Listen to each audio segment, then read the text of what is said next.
What is up, Super Fam and Bro Vengers alike? I am Sensei Finito, aka Vane Sensei, and welcome to Marvel Bros, where we discuss all things Marvel and everything pop culture. And today, we are continuing our Reading Wednesday series with episode 3 of Mistborn Book 1. And this time we were covering chapters 9 through 15, the entirety of part 2 of this book. And man, oh man, was this some good reading going on this week, if I do say so myself, and myself do say so. If you guys haven't already, make sure you drop a like and a share on the stream, because it definitely helps out all the things that we try to do around these parts. I know I'm a little late. I had a lot of stuff going on. I was doing some stuff for my org today and all that other stuff, and it kind of ran a little over time, so you know, that it just be like that sometimes. But we here, and we are ready to get it pip, pop, plopping, and slopping. I want to know what chapter was your guys' favorite this week. Because, man, I have to say this reading was crazy. If you guys don't know how we do things around here, we usually started off with a little bit of chat talk, where we talk to chat about just what things were going on this week in y'all lives and all that good stuff. And then, of course, we also get into our, after chat talk, we then get into our overall thoughts, where I give you my overall thoughts of the reading, and then we go into our chapter by chapter review and discussion. Throughout the entirety of this, you guys will be able to chat amongst yourselves and with me about how you guys felt about this book series, or how you felt about this reading that we did for this week. And man, I am really excited to get into it. Okay, like I said, just to start it off with chat talk, I did have it's been a long day. I'm not gonna lie. It's 5 o'clock. I've been doing stuff basically all day, it feels like, up until this point. So, but I'm pumped to talk about this reading because it was fantastic, bro. Like it was amazing. Like, holy shit. This round of reading was it's just incredible. And it was just time and time again, I just found myself thinking, there's no way that this could be live action anything ever. It has to always be it has to be an anime if it's going to be anything, because it's too grand. It's too amazing. It's too beautiful. It's too, you know what I mean? And bro, it was just, this section was awesome. I loved it. It was so action-packed, moment after moment. There was something going on, and it was just a really good feeling to kind of go through and have that type of uncertainty, for lack of better words, at what's going to be going on, right? It's like from one moment to the next, it's just completely it's just completely like, holy shiitake mushrooms, this is fire, bro. It's just boom, boom, boom, boom, boom, and then we're like doing things, and it's like, yes, like, brother. Yes, yo, I'm loving it, yo, I love it. And then how we just kind of, it's just so subtle the way that we time jump, mention things, talk about everything, but it's also just constantly building up and everything that's going on. Part 2 was definitely a shorter part. Big shout out to KP for putting the portions of this reading together. When I went back, and because I wasn't paying attention to it at first when I saw what all the numbers were, but then when I actually went to do the reading this week, and I was like, damn, 9 through 15, that's a lot of chapters. But it really wasn't. It was only a little bit more reading than what we did last week when we covered 4 chapters. So definitely way to just chop it all up. Great pacing so far with the reading and everything. I'm just really enjoying this book to the fullest extent of this book, no cap. So, but yeah, man, I'm really pumped because this book has been fantastic up until this point. And yeah, yo. But today, just to get into chat talk yet again, man, we started off the day with checking out the COD Next event that happened for the Black Ops 6 video game that's going to be dropping a little soon, in a month or in about 2 months, basically. It's in October. We're at the end of August, so it's coming right around the corner. And it was looking great. I did a watch party for that on my Twitch channel, as well as Vane Esports YouTube channel. You can definitely check all those things out if you guys would like to.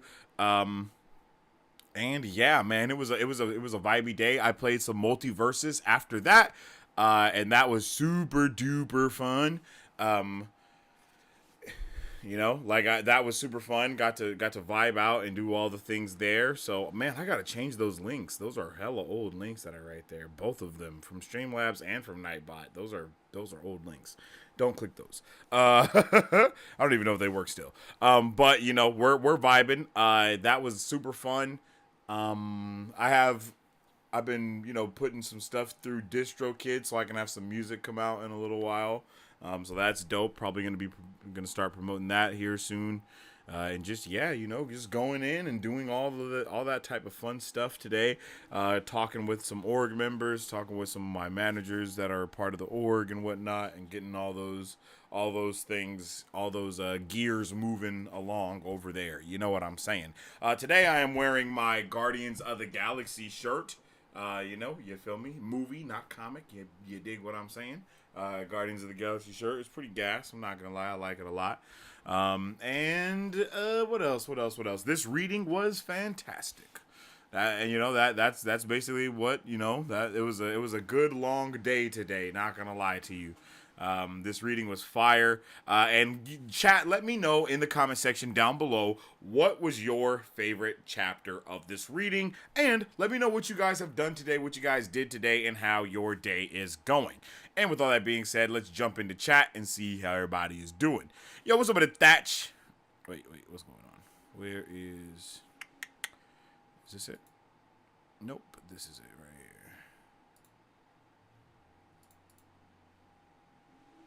here. YouTube. Bam. Okay, there we go. Boom. What's up with the Thatch? My guy, I hope you're having a good day today. Mari Sue. How you doing, girly? This book is bumping, huh? Yeah, this book is in fact bumping. Yes, it is.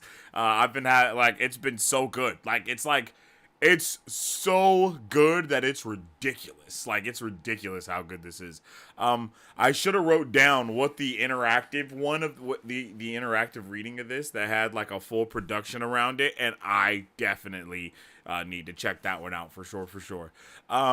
This is why I wanted to get through Wheel of Time first. I'm worried you won't be able to go back to the slow pace. No, I love the Wheel of Time.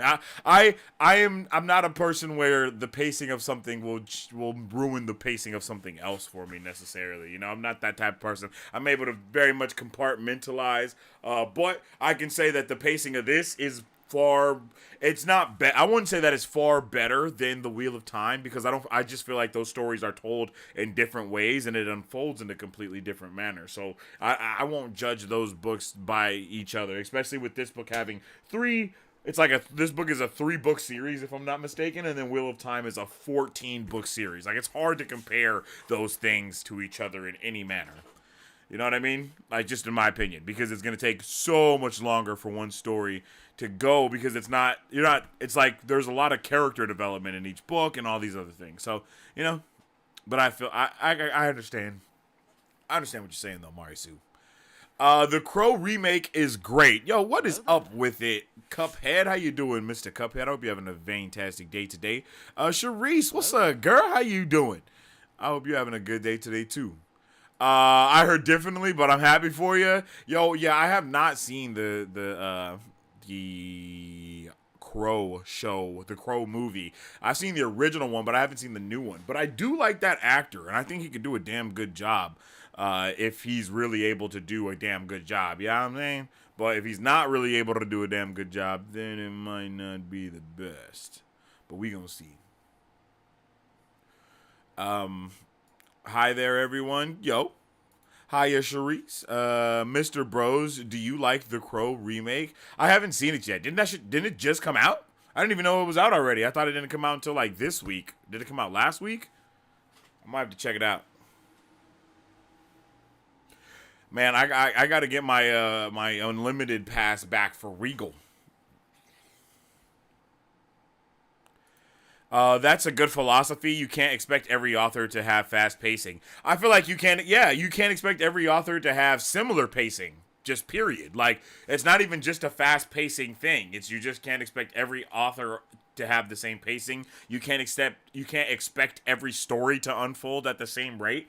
That's just that's a crazy thing to think. And then it's like, if you like fast pacing stuff, then you're just gonna have to read fast pacing things. You know. As to me, I like stories. I like world building. I like magic systems. I like all of that type of stuff. You know what I mean? So I am perfectly fine with, I'm perfectly fine with every type of pacing structure that there is. Like, you will not see me turn down something really. Off of pacing, that is. Off of how fast the story unfolds.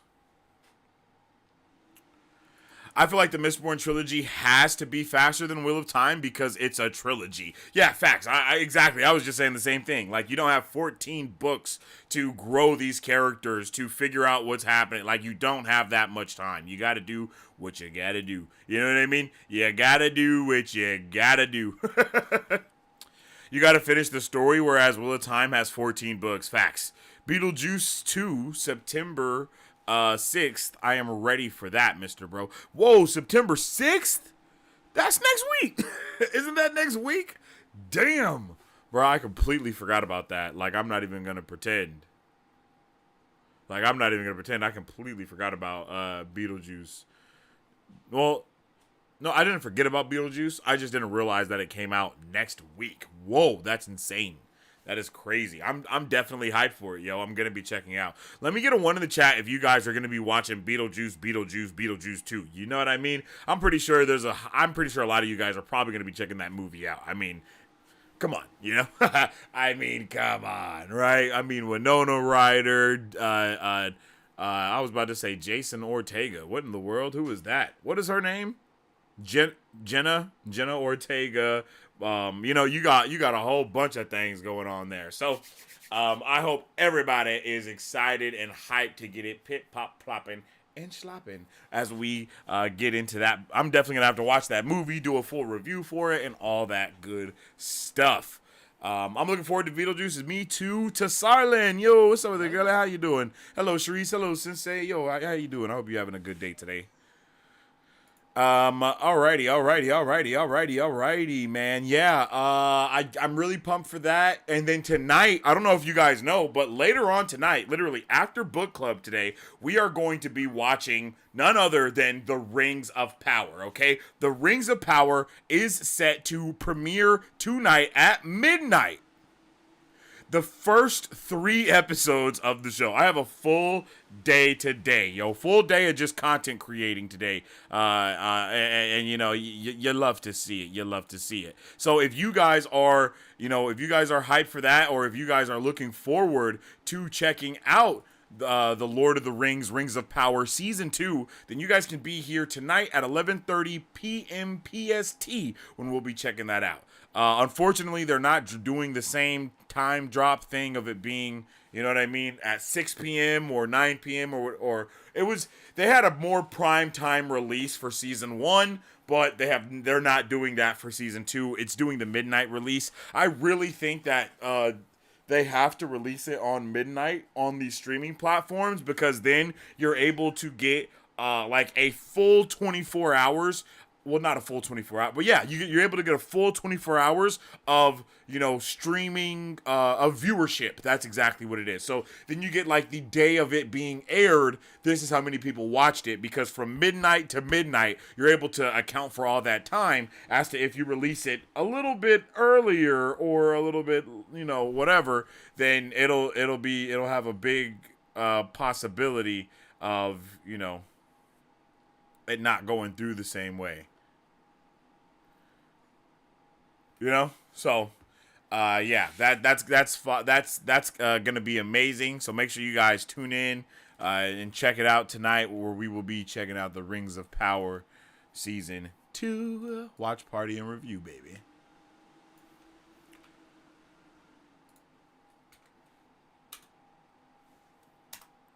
Watchmen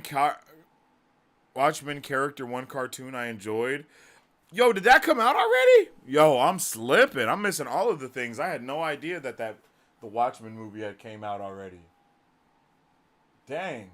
I feel like we just got that trailer. Time's been flying though. I'm not gonna lie. Like it's already August. It's about to be September. I feel like I was just talking about how it's June. Like bro, time is flying this year. Can't lie to you. But with all that being said, ladies and gents and ladies, let's jump in to our overall thoughts of the book of book one for this chapter. In just a momento. Have you watched the Suicide anime? No, I have not watched the Suicide Squad Isekai. Suicide Squad Isekai. I have not seen that yet, but I do want to. I do want to see that very bad. I'm actually probably going to watch that very soon. And hopefully be able to do some sort of watch party stuff for it. Because I do want to check that out. For real. That does sound like a lot of fun. But, yeah, ladies and gents, again, if you haven't liked the video yet, please like the video and get ready as we embark on our overall thoughts for chapters 9 through 15, right after these messages.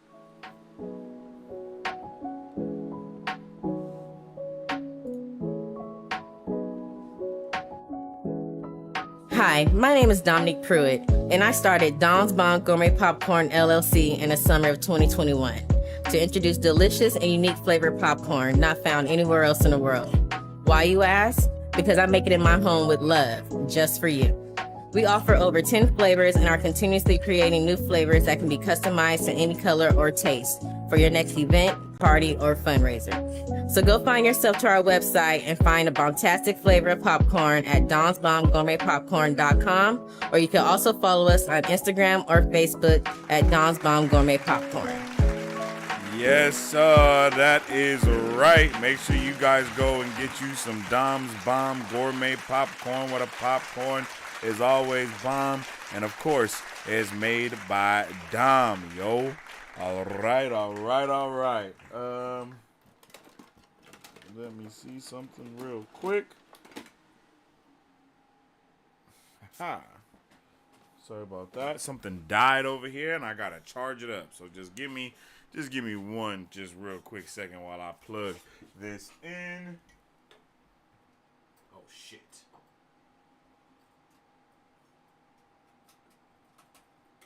Never mind, we back.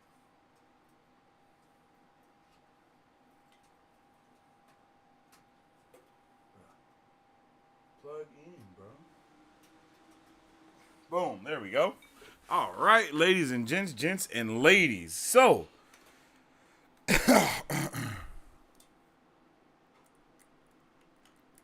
right, so let's get into it. All right, let's talk about it a little bit more. Chatterooski. Oh, let me move that. Bam. So, man, again, I really did love this portion of the reading. If you guys do have any questions, if you guys have any overall thoughts, questions, go ahead and drop those in the chat now, and then I'll answer them at the end of this segment right here. So, I really enjoyed everything about part 2. I guess that's the best thing that I can just say is part 2 of the reading, right? Part 2 of the reading was really just, it was, man, I guess fun is one way to put it. I know you guys have been saying, last week you guys kept telling me that it was, I said Princess Ladies. I said Princess Diaries because I'm not over the age of 45, but everyone else was saying My Fair Lady, I believe is what it's called. And I guess, like, if I had to guess what My Fair Lady was, it would be what these kind of chapters started with. You know what I'm saying? Like, it definitely started off, my bad, I'm looking for a bookmark of some kind. Here we go. Let me just use this. It definitely started off with there we go. It definitely started off really dope, yo. I really appreciated it. Starting the impression as early is crazy. I really did like it though. Like, it was crazy. Again with the ageism is wild.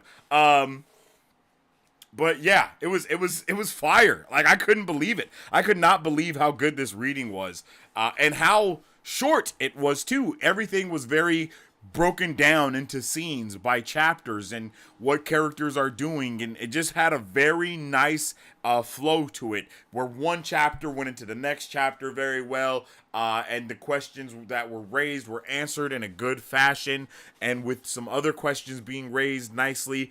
The pacing, of course, well, I think the pacing is just very nice, but again, I believe it's because there is a much more cinematic aesthetic that Brandon Sanderson takes.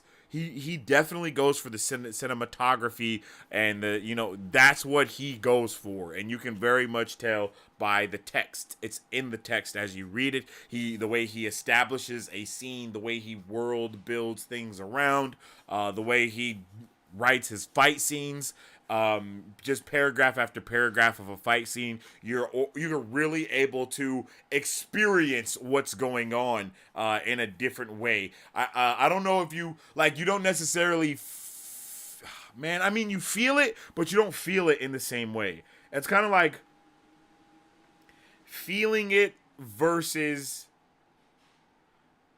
experiencing it.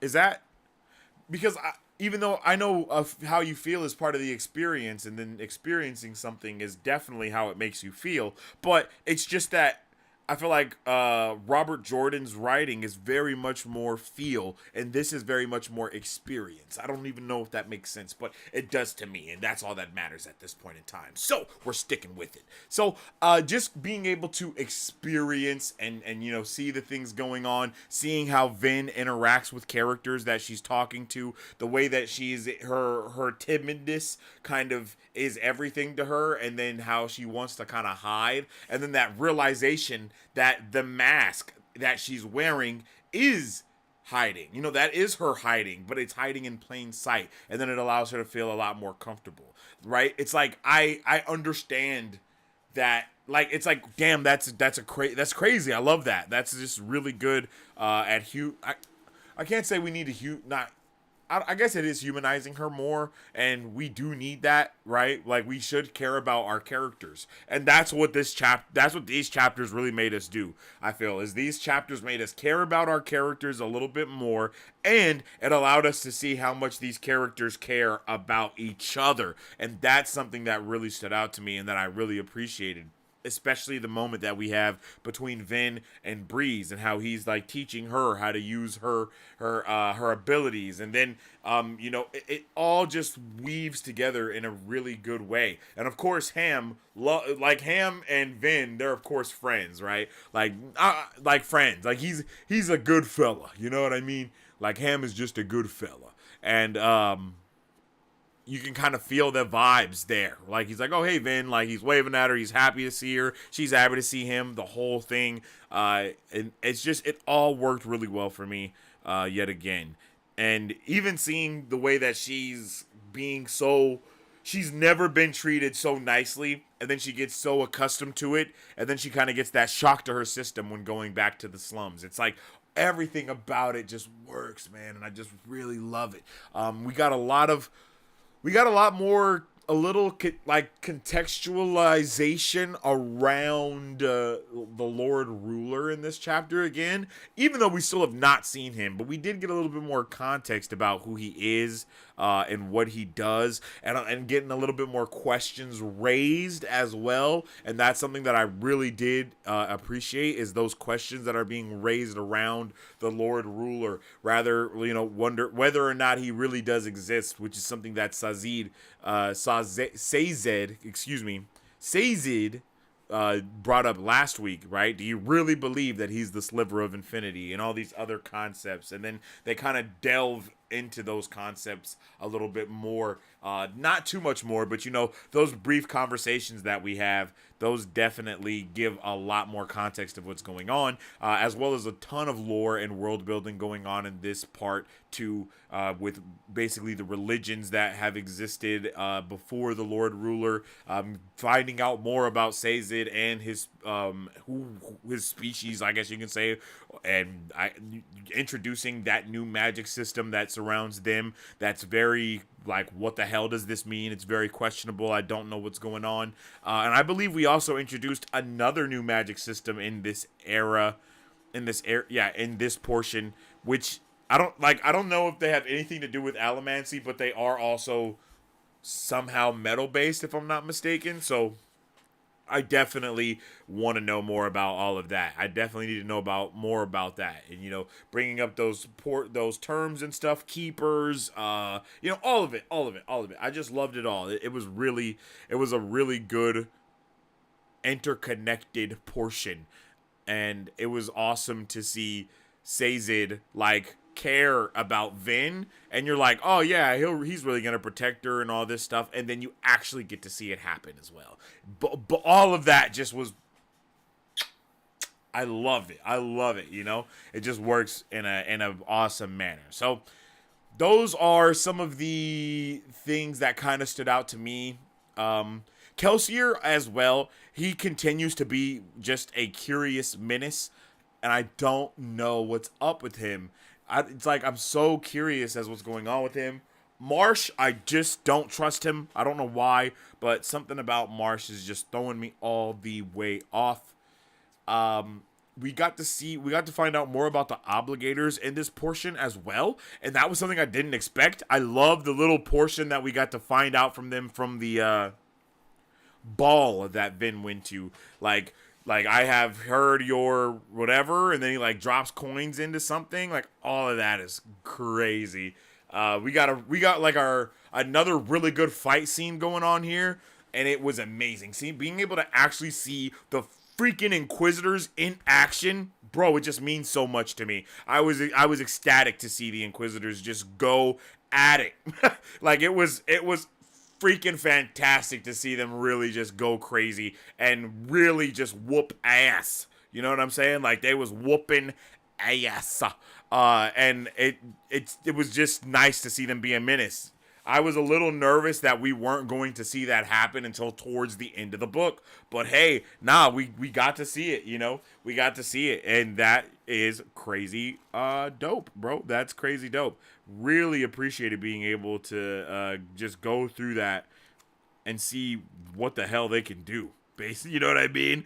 Like, why are they such menaces? And then you see, oh, this is why they're such menaces. And now I also need nothing but a ton of lore as to why they are even built in that manner. Like, why are they built like that? Because it was terrifying to see them in action. And it's funny because I say to see them in action, even though we're reading, and it's like, yeah, bro, like I definitely feel this, right? Like, I feel like I'm watching this shit happen. Like, as he's smashing into the building, like, they have no grace to anything that they do. As to where the Mistborns are way more graceful with the things that they, how they do their magic, how they wield, it's not called wielding though, but the way that they burn allomancy and the things that they do with it, as opposed to how the Inquisitors do, it doesn't feel like they're doing the same thing, right?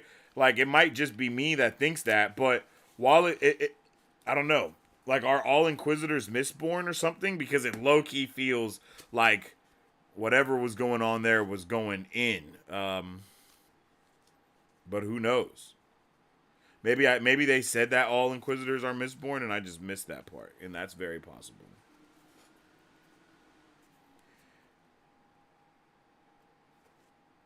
It's very possible that that's what's going on. But yeah, obligators were dope. We also got introduced to a lot of new, not a lot of names in this portion, which is something that I was actually kind of fond of, is that we didn't just get freaking just dropped with name after name after name after name. We got like one mention of the great houses. We got another mention of, something else very, very small in regards to them as well, and that was just some good pacing going on with that as well. So So yeah, that was gas, and I was really ready for it. I wasn't ready for it, but I was ready for it, and it felt awesome to experience it in full form. It felt incredible to fight though, like for them to walk through the door and just be like, oh shit, you know what I mean? Like that was fantastic. That was really fantastic.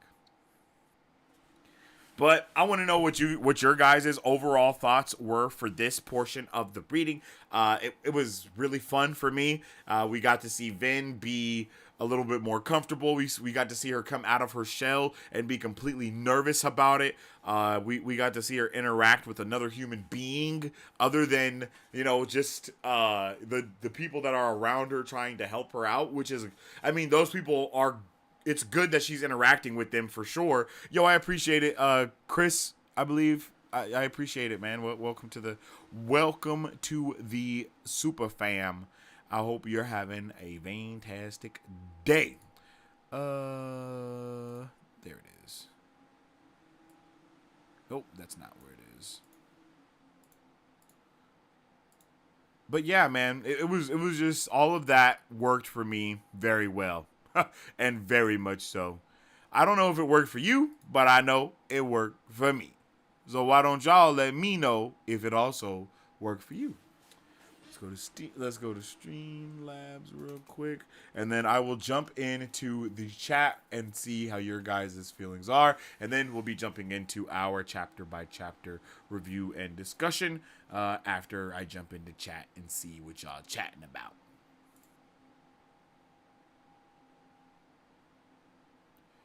What the hell? Oh.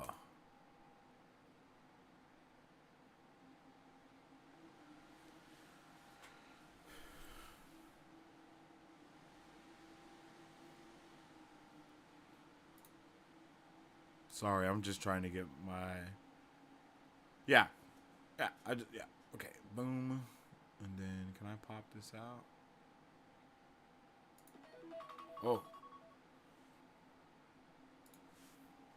Boom.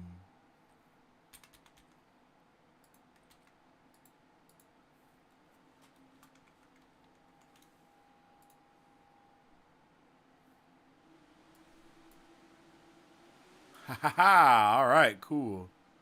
Cool beans. Got everything situated now. And now let's jump back into chat and see how y'all like that.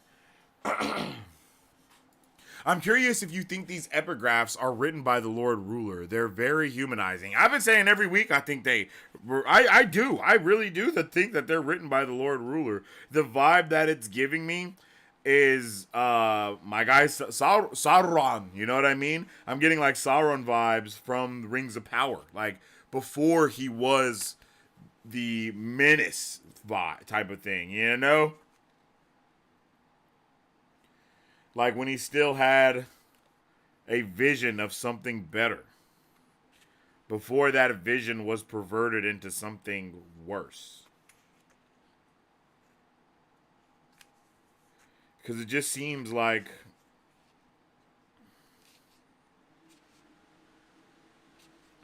I'm trying to figure out what it seems like to me. Because there's a specific thing that I'm trying to reference. And it's just losing my mind.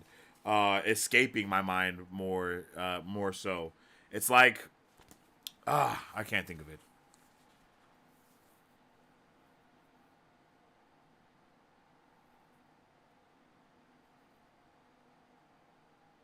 Like, maybe they're purposely humanizing, so we find out that, the Lord Ruler isn't a human. I don't know. It's like, or is a human, I mean, because... I don't know, man. Everything just seems so interesting. They're building stuff up. We also find out that the Lord Ruler has to like go back to a freaking chamber like 3 times a week, and it's like, is he doing that to recharge or something? Like, like what? I don't know, man. I don't know.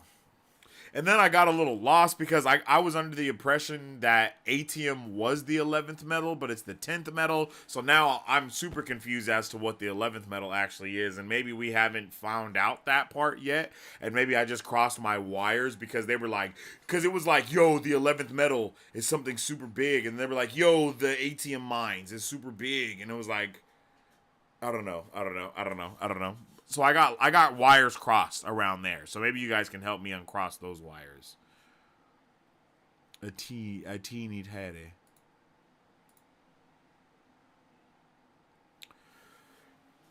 Okay. She coming out of her shell. Exactly. I love to see Vin come out of her shell. It was awesome. And then she gets to be all like girly and stuff, you know? I love that even though Vin is a full Mistborn, she's learning individual skills from the Misting Masters. Yes! Yes! Straight Avatar. You know what I'm saying? That's the way you gotta learn. Because, and you know, Kelsey even makes a note of saying it, like his master, like he had to learn, well, he doesn't talk about his master, but he had to learn everything. That was a random yawn. He had to learn everything at one time, but Vin is able to learn these things one at a time from people who are amazing at it. And then just look at how much she can learn from, how much she learns from Breeze in that one session that she has with him. She immediately uses it on Kelsier and she doesn't even realize it because she's just so powerful with the way that she does things. It was just, yeah, fire. Do you keep expecting the Inquisitors to have helicopter? That's crazy. Nah. I do not expect them to have helicopter blades. But I get it though. Inquisitor is a badass name. Like Inquisitor is a badass name. It is. It just is. It has a certain je ne sais quoi, if you will. I wish we could see the face tats. Yo, I could definitely get some art up. Because you know there are people. Oh, that's a video that we could actually do when we finish Mistborn. Because I know I saw a video on YouTube and it was like drawing Brandon Sanderson's characters accurately to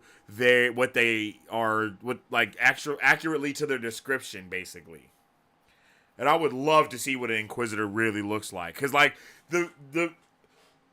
because what I see are like the it's just crazy what I see, and I need to know how that shit even works. Like that's a whole separate magic system within itself, just for the Steel Inquisitors to be able to be impaled in their faces with big metal spikes and not be dead. Like that is an entire metaphysics alone set aside that I need to know more about. The Inquisitors are so scary. I read this first when I was fresh in college, and they're like a nightmare, and it only gets worse. Yo, that's peak. I love that. Oh yeah, I forgot about that. We do get to see how they're just like ruthlessly terrifying with the way that they brutalize individuals when they kill them. That was insane. The Lord Ruler is over 1,000 years old. He needs to have his spa days often to look his best. Yeah, for real. That's true. That is a true fact. And I want to know more about the deepness. Like, I need to know what the deepness is. They did a really exquisite job of teasing us with the deepness in this round as well. Because, you know, we get the chapters of Vin kind of looking at the glass panes and then seeing the deepness fighting the Lord Ruler or whatever. And we just keep getting these subtle mentions of the deepness periodically throughout the reading. And it's just working really well there. I think we have so many questions, but it only feels more exciting. I could not agree more. I think individual sessions with Vin with the few mistings is one of my favorite parts of the book. It gives the book a chance to flesh out the rest of the crew too. Yes. That's a beautiful thing that you pointed out there, because it was amazing to see Breeze kind of give his take on what it is to be a suit, like to be that type of misting, basically, when they can, soothe and or riot a person, and get his like kind of feelings of, you know, everything is about manipulation. And even though, you know, his viewpoint is a little misconstrued, it does have a little bit of, it has a little weight to it. You know, it holds some weight. The things that he said aren't I don't know if they're technically wrong. They are morally wrong though. Like the things that he says are morally wrong. Like or in that standpoint. But it's like, but also maybe kinda. It's one of those type of things, and I like that because it then makes it makes you guys in the chat that are obviously part of, the Black Aja. It lets us know, that it maybe what's going on isn't as bad as we're thinking it is. Maybe it's not inherently as bad as we as we think it is. But at the same time, it is bad. Like, no, it's bad, bro. It's bad. But the way he paints it, it's interesting. And I like the way that Vin goes to like grab. She's like, okay, I'm using copper right now, so he shouldn't be able to manipulate me, but I still want to grab him this chair? Whatever, bro. I'm just going to grab the chair for him and bring it to him. Like, like, I like that, yo. I like that. I can't lie. I like it a lot. I like it a lot. It worked for me very, very well. Very, very well indeed.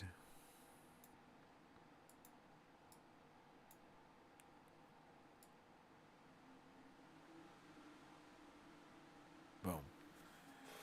All right. Chat. I believe that will be it for my overall thoughts of this portion of the reading. And now we will be able to get into our chapter by chapter review and discussion. But first, of course, I'm just gonna nerd out a little bit real quick, and I'm gonna let you guys know that I did do some live reading of my book last Friday, and I believe this Friday I'll show off some of the art that I've been having done for my comic side of the book. I've got my artist. She's amazing. Shout out to Opalai. She's amazing what she does with her art. And I got some stuff in the works. I don't know when that comic can get done. I do want to get a Kickstarter started for all that stuff and whatnot, so that'll probably come soon as well. But before we get into the chapter by chapter discussion, I'm gonna grab me some more water. I'm gonna go run to the bathroom real quick, and you guys are gonna check out a little bit of this.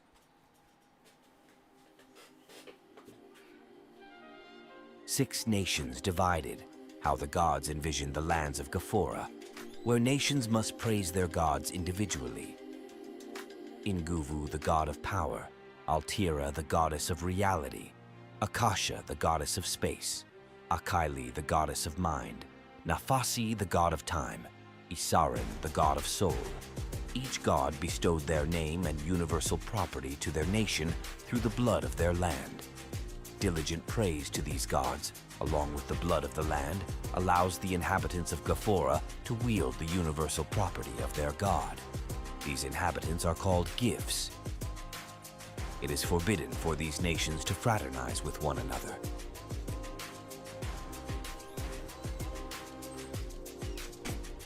Gifts, the lands of Ghaphora.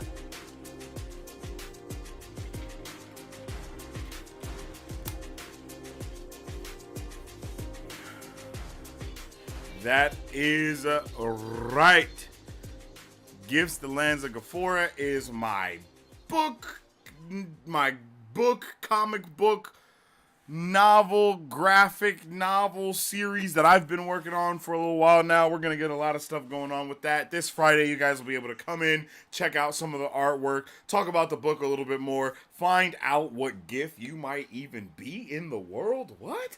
And then we're just going to kind of nerd out. So hopefully you guys come through and check that out. And then if you want to be a part of my alpha reader stuff, if you want to get an early look at my book, give me some of your opinions on what's going on, you can by joining in the Gifts Discord, okay? And again, I definitely appreciate each and every one of you guys. So let's get into our chapter by chapter review and discussion of this portion of the reading. All right? Let's get it on. Starting with... Wait. Oh, this is part 2, by the way. Let's get it. Part 2.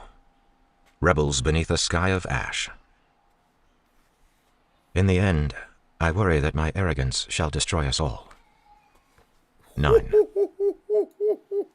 Bruh, that right there, what he just said, in the end, it's like, I do feel like it's Kelsier on one side of it, but it's like, it's all given from this point of view. Like, the character, whoever it is, they just seem so distraught by what's happened, right? They seem so distraught by what has taken place, by even possibly what they themselves have done. And I don't think Kelsier is a regretful man by any means.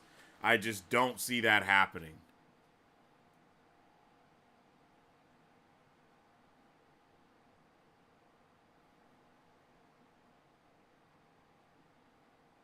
Like, I just don't see that going down.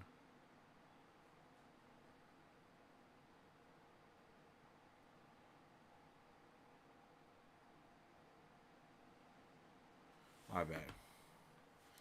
Let me open this back up. Boom. Okay. Go Rebels. Rebels Beneath a Sky of Ash. Yo, and okay, real quick, I do want to listen to a little bit of this because it just starts off so cinematically. 9. Vin pushed against the coin and threw herself up into the mist. She flew away from earth and stone, soaring through the dark currents of the sky, wind fluttering her cloak. This is freedom, she thought, breathing deeply of the cool, damp air. She closed her eyes, feeling the passing wind. This was what I was always missing, yet never knew it. She opened her eyes as she began to descend. She waited until the last moment, then flicked a coin. It hit the cobblestones, and she pushed against it lightly, slowing her descent. She burned pewter with a flash and hit the ground running, dashing along Feliza's quiet streets. The late autumn air was cool, but winters were generally mild in the central dominance. Some years passed without even a flake of snow. She tossed a coin backward, then used it to push herself slightly up and to the right. She landed on a low stone wall, barely breaking stride as she ran spryly along the wall's top. Burning pewter enhanced more than muscles. It increased all the body's physical abilities. Keeping pewter at a low burn gave her a sense of balance that any night burglar would have envied. The wall turned north, and Vin paused at the corner. She fell into a crouch, bare feet and sensitive fingers gripping the chill stone. Her copper on to hide her allomancy, she flared tin to strain her senses. Stillness. Aspens made insubstantial ranks in the mist, like emaciated ska standing in their work lines. Estates rolled in the distance, each one walled, manicured, and well guarded. There were far fewer dots of light in the city than there were in Mythodel. Many of the homes were only part-time residences, their masters away visiting some other sliver of the final empire. Blue lines suddenly appeared before her, one end of each pointing at her chest, the other disappearing into the mists. Vin immediately jumped to the side, dodging as a pair of coins shot past in the night air, leaving trails in the mist. She flared pewter, landing on the cobbled street beside the wall. Her tin-enhanced ears picked out a scraping sound, then a dark form shot into the sky, a few blue lines pointing to his coin pouch. Vin dropped a coin and threw herself into the air after her opponent. They soared for a moment, flying over the grounds of some unsuspecting nobleman. Vin's opponent suddenly changed course in the air, jerking toward the mansion itself. Vin followed, letting go of the coin below her, instead burning iron and pulling on one of the mansion's window latches. Her opponent hit first, and she heard a thud as he ran into the side of the building. He was off a second later. A light brightened, and a confused head poked out of a window as Vin spun in the air, landing feet first against the mansion. She immediately kicked off of the vertical surface, angling herself slightly and pushing against the same window latch. Glass cracked, and she shot away into the night before gravity could reclaim her. Bro, fire way to start it off. And if anybody has ever watched Attack on Titan, that is what I see. Like, I see Attack on Titan level movement as they're doing this, right? You know, because on Attack on Titan, they have their, it's not called air gear, it's like omnidirectional gear or whatever it's called. And the way that everything sounds is what I see. It's like they're like, you know, they're getting yanked over here, they're getting pulled this direction. They're not necessarily flying, they're getting pulled in that direction. And that is how the Omni gear from Attack on Titan works, is it connects to something and then pulls you towards said something. And that is the vibe that I was getting from that all the way. In this portion, when we start off the chapter, the thing that I really liked about it was that we got to see how quick thinking Vin is, right? Vin's upbringing very much has created her, or has molded her to be like basically an assassin. She moves very quietly. She tries to make sure that everything around her is you know, whatever, handling. Anyway, we see her make this W play because she throws the coin. We don't know that she's going against Kelsier at first, but she flips the coin, and then as she's like flying with the coin, he pushes her coin, and then it causes her trajectory to be changed, throwing her sideways. And then she kind of takes what he did to her just now, and now finesses him back by throwing the coins, making it seem like it was her, because he's just following the hint of, you know, coins, that the metal that it is, and thinking that it's her. And then she ends up, you know, boom, kind of doing a play back to him, but he's still too good, and he's still too quick, and he still ends up getting that upper hand on her regardless. And then they have this really dope like force like, you know, this force push battle moment where they like are both pushing, and it kind of crushes the coin in this dope way, and then he gives her the coin like, you know, he gives her the coin like, yo, keep this.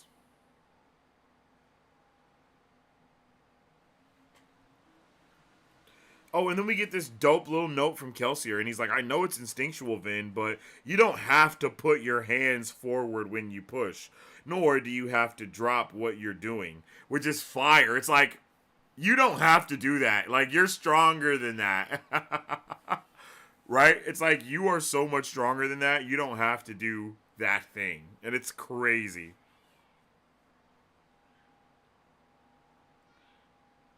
Again, it's just giving me that Omni gear from Attack on Titan vibe. Oh,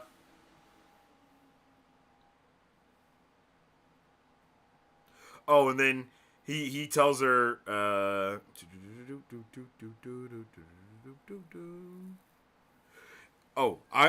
he's like, I would recommend that you avoid push matches with someone who weighs more than you.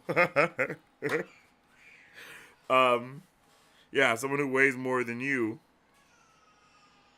Avoid them with pretty much everybody because you're very small. And then she's like, he's right. I'm smaller, I weigh less, I have a shorter reach than anyone I'm likely to fight. If I attack someone head on, I'll lose. And then in the margin, I just wrote assassin build. You know what I mean? I just wrote assassin build. And then she talks about how the mists and the night prowling all felt right to her. And I was just kind of, and then she even makes a note of saying that Kelsier thinks it's his teaching, but she feels like it's something else. And while, yes, I do feel like it's something else for sure, it's also very much to me, it's also the teaching, yeah, because Kelsier mentioned the teaching from whoever taught him when he became a Mistborn, and I feel like the reason why he is so strong is because, well, obviously, one, because of whatever happened that made him a Mistborn, but also on the other side of that, whatever happened that, you know, like his training. So whatever makes him who he is, and then also the training which has molded him to be who he is as well. And I think it's very similar with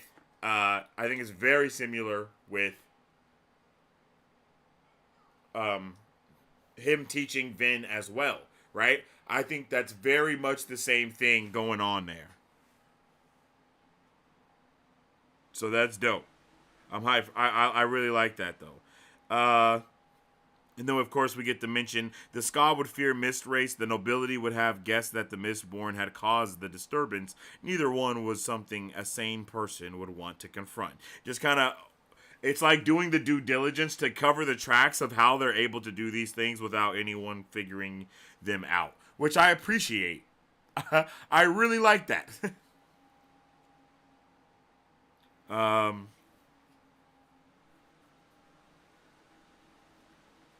Oh, and then I like that she goes back for the pouch as well, right? It says here, for most of her life, Vin had scrounged and starved. She just couldn't force herself to be wasteful, even tossing coins to jump with made her uncomfortable. And it's like, man, we're getting so much more context onto who her character is, what type of character her character is. And it's molded together very well.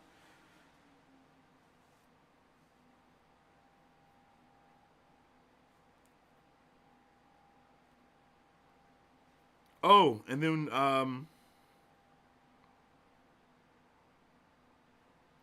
she kind of compares her teachings of being a Mistborn with her teachings of being a noble woman, and she's like, "How will I fare doing that?" And I guess Kelsier told her, you're. He was like, "Nah, you're gonna need to know a little bit of everything of what's going on here," and I like that. Kelsier kept telling her, "You're a talented allomancer, but you'll need more than still pushes to succeed against the nobility. Until you can move in their society as easily as you do in the Mist, you'll be at a disadvantage."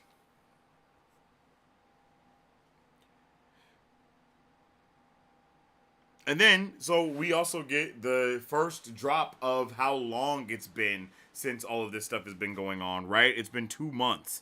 Back at the meeting in 2 months ago, Kelsier said that Renew wouldn't be able to withstand scrutiny by an Inquisitor. So that right there lets us know, you know what I mean? That lets us know everything we need to.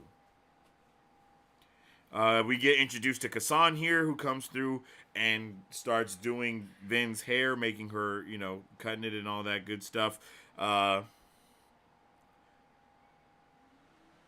Kassan calls Sazid, Lord. Okay. Kassan calls Sazid Vat, which was apparently the proper title for a Terraceman steward. Not quite Ska, but definitely not nobleman. The Terracemen held a very strange place in Imperial society. And then Kassan says, "Such beautiful hair, thick with a nice deep black color. It's a shame to see it cared for so poorly, Master Vought. It had just enough body to lie full, but is straight enough to work with easy. We'll have to see that it receives better care in the future," Sazid says as he smiles. I just love me some Sazid, man. He's that guy. You know what I mean? He reminds me of the butler from the movie that I said this reminds me of, Princess Diaries. You know what I mean? You know how bro acts in that? That's the vibes that I get from Sazid. Like, that's the vibes that I get from Sazid completely. Like, all the way. Worshipped by a group called the Nilazan, a people who lived far to the north. To another proposal. Vin sighed, rolling her eyes. Fine. It isn't like I can do anything else but sit here. I think I have the perfect religion for you, Sazid said, his normally stoic face revealing a glimmer of eagerness. It is called Trelegism, after the god Trell. Trell was worshipped by a group called the Nilazan, a people who lived far to the north. In their land, the day and night cycle was very odd. During some months of the year, it was dark for most of the day. During the summer, however, it grew dark for only a few hours at a time. The Nilazan believed that there was beauty in darkness, and that the daylight was more profane. They saw the stars as the 1,000 eyes of Trell watching them. The sun was the single jealous eye of Trell's brother Nolt. Since Nolt only had one eye, he made it blaze brightly to outshine his brother. The Nilazan, however, were not impressed, and preferred to worship the quiet Trell, who watched over them even when Nolt obscured the sky. Sazed fell silent. Vin wasn't sure how to respond, so she didn't say anything. "It really is a good religion, Mistress Vin," Sazed said. "Very gentle, yet very powerful. The Nilazon were not an advanced people, but they were quite determined. They mapped the entire night sky, counting and placing every major star. Their ways suit you, especially their preference of the night. I can tell you more, if you wish." Vin shook her head. "That's all right, Sazed." "Not a good fit, then?" Sazed said, frowning slightly. "Ah, well. I shall have to consider it some more. Thank you, mistress. You are very patient with me, I think." "Consider it some more?" Vin asked. "That's the 5th religion you've tried to convert me to, Sazed. How many more can there be?" 562, Sazed said. "Or at least that is the number of belief systems I know. There are likely and unfortunately others that have passed from this world without leaving traces for my people to collect." Vin paused. "And you have all of these religions memorized?" "As much as is possible," Sazed said. "Their prayers, their beliefs, their mythologies. Many are very similar, break-offs or sects of one another." "Even still, how can you remember all of that?" "I have methods," Sazed said. "But what's the point?" Sazed frowned. "The answer should be obvious, I think. People are valuable, Mistress Vin, and so, therefore, are their beliefs. Since the Ascension 1,000 years ago, so many beliefs have disappeared. The Steel Ministry forbids the worship of anyone but the Lord Ruler, and the Inquisitors have quite diligently destroyed hundreds of religions. If someone doesn't remember them, then they will simply disappear." "You mean," Vin said incredulously, "you're trying to get me to believe in religions that have been dead for 1,000 years?" Sazed nodded. "Is everyone involved with Kelsier insane?" Yo, I love it. I love it. The answer, my dear, is a unequivocal yes. Yes, they are.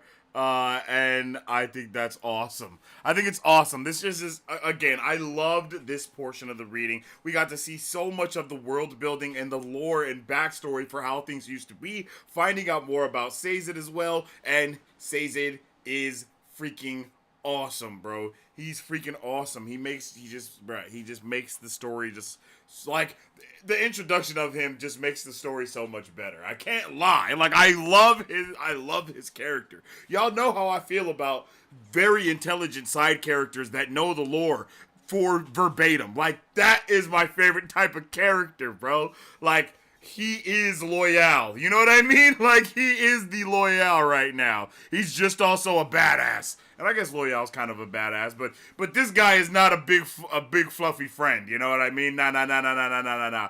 He will whoop that ass, boy. You know, like, and that's amazing. And I can't wait to find out more about him, yo. Like, he's amazing, bro. I just love it, bro. Like, he's like Loyal and Martian Manhunter in one person, and that's freaking peak, brother. That is freaking peak. I love it. Like it just makes me, yes. It fills me with joy.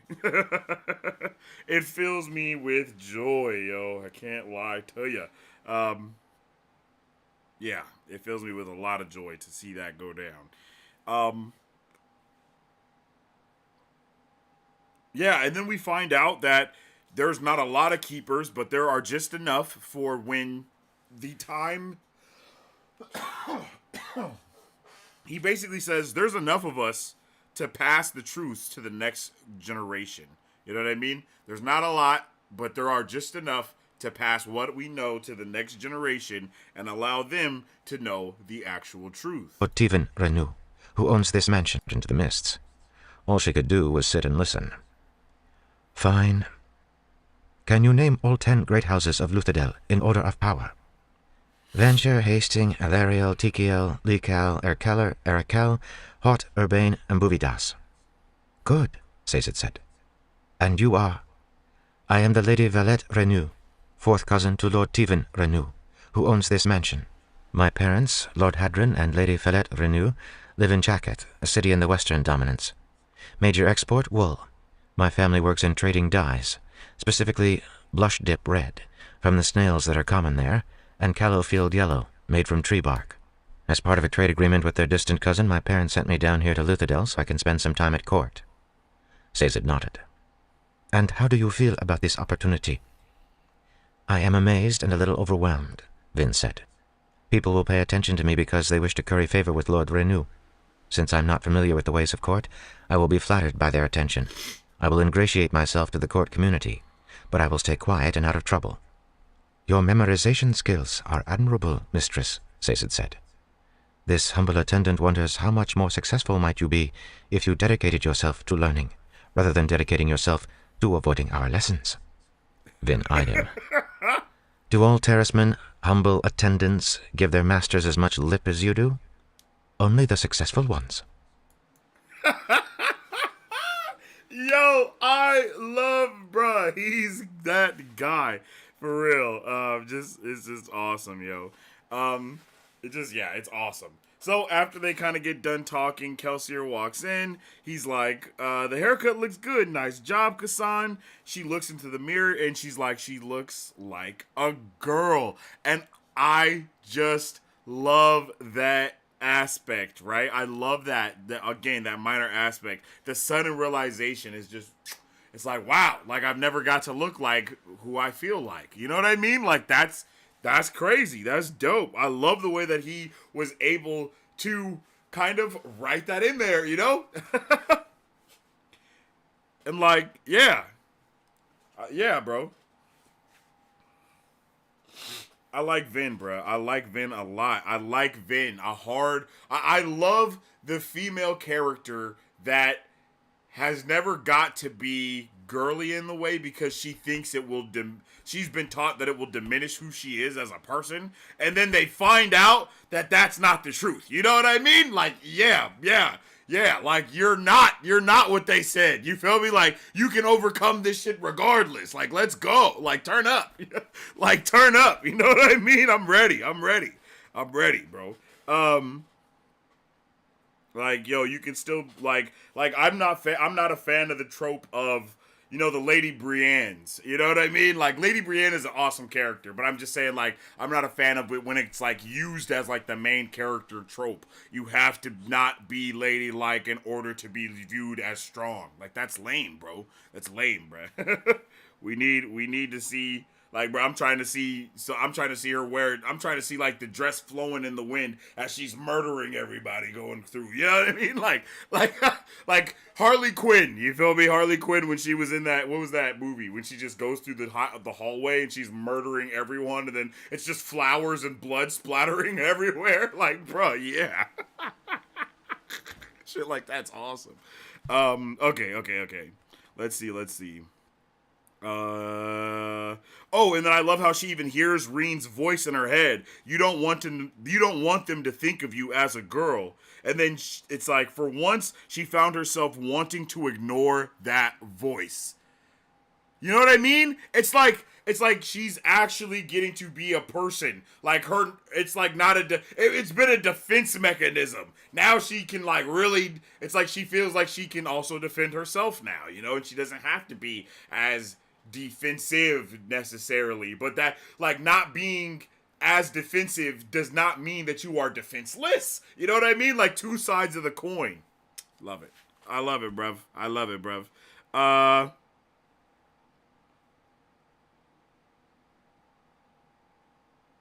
And he's like, we'll actually turn you into a lady, Vin. Kelsier said with a laugh, earning him a glare from Vin. First, we'll have to persuade her not to scowl so often, Master Kelsier. Says it noted.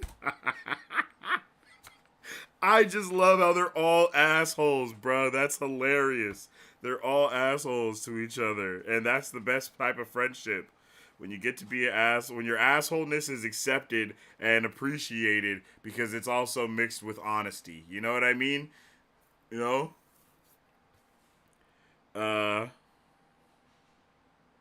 And then we get the POV switch to Kelsier, which is, it's crazy how this book is written. It's like right as we get to a moment of, I was about to say something wild, right as we get to a moment of triumphance or like failure with one of the characters, we then pivot to another character POV, and it just works solidly.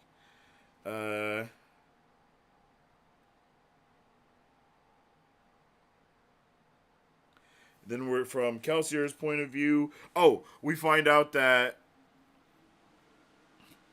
this is something that oh, good God. This is something that also really was like, this was really touching right here, right? Because it's like Kelsier looked at Vin from the kitchen. The haircut really was good, but his compliments had an ulterior motive. He suspected that Vin had spent far too much of her life being told that she was worthless. Perhaps if she had a bit more self-confidence, she wouldn't try to hide so much. Like, damn, son! He's coming through with the Master Shifu moves, yo. Trying to build up her confidence in herself. Because ain't nobody else ever did it, ever. Tried to help her build up her own confidence, ever, in the history of ever.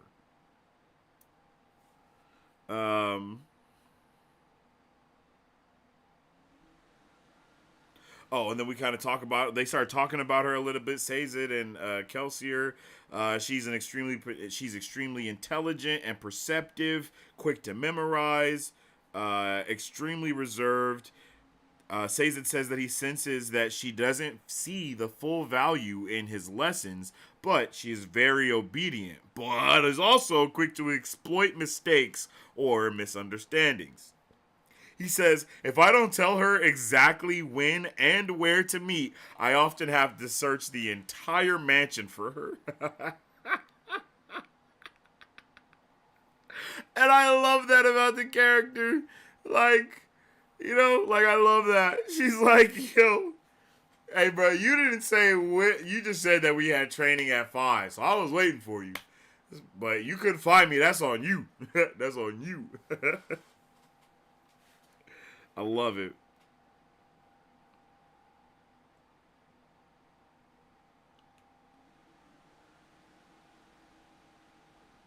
Oh, and this confused me, and I definitely need some context here. This is my blue highlight, and my blue highlight is questions. You feel me? So I definitely was like, because Kelsier looks at Kelsier and Sazed are still talking, and he's like, every week we spend preparing increases the chances that the ministry will discover our budding army in the caves. So in my head, I'm like, okay, bro, there's no way. Like, there is no way that they have the army ready at this point, right? That's all I could think was like, oh no, they deleted it. I really want to see what that said. That's bad. Damn.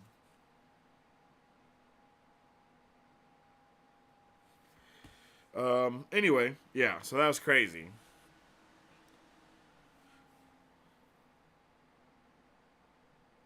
Oh, and then the fact that we even get this entire dope part right here is because our guy Sazed he tells Kelsier, send the child with some of the misting crew members. I hear that Main Breeze is a very accomplished soother, and surely the others are equally skilled. Let them show Mistress Vin how to use her abilities. Like, yeah, like, I love that shit, bro. I love it. It took me months and months to learn how to manipulate my pushes and pulls.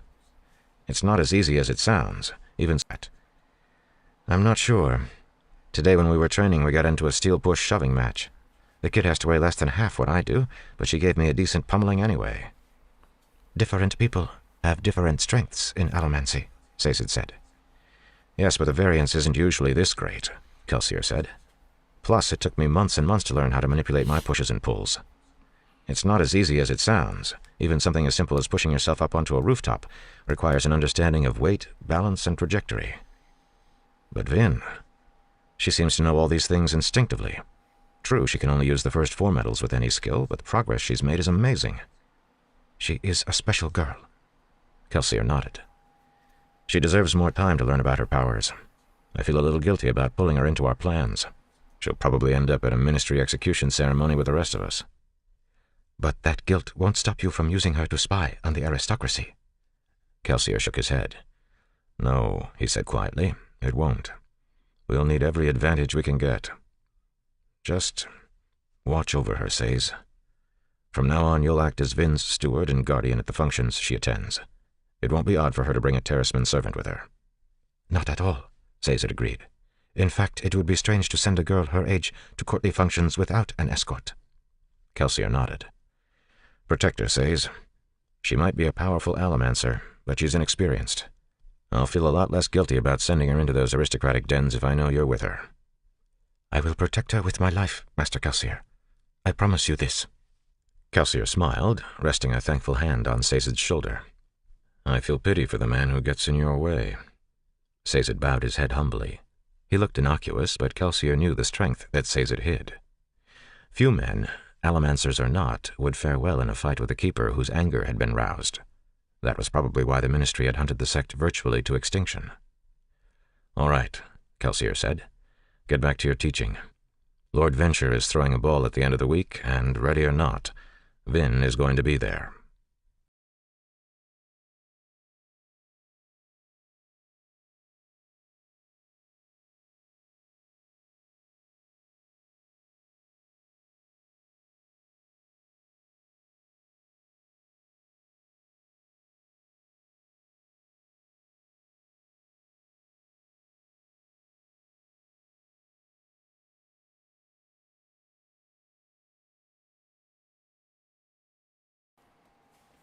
My bad. This shit is gas. That's what I was saying. I was saying this is amazing. It's incredible. I love it. They did an incredible job. It has me so hyped. Sazed is that guy, man. He's that guy. He is him. He's Himothy. He is Himothy. like few men, allomancers or not, would fare well in a fight with a keeper whose anger had been aroused. That was probably why the ministry had hunted the sect virtually to extinction. What did you just say, Brandon? like, bro, the way he just casually drops a humongous drop, just what?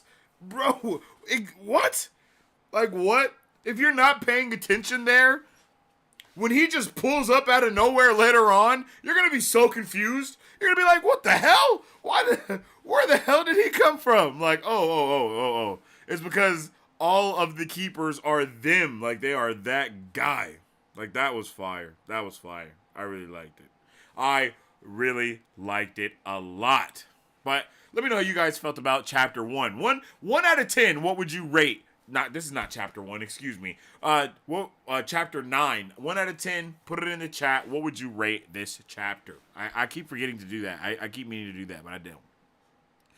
Like manipulation, I feel you there. Manipulation, compulsion, soothing, rioting, whatever it is, I don't like it. Anybody else wish we had chapter names? I do wish we had chapter names. I really do. I think this chapter name could have been like, I don't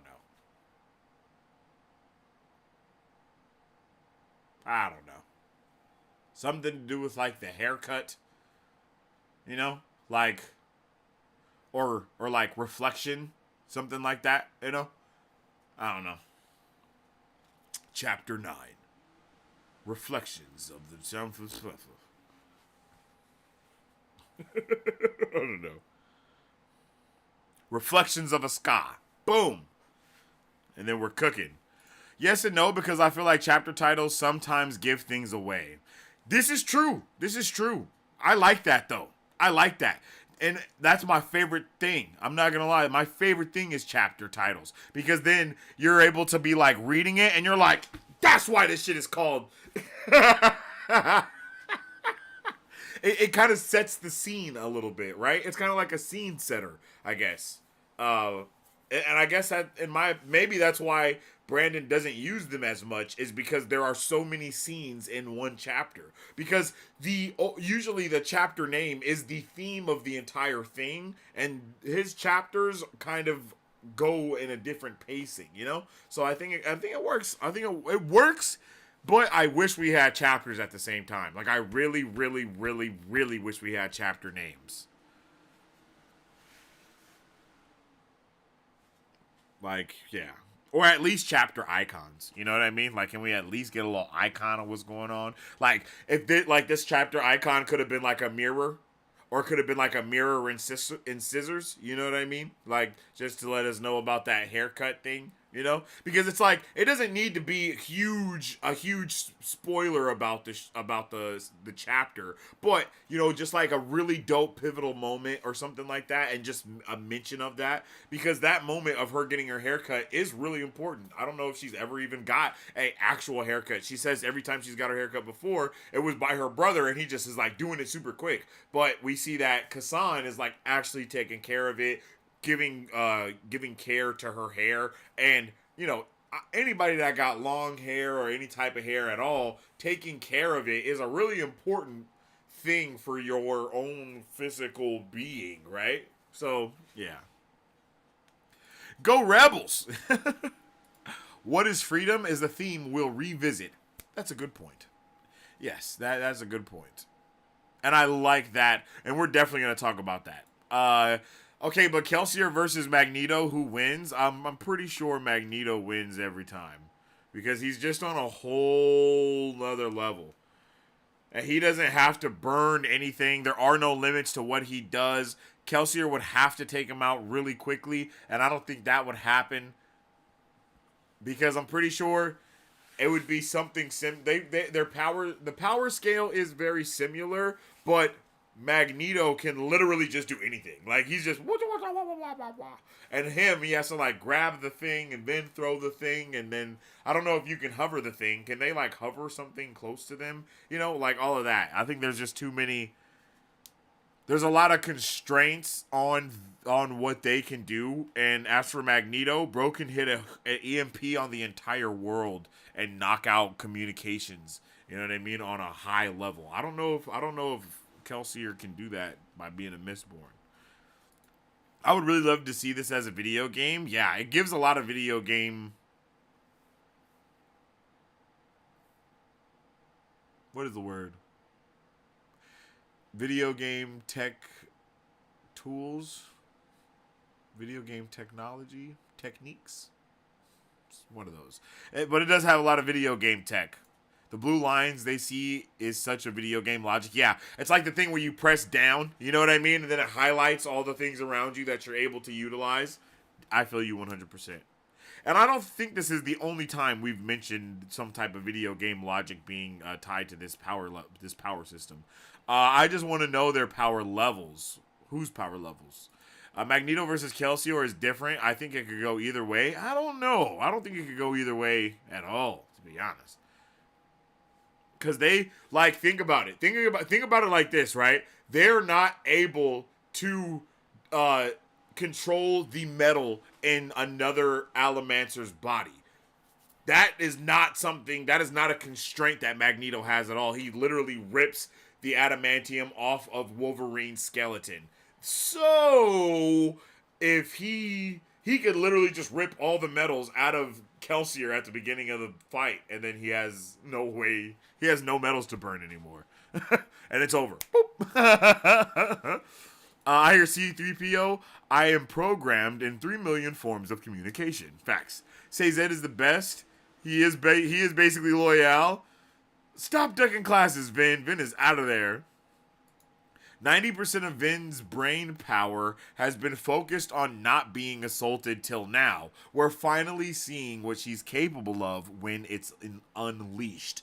Ooh, that's a beautiful way to put it. That is a beautiful way to put it. I feel that. The poor thing being feminine in any way was literally dangerous for Vin. Watching her learn and struggle that she's in a safe area to be feminine and they won't hurt her. Yes, and your guys' comments are two sides of the same coin, and I love that. Because yes to both of those on 100%. She's finally given the space to discover and grow into herself. Facts. And Vin does love some loopholes. Kel says budding because it's not ready yet. Budding as in a flower, not fully bloomed or fully grown. Yeah, facts.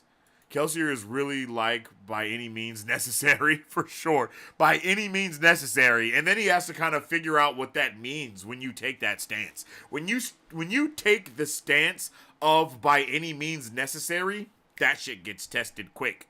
Like, do you mean that? Are you going to stand on business? Are you going to stand on by any means necessary for real?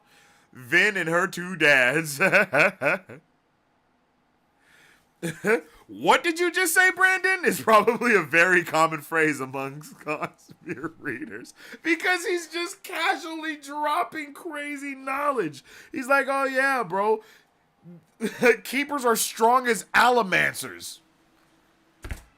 End of chapter. What the? What? What? Like, bro, are you gonna elaborate on that later? Don't worry about that right now. It's one of the things for us when we're like, what did you just say? And he's like, it'll come up in a couple chapters. You can worry about that then. Like, no, G, I'm worrying about that shit now. What are you talking about? What's going on? Yo, good evening, Teeny, I'm so sorry. Good evening, Tina. I appreciate you for stopping in with us today. I hope you're having a good night, yo. Okay. Yo, I really loved chapter 9. I don't see nobody rating this chapter in the chat, so y'all must be a little scared too. But what do you rate chapter 9 out of 10 in the chat? Exactly. WDYJSB.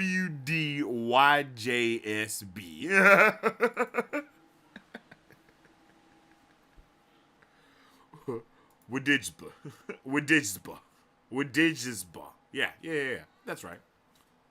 Wadijsba? I think I can give it a solid... We start with a training montage, but not a training montage. We start with training. We go into her then immediately being, not humanized, but, we see immediate character growth after seeing training growth. And then we go into Sazed dropping crazy, amazing lore, giving us amazing backstory. And then we all wrap that up in the bow with letting us know that the Keepers are just as strong as Alamancers. I think I got to give that a solid 9, maybe even a 9.3. I think I can give that a 9.3 out of 10, to be completely honest.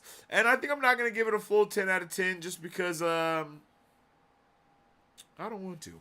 So, let's move on to the next chapter.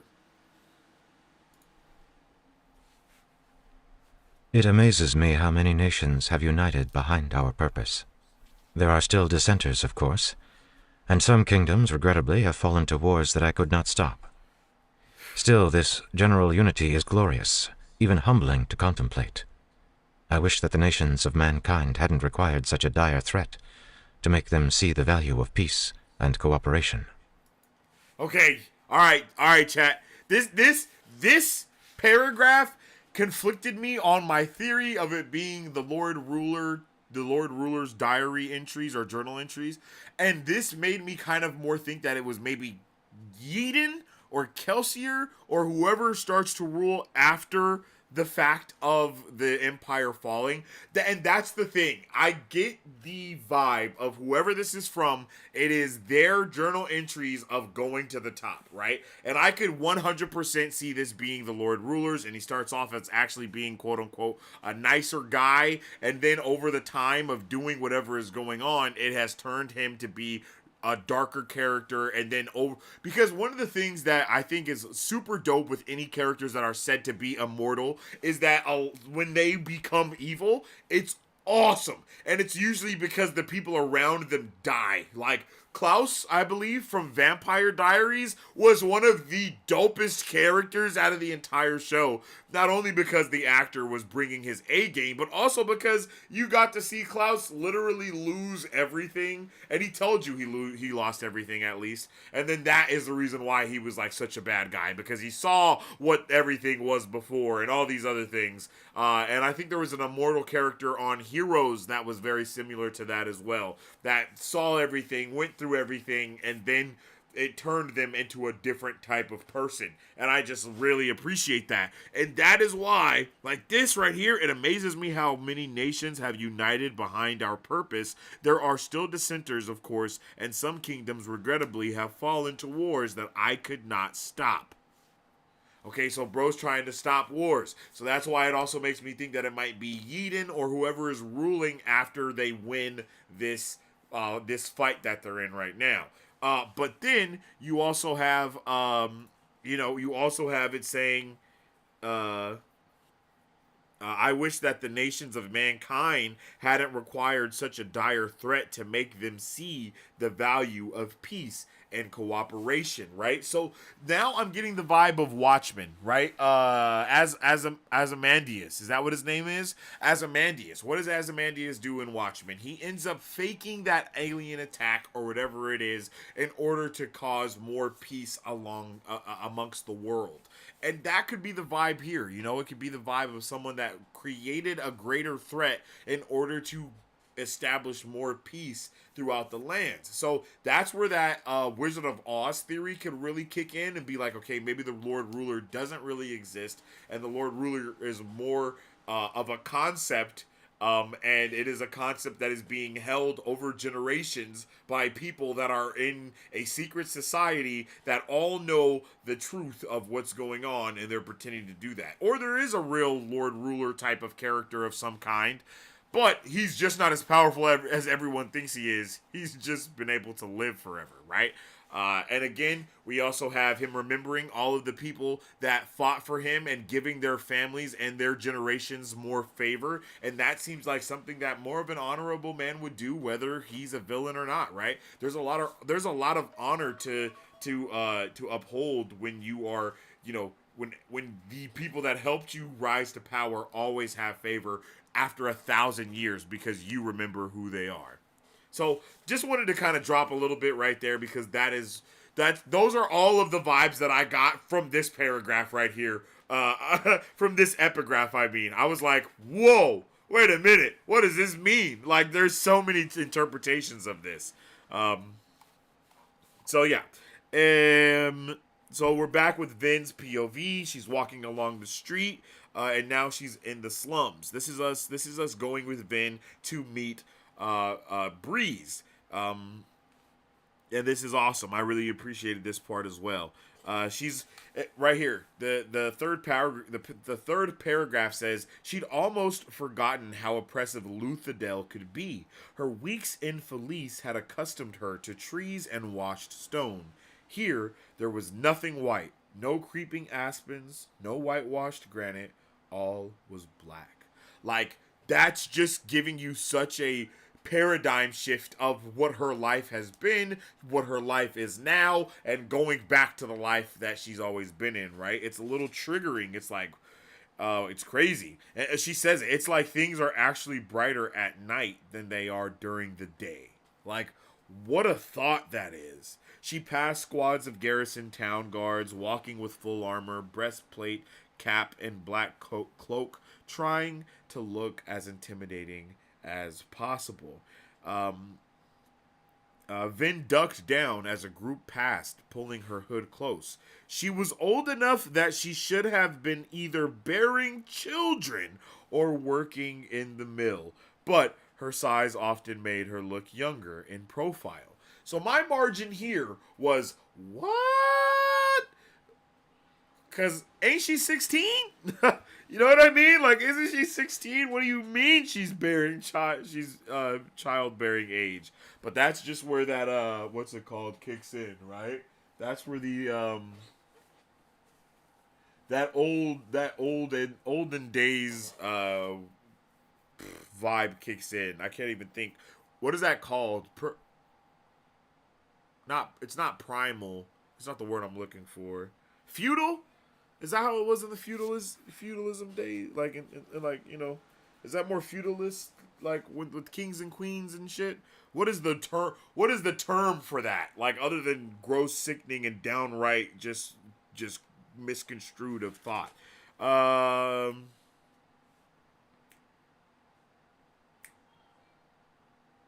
Oh, and then we get a little world building going on here. The kitchen was dingy and poorly maintained. Kitchens had to be supported by the nobility, some local lords.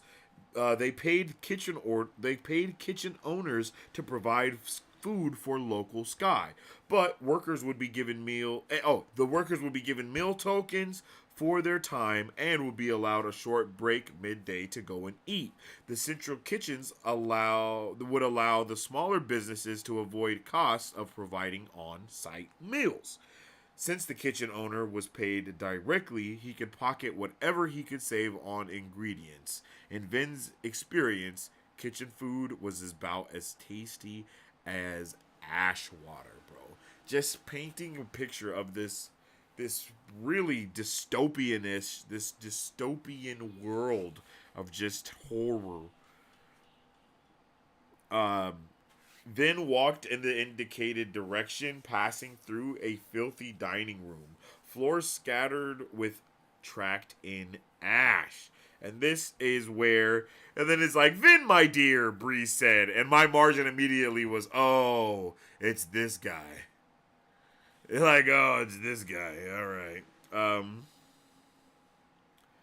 And then, of course, he immediately starts teaching her his crazy ways. Right now, you're wondering if I'm using allomancy on you. Perhaps I am. Perhaps I am not. Doesn't matter. I'm here by your leader's invitation, and he ordered you to see that I was made comfortable. I assure you, a cup of wine in my hand is absolutely necessary for my comfort. Like, yo, bruh immediately goes to work, being manipulative.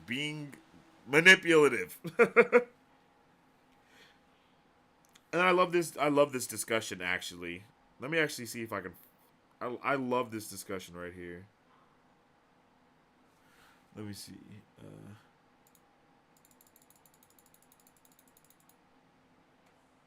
All people do.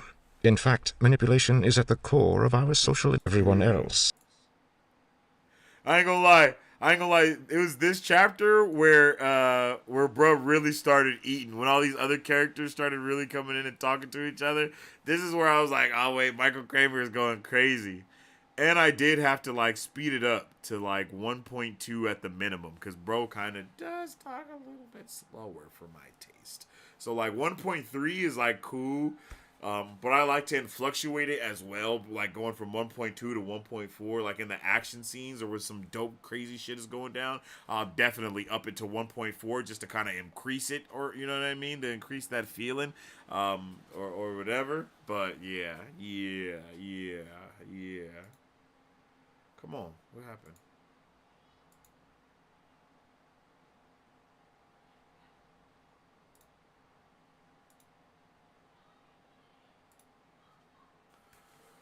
Okay, don't know what happened. Just started tripping. An error has occurred on ID Blay.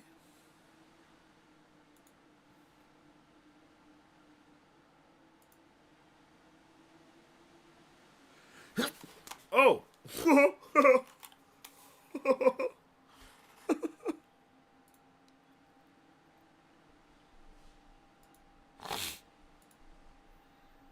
10. That was crazy. Vin walked along a street in the cracks. You say, if you knew personality, and in fact, manipulation is at the... Them, everyone else, Breeze said. You saw how that Scar gentleman treated me? People don't like us, my dear. The idea of someone who can play with their emotions, who can mystically get them to do certain things, makes them uncomfortable. What they do not realize, and what you must realize, is that manipulating others is something that all people do. In fact, manipulation is at the core of our social interaction. He settled back, raising his dueling cane and gesturing with it slightly as he spoke. "Think about it. What is a man doing when he seeks the affection of a young lady? Why, he is trying to manipulate her to regard him favorably. What happens when two old friends sit down for a drink? They tell stories, trying to impress each other. Life as a human being is about posturing and influence. This isn't a bad thing. In fact, we depend upon it. These interactions teach us how to respond to others." He paused, pointing at Vin with the cane. "The difference between soothers and regular people is that we are aware of what we are doing. We also have a slight advantage.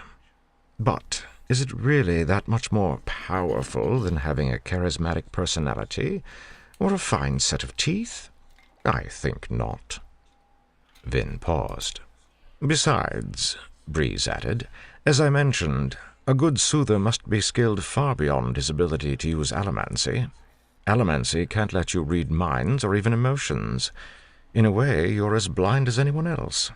You fire off pulses of emotions, targeted at a single person or in an area, and your subjects will have their emotions altered, hopefully producing the effect that you wished.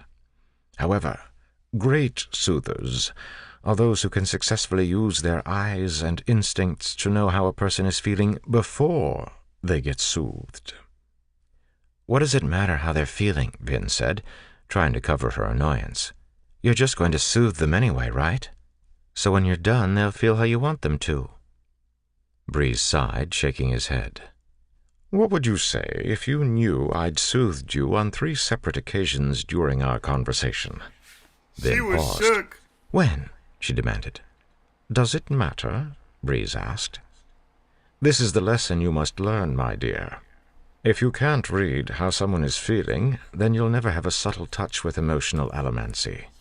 Push someone too hard, and even the most blind of Ska will realize that they're being manipulated somehow. Touch too softly, and you won't produce a noticeable effect.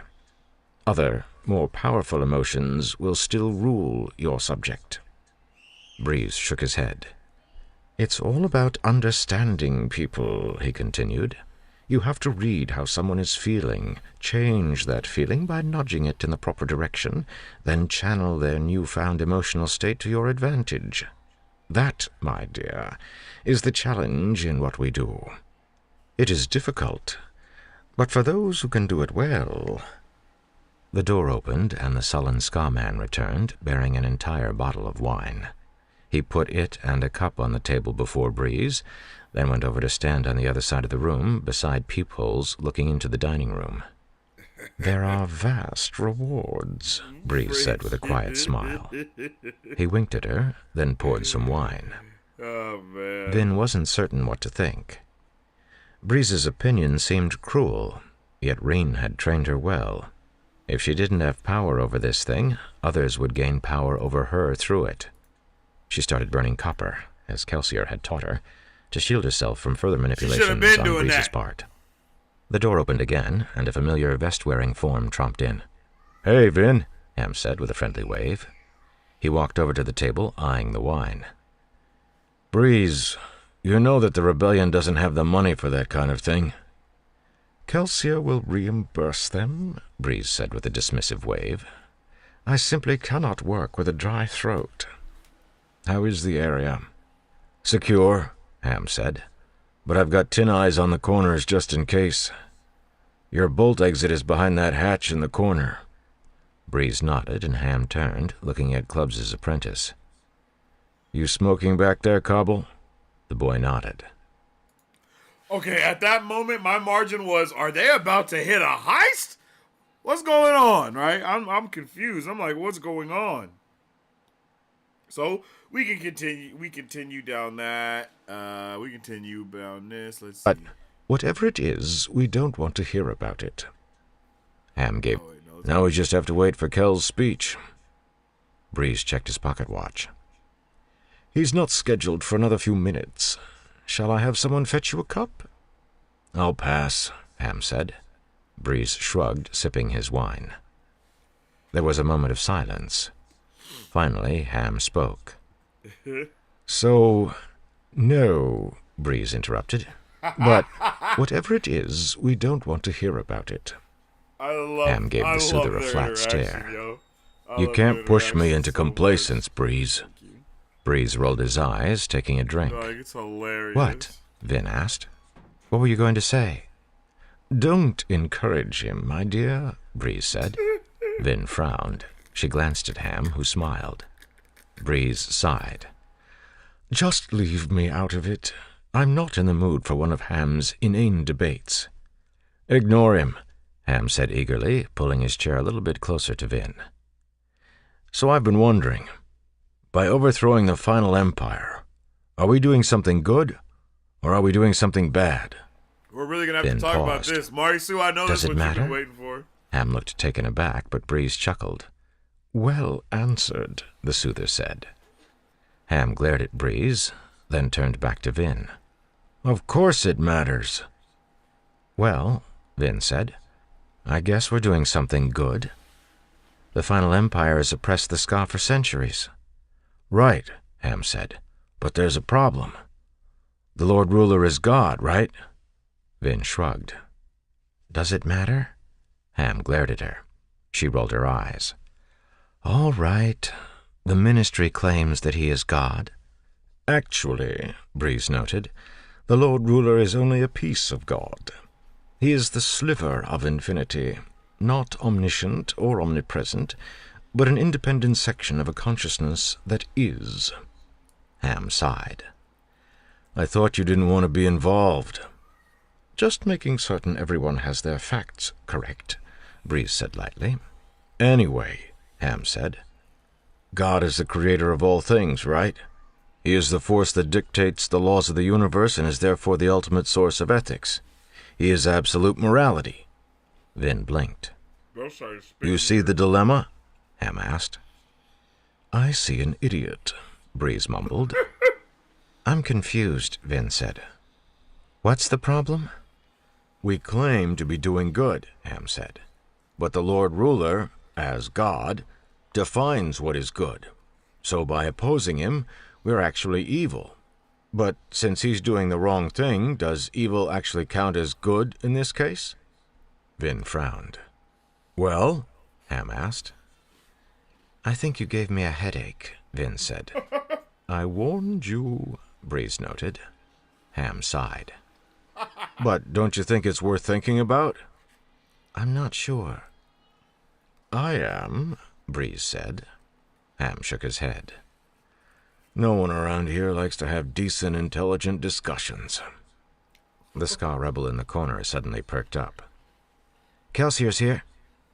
Ham raised an eye. All right.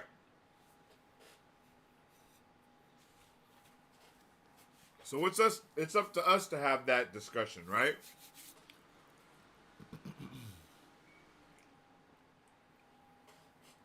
Because up until now,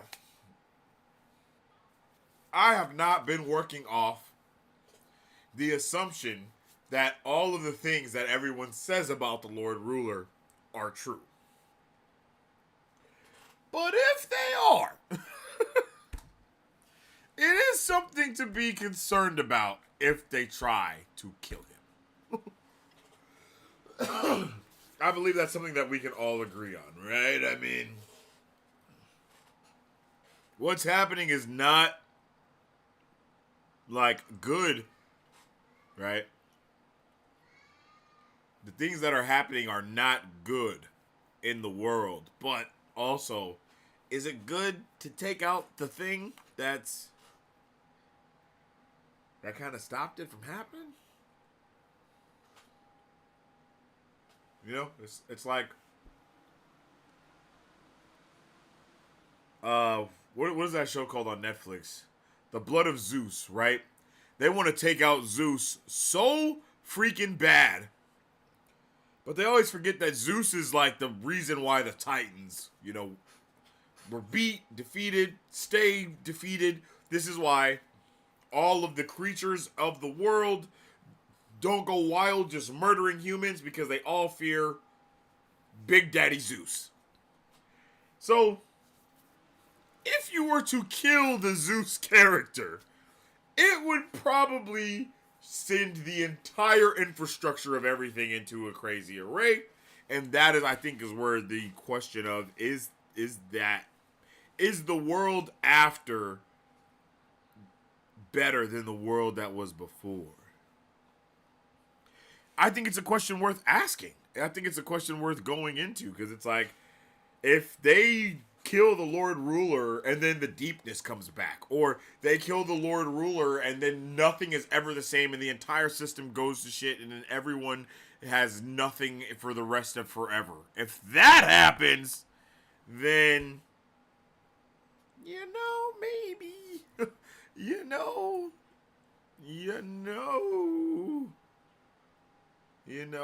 but again, that's me saying, up until this point, I've been going off of the complete assumption that everything that they have said about the Lord Ruler is not the truth. But if it is the truth, then yes, it does raise a question like, yo, if bro is God, then, like, if bro is God and or a sliver of God, either or, that comes with an L for everything after. You don't really get to kill God and things be better. That's not really how it works. So I think it's a good question. I think it makes a good point. I think he makes a really good point there. Let's see. Are we the baddies? Are we the drama? Youthfro's dilemma.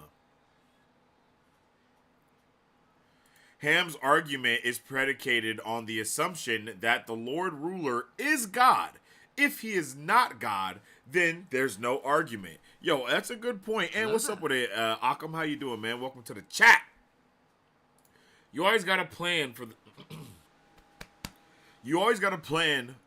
for the next day. I mean, yeah. You have to, right? Like, that's one of my biggest things when they be like, oh, we'll think about it once we get there, Very similar to, like, Star Wars, right? You don't get to really just beat the Emperor, and then after you beat the Emperor, everything is fine after that.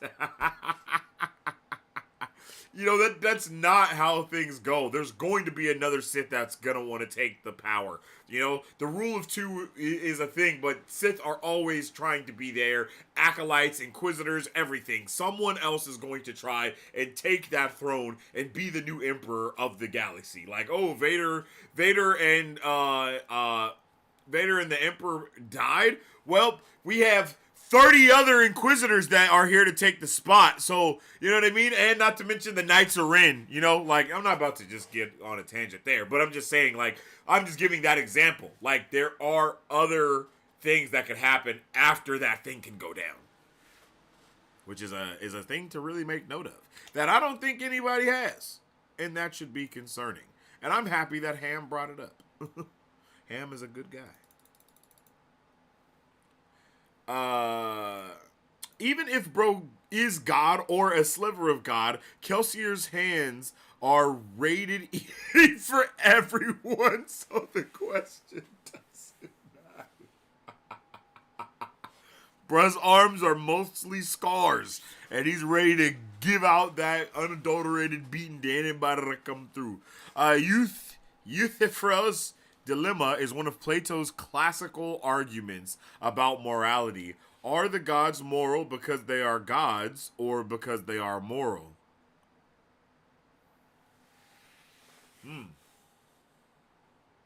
Damn. Are the gods moral because they're gods, or because they're moral? Whoa. That's heavy, yo. That's pretty heavy. We gotta have a debate stream.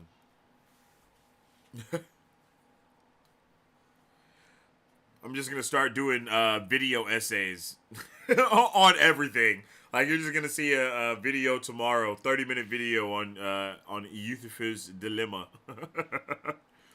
But yo, yeah, like I again though, I think it's a good question to ask. I hope that we get an answer to that question, whether it be that the Lord Ruler is not real, in the way that they have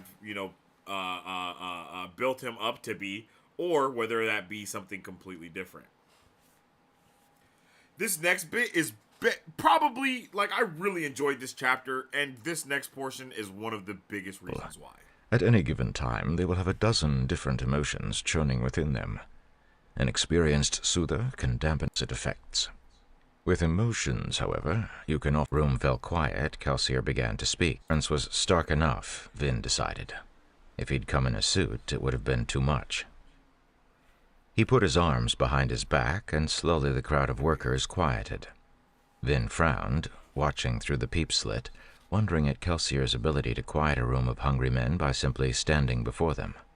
Was he using allomancy, perhaps? Like, why can he do Yet that? Even with her copper on, she felt a presence from him. Once the room fell quiet, Kelsier began to speak. "You've probably all heard of me by now," he said. "And you wouldn't be here if you weren't at least a little bit sympathetic to my cause." Beside Vin, Breeze sipped his drink. "Soothing and rioting aren't like other kinds of allomancy," he said quietly. "With most metals, pushing and pulling have opposite effects. With emotions, however, you can often produce the same result regardless of whether you soothe or riot. This doesn't hold for extreme emotional states, complete emotionlessness or utter passion. However, in most cases, it doesn't matter which power you use. People are not like solid bricks of metal. At any given time, they will have a dozen different emotions churning within them. An experienced soother can dampen everything but the emotion he wants to remain dominant." Breeze turned slightly. "Rudd, send in the blue server, please." One of the guards nodded, cracking the door and whispering something to the man outside. A moment later, Vin saw a serving girl, wearing a faded blue dress, move through the crowd, filling drinks. "My soothers are mixed with the crowd," Breeze said, his voice growing distracted. "The serving girls are a sign, telling my men which emotions to soothe away. They will work, just as I do." He trailed off, concentrating as he looked into the crowd. Crazy fire. "Fatigue," he whispered. "That's not a necessary emotion right now. Hunger, distracting. Suspicion, definitely not helpful. Yes, and as the soothers work, the rioters inflame the emotions we want the crowd to be feeling. Curiosity, that's what we need now. Yes, listen to Kelsier. You've heard legends and stories. See the man for yourself and be impressed." "I know why you came today," Kelsier said quietly. He spoke without much of the flamboyance Vin associated with the man, his tone quiet but direct. 12-hour days in a mill, mine, or forge, beatings, lack of pay, poor food. And for what? So that you can return to your tenements at the day's end to find another tragedy? A friend slain by an uncaring taskmaster, a daughter taken to be some nobleman's plaything, a brother dead at the hand of a passing lord who was having an unpleasant day. "Yes," Breeze whispered. "Good. Red, Rudd. Send in the girl in light red." Another serving girl entered the room. "Passion and anger," Breeze said, his voice almost a mumble. "But just a bit. Just a nudge. A reminder." Curious, Vin extinguished her copper for a moment, burning bronze instead, trying to sense Breeze's use of allomancy. No pulses came from him. Of course, she thought. I forgot about Clubs' apprentice. He'd keep me from sensing any allomantic pulses. She turned her copper back on. I love the way that was introduced, right? Like, it's like, oh yeah, like, there's a smoker here, bro. Of course I wouldn't be able to know what's going on. Like, like playing on us as well. Like, yeah, what is it going to be like? Making you kind of want to know what's going to happen. Or be like, well, this wouldn't work, right? Because da-da-da-da-da. And then, boom, you either get your thing confirmed or you get remembered. You get remembered. or it makes you remember what's happened, you know? Like, I like that. I just really like that. And then we basically see him there like a maestro with a symphony of emotions. That's basically the way that it was painted to me. Like the picture painted in my head is like he's a maestro standing there and he's just like kind of doing his thing, you know, like making sure everything is going the way it needs to. And then the rest of the other soothers that are there in the audience are following suit with all the things that are going on. And the way that it's like, oh, they wear this color so that those emotions are heightened. Fire, brother. I like it a lot.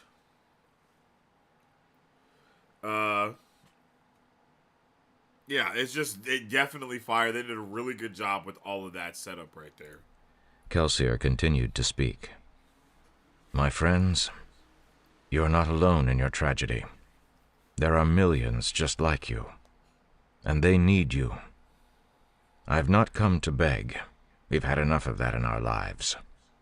I simply ask you to think. Where would you rather your energy be spent? On forging the Lord Ruler's weapons? Or on something more valuable? He's not mentioning our troops, Vin thought, or even what those who join with him are going to do. He doesn't want the workers to know details. Probably a good idea. Those he recruits can be sent to the army, and the rest won't be able to give away specific information. You know why I am here, Kelsier said. You know my friend Yeden, and what he represents. Every ska in the city knows about the rebellion. Perhaps you've considered joining it. Most of you will not. Most of you will go back to your soot-stained mills, to your burning forges, to your dying homes. You'll go because this terrible life is familiar. But some of you will come with me. And those are the men who will be remembered in the years to come. Remembered for having done something grand. Many of the workers shared glances, though some just stared at their half-empty soup bowls. Finally, someone near the back of the room spoke. You're a fool, the man said. Yo. The Lord Ruler will kill you. You don't rebel against God in his own city. The room fell silent, tense. Vin sat up as Breeze whispered to himself. In the room, Kelsier stood quietly for a moment. Finally, he reached up and pulled back the sleeves on his jacket, revealing the crisscrossed scars on his arms. The Lord Ruler is not our God, he said quietly. And he cannot kill me. He tried, but he failed. For I am the thing that he can never kill. With that, Kelsier turned, walking from the room the way he had come. Yo, for I am the thing that he could never kill. That is such a badass and overdramatic thing to say, bro. That shit is badass and overdramatic. Yo. And then he just turns and walks away. Like, what?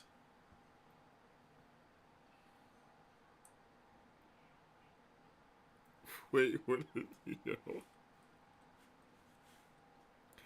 Like, what? My margin was, bro is lit as because that is crazy work, yo. Wait. Cannot kill me. He tried, but he failed. For I am the thing that he can never kill. That is the craziest shit to say ever. That's crazy. If you see me in the forest fighting a grizzly bear, help the bear. Like, what? Oh, man. Oh, yo, I'm not gonna lie. That shit had me ready to go fight for him, too, when I was reading it. I was like, bro, no, he didn't, bro. Like, that's crazy. And then Yeaton pulls up. And I love the fact that Yeaton is like just going off of the hype that he just left. And he's like, oh,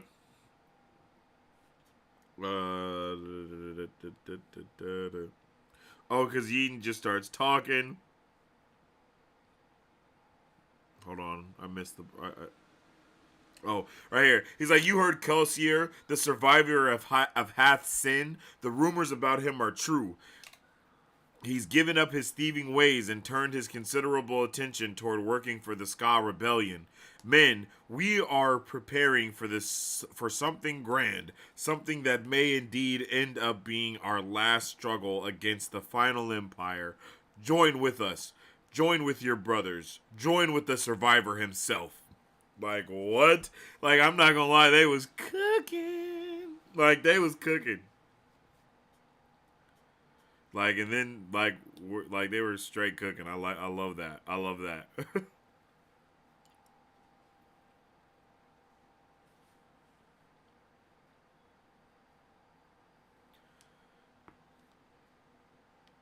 Like, what? Crazy. And then we move on to Kelsier POV. And then he's like trying to figure out what's going on with Atium. And then we get this little drop of, while burning Atium, a Mistborn was virtually unstoppable, which was part of why it was so valuable. His plan was about more than just wealth. And that's just, it just lets us know. It just lets us know that we're starting to see a little bit more of the plan come together. We're starting to see a little bit more of what Kelsier really is trying to do here. But at the same time, we're still very much in the dark about everything. It's like, yeah, the plan is coming together. Things are starting to make a little bit more sense, but not nearly enough sense that we needed to make. Like, it's not nearly, it's not nearly making as much sense as it needs to, you know? So, yeah. Let's see. Oh. And then we see Kredek Shah, the Lord Ruler's palace. Wait. Did I miss something?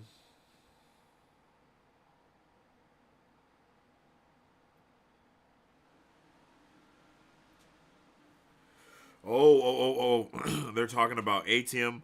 And then he said it's 90% of the Atium produced in the world had to be stockpiled year after year for 1,000 years. With that much metal, Kelsier's team could intimidate even the most powerful of the noble houses. Yeaton's plan to hold the palace probably seemed futile to many.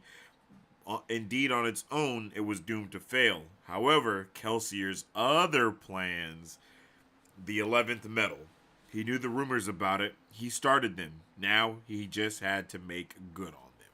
And it's just, again, I was a little confused as to whether the Atium and the 11th metal were not the same thing. And I was like, here it made it a little bit more clear, but then of course later on it was obviously clear as to what was going on. So yeah.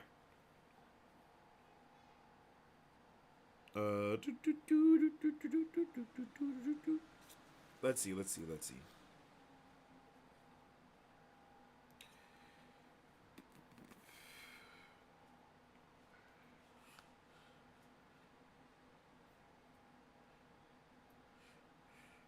Oh, and then Zazid pulls up.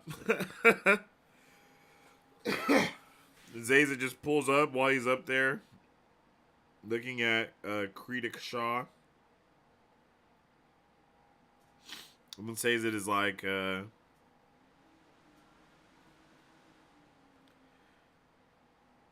Keeper. Oh, yeah, okay. We find out that keepers were necessarily secretive, for the Lord Ruler had hunted them practically since the day of Ascension itself, including some legends claimed that the ruler's complete subjugation of the Terrace people, including the breeding of and stewardship programs, was simply an outgrowth of his hatred for keepers, yo.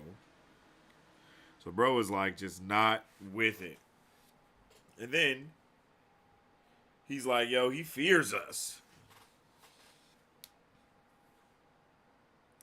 He's like, yo, it's not healthy to belong to a sect the Lord Ruler himself fears. And Kelsier's like, fears? He fears the keepers. He's like, yo, I'm not sure he fears anything. He says he fears the keepers. We definitely, he says, this is hard right here. This is hard right here. Let me see if I can find this part so we can hear Sazed say it himself, yo, because he was cooking.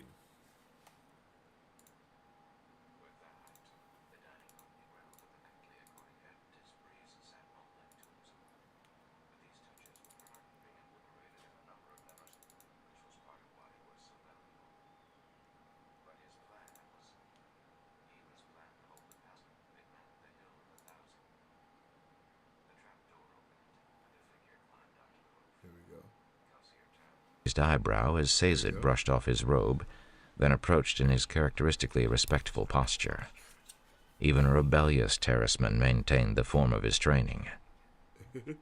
Master Kelsier, Sazed said with a bow. Kelsier nodded, and Sazed stepped up beside him, looking toward the Imperial Palace.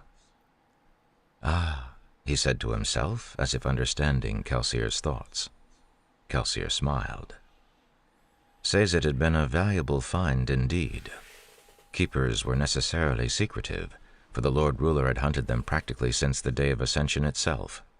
Some legends claimed that the ruler's complete subjugation of the Terrace people, including the breeding and stewardship programs, was simply an outgrowth of his hatred for keepers.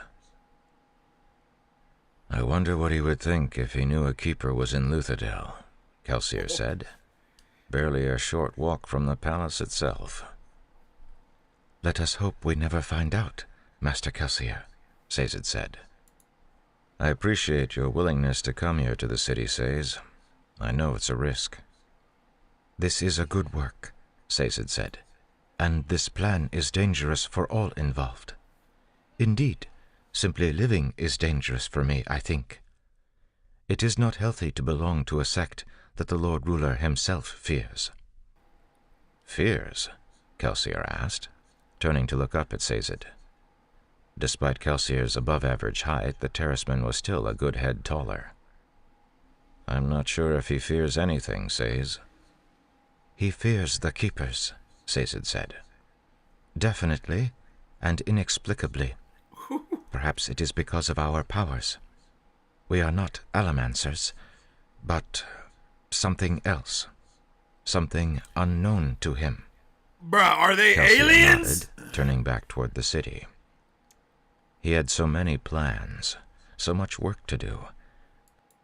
Like, are they aliens? That's the thing that I was like, hold on, what's happening here?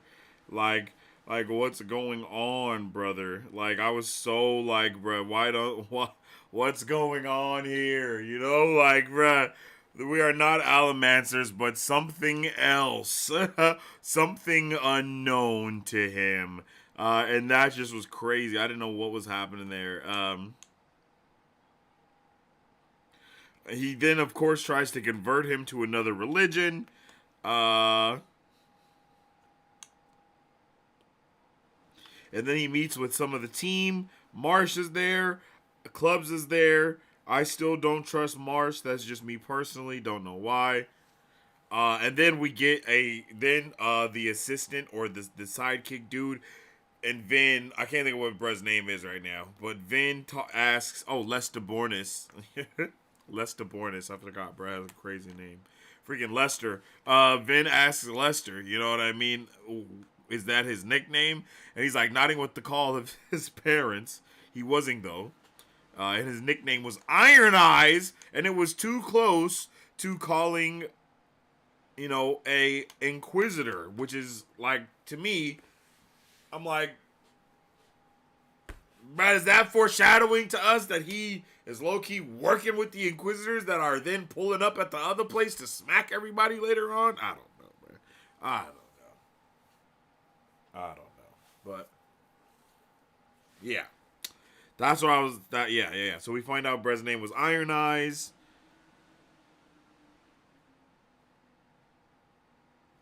Yeah, we find out that it was Iron Eyes. He still hasn't done the thing. That's one of the reasons why I didn't trust him, is because he was like, weren't we supposed to be working on infiltrating the ministry ranks? And he's like, well, Kelsier asked, turning to Marsh. Marsh shook his head. The ministry is tight. I need more time. I'm like, I don't trust this guy. You know what I mean? Like, immediately, that was the vibe. I'm like, bro, I don't know. This doesn't seem right. This does not seem right.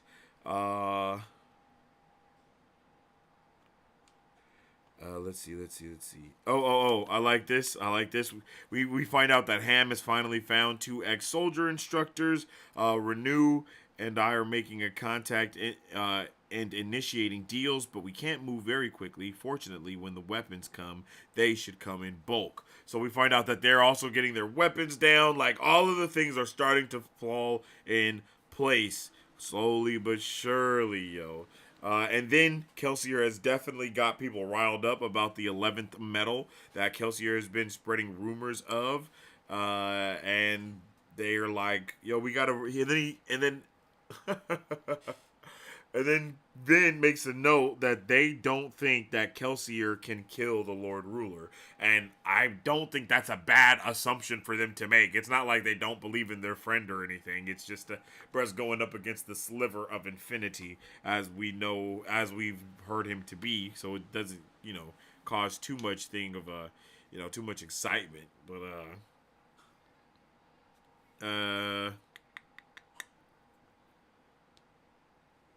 oh, and then we leave off on a dun dun dun, finding out that the ministry has found out about Cayman's lair. And in the margin, I wrote, it was Marsh. In the margins, I wrote, it was Marsh, bro, because I'm pretty certain that he is the one behind all of. I'm pretty sure. Like, I'm not 100% positive by any means, but I'm like, bruh, come on, It's like, bruh, it might be him. Like, and I'm just saying, I'm like, bro, I don't know, man. I don't know.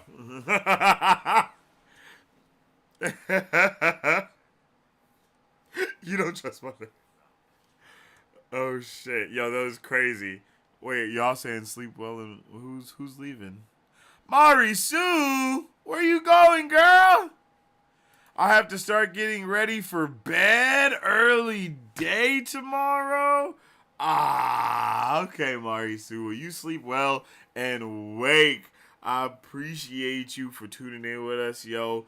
I hope you have a good rest of your night. I know you gotta get your sleep. You know what I'm saying? I know y'all. You know what I'm saying. I know how. You gotta get ready for Jeopardy, get in bed, all that good stuff. I know. Appreciate you, Marisu. Hope you have a good rest of your night.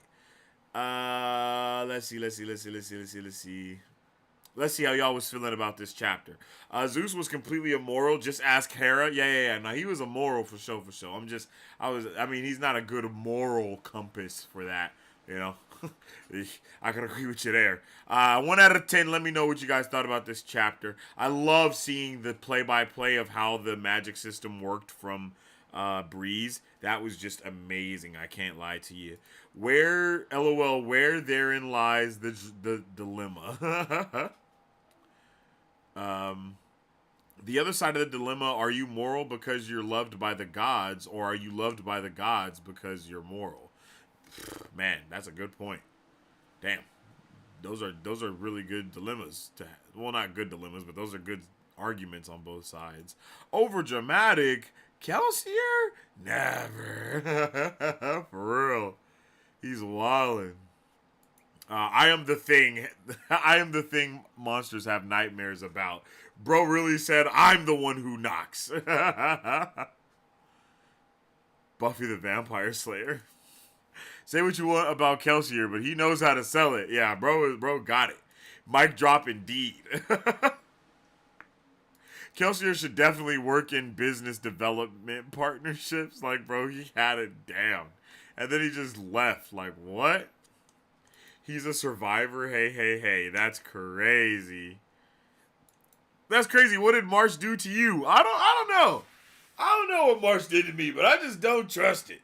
This is something about him. I just can't be trusted. I don't know what it is, but I'd be like, huh, interesting. You know what I mean? Like, that's the vibe he be giving me sometimes, bro. I mean, I just be a little concerned.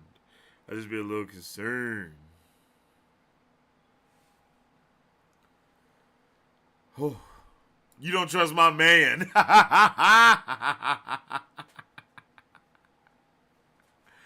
Yo, that's hella funny.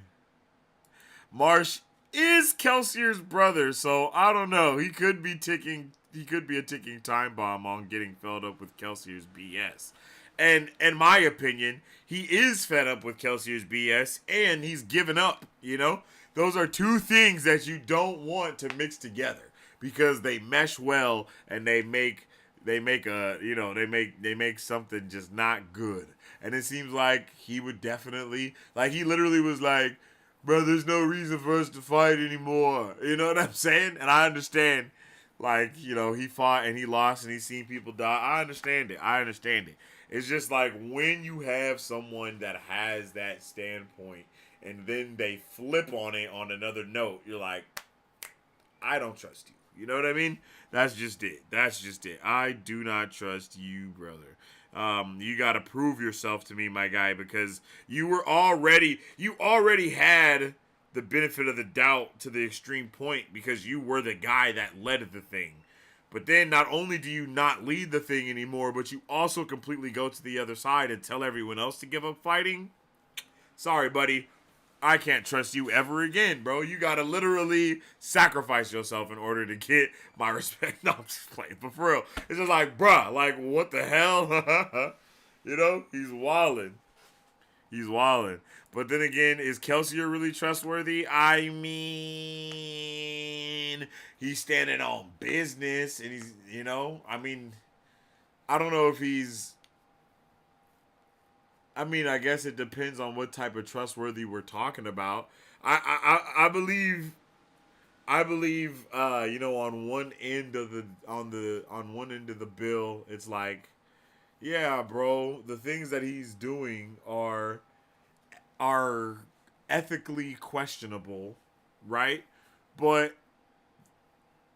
the things that are also being done are not ethically questionable. They're just definitely ethically wrong. You know what I mean? Like, you know what I mean? Like, it's his morals that he's doing. It's questionable, but the shit that they're doing is definitely wrong. You know what I mean? Like, I don't know. He murdered Ska, who were just trying to make a living. Yeah. They were just following orders. That's the oldest excuse in the book. I don't stand for that shit at all. You know what I mean?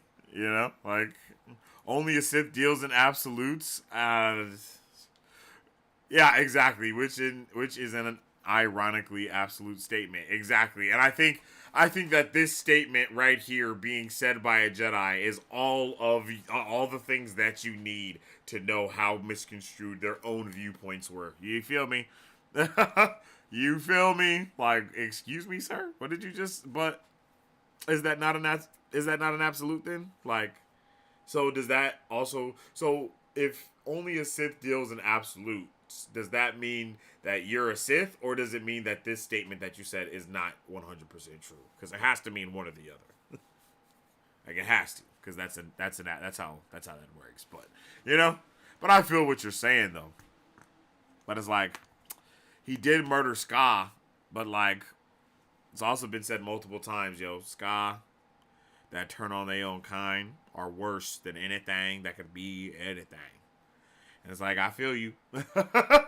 I feel that. I know that was definitely, those first two chapters are I believe those are like the longest chapters. And chapter 12 is also another long chapter. So those will definitely be, that's why I just wanted to cover those a lot more. There was a lot of stuff going on in those specific chapters, and I don't feel like there's as much going on after that, really. Like, we have a lot of moments happening, but it's like, we just have a lot of lore things going on here and there. So that's why I just wanted to cover the first couple of things more in depth, because we do have a lot of short chapters right here. So we're going to just we're not going to breeze through them necessarily, but we're definitely going to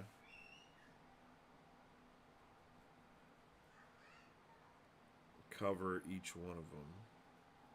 Yeah, like this chapter was so short, I skipped it. I didn't even know I did. That's crazy. All right, let's get it popping.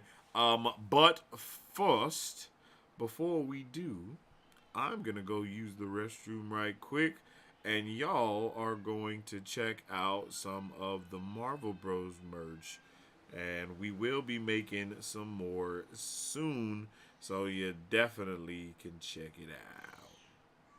What is up, Super Fam? How's it going, everyone? Welcome to Marvel Bros, where we discuss all things Marvel and everything pop culture. We started Marvel Bros back in 2019 because we have a love for not only Marvel movies and comics, but because we wanted to have a place where people could stay up to date with all pop culture news. Here, you will have access to all of our content, whether it be trailer reactions. You look like He-Man. Oh! And most importantly,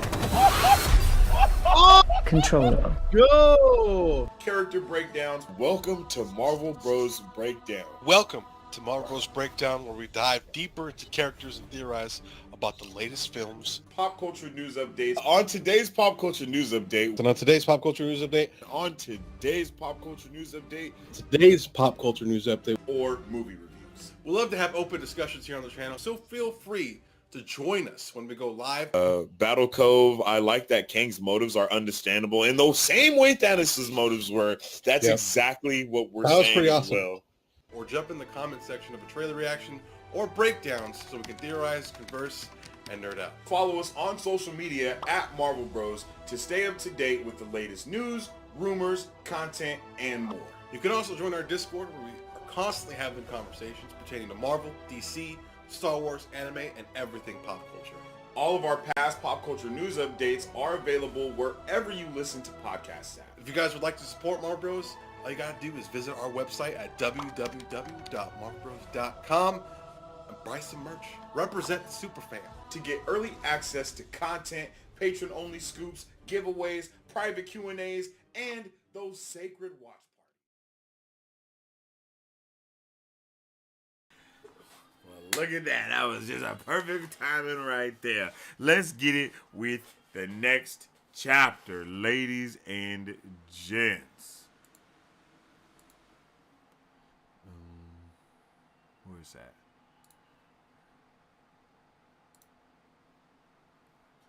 Oops.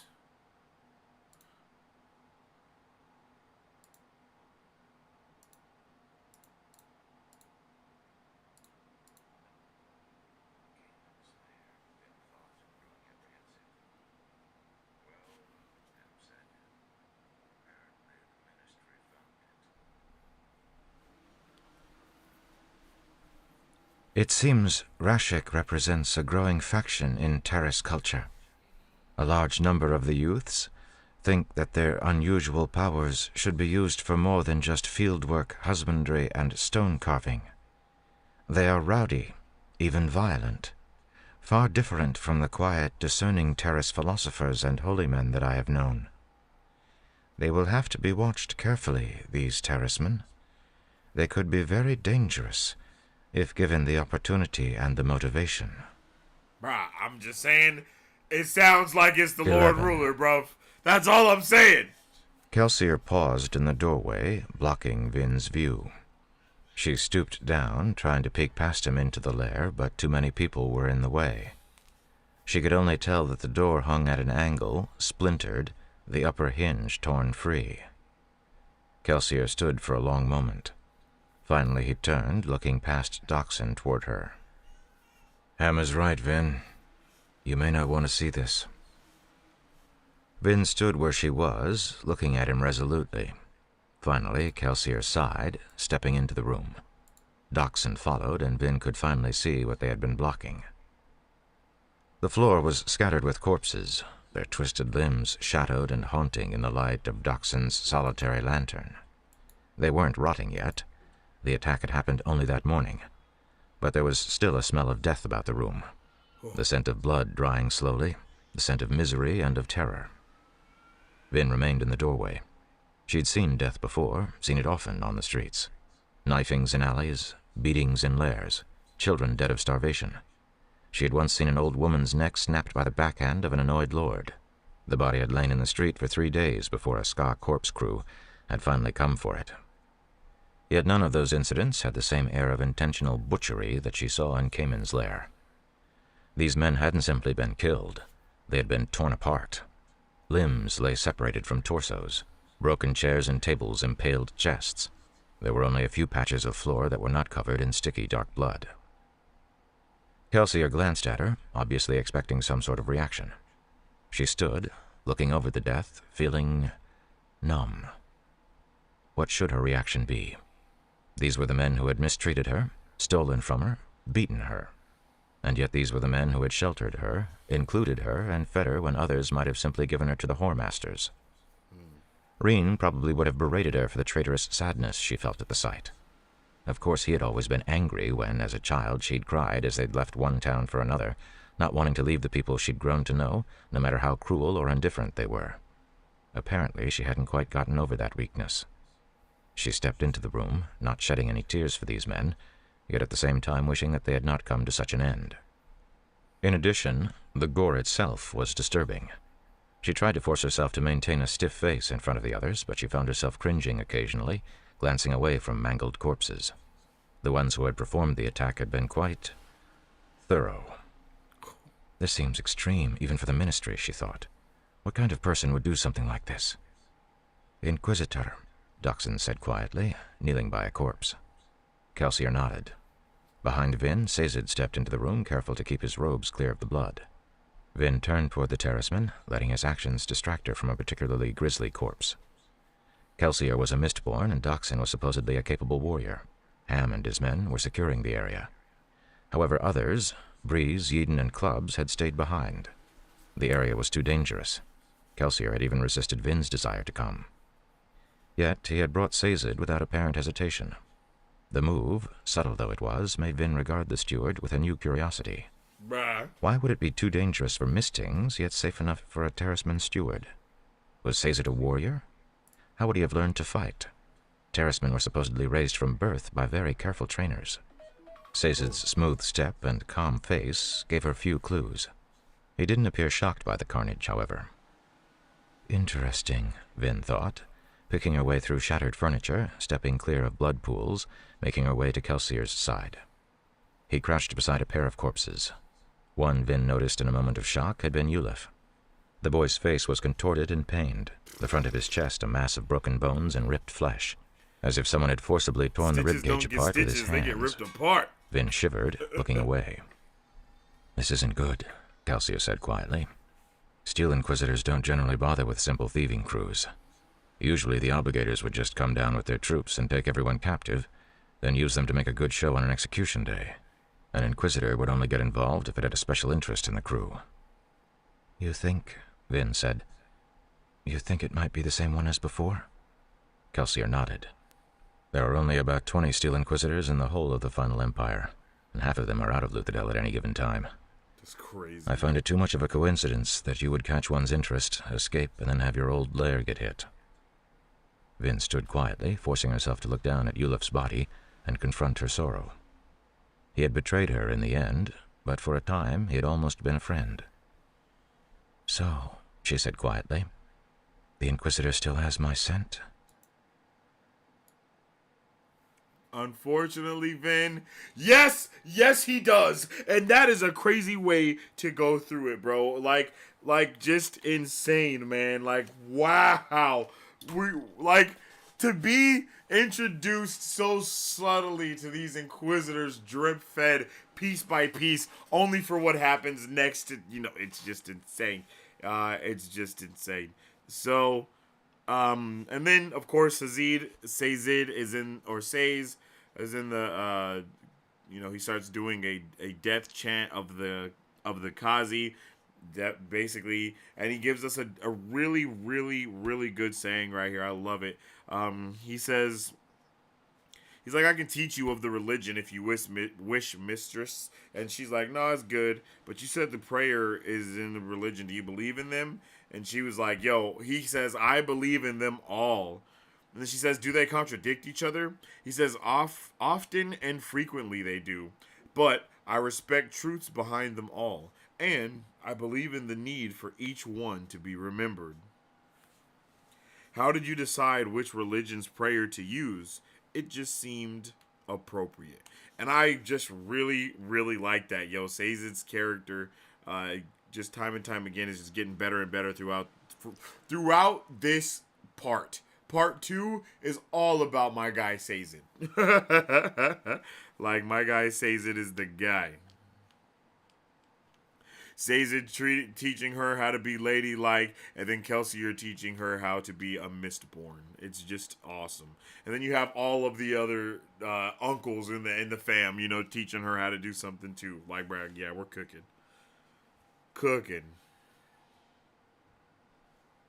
And then, you know, she tries to listen to everything that's going on. Right here. Kelsier stepped back into the main room. Vin edged closer, trying to hear what they were saying, but Sazed placed a restraining hand on her shoulder. Mistress Vin, if Master Kelsier wanted us to hear what he was saying, would he not speak in a louder voice? Vin shot the terraceman an angry glance, and then she reached inside and burned 10. My margin immediately is she did not think that through, because why would you do that in this room filled with nothing but bodies, blood, gore, and just terribleness?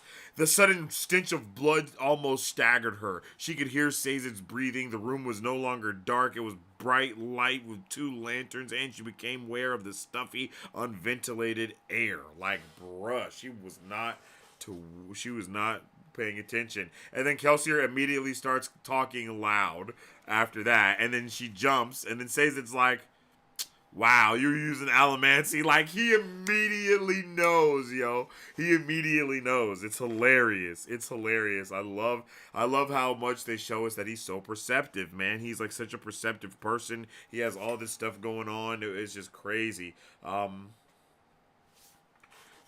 know, he just knows a little bit of everything. And then we switch POVs yet again. And then we switch POVs yet again to Kelsier.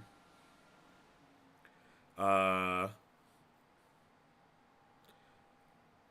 then we see a statue that depicted the Lord Ruler standing dramatically in a cloak and armor, a formless representation of deepness, dead in the water at his feet.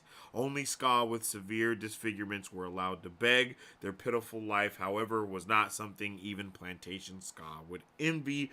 Malnourished children and age-withered adults called with apprehensive voices. Kelsier reached reflexively for his coin purse. Stay on track. He can't save them all. There will be time for these once the final empire is gone. Kelsier studied each face in turn. He had only seen Cayman briefly, but he thought he recognized the man. Kelsier's order, he was like, because Milev was one of the dudes that was dead to Kelsier's order given to Milev, the new crew leader, was Cayman needed to be made a beggar, and they did make him a beggar, and he knows it. So he's basically starts going through the city trying to figure out what's going on. He dumps a few coins into his hand, and then he carefully makes his way forward. He discards all of his garments and leaves them for the beggar, and then he comes to a thin, dark alley that was clogged with refuse and ash. No one waited for him, at least no one living. Cayman, the crew leader turned beggar, hung quietly from a rope tied far above. His corpse spun leisurely in the breeze, ash falling lightly around it. The rope tied to a hook, then rammed down his throat. The bloodied end of the hook jutted from his skin below the chin, and he swung with head tipped back, ropes running out of his mouth, and his hands were tied, and his still plump body showing signs of torture. Yo, the Inquisitors are looking for Vin quick, fast, and in a hurry. And then, of course, Vin followed him. Of course, Vin followed him. She's like, yo, I would, yo, and he's like, Vin, what are you doing here? I wanted to see where you were going, she said, cringing slightly before his anger. This could have been dangerous. What were you thinking? Vin cowered further. Kelsier calmed. You can't blame her for being curious. He just thought. A few beggars scuttled in the street. She's just... Wait a minute. It was subtle, but he almost missed it. Vin was soothing his emotions. I was like, damn. That's crazy. And then she's like, I'm sorry. It's just a habit. I'm like, damn. It's such a habit. She reflexively is using her powers to save her life because she's done it so much. Just poor little thing, yo. Just poor little thing. But yeah, then she just popped up behind him. That's just crazy. And then he's like, he lets her know it's a ritual killing for the most reprehensible of sinners, people who misuse allomancy.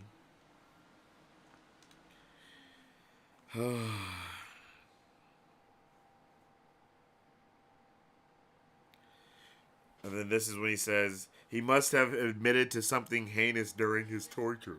He must have known what you were, Vin. He used you intentionally. Only a couple obligators saw you at the Canton building, and it takes a very rare man to connect the ska servant and the well-dressed noblewoman as the same person.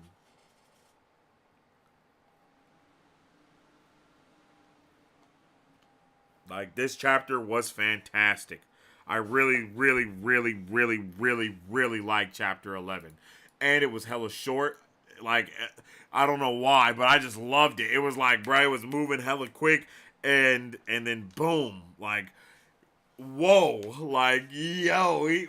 The Inquisitors came through and murdered everybody. You know what I mean? Like, this chapter, I would have named it, like, Truth on a Hook or something like that. Truth swings.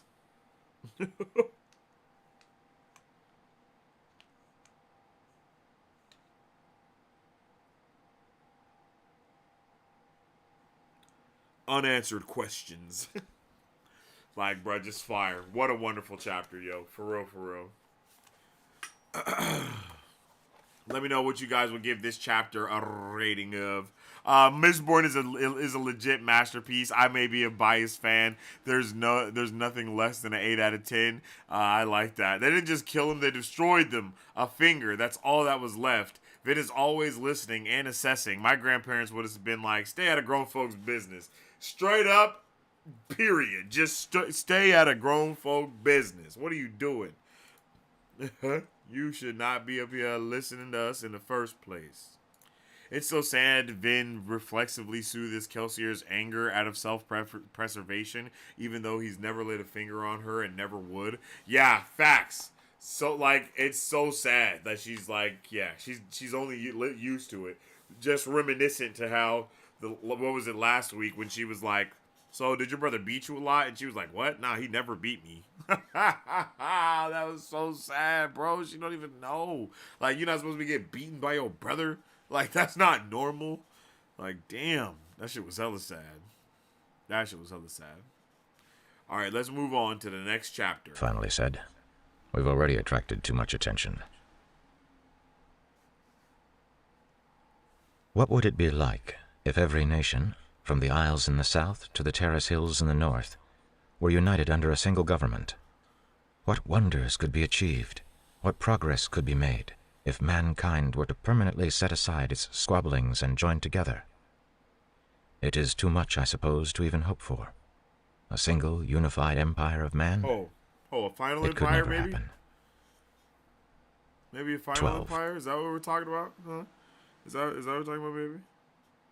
A final empire? We start this chapter with Vin getting dressed for the ball, getting in all these pretty clothes that she hasn't had before.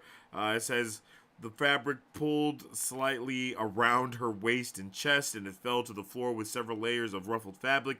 She kept feeling as if she were going to trip, felt as if she were somehow exposed by how tight it was through the chest, though she had exposed nearly as much skin when wearing normal buttoning shirts.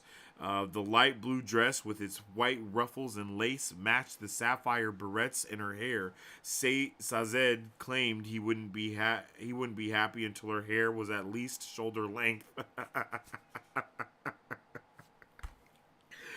Bruh, Sazed is crazy. Sazed is crazy, bro. He's like, yo. Aristocrats don't hide their deficiencies. They highlight them. They might be impressed by the statement you're making. I just love how much he knows. He's so well versed with everything that's going on. He's very, very, very, very, very much so intelligent. Oh, snap! My bad. I just made a crazy connection in...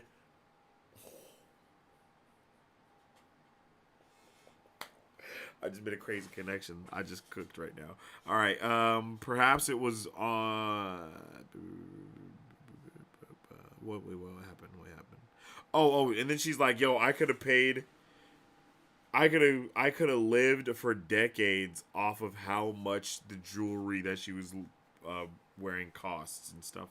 And then she was trying to figure out why she didn't leave and why she didn't go. And she's like, "Maybe it's because of my promise to Kelsier. He had given me the gift of allomancy and depended on me." Like, that's the way that she's thinking, and I love that. Perhaps it was her duty to the others. In order to survive, crews needed each other to do their separate jobs. It wasn't the wealth or the job's thrill that made her stay, though.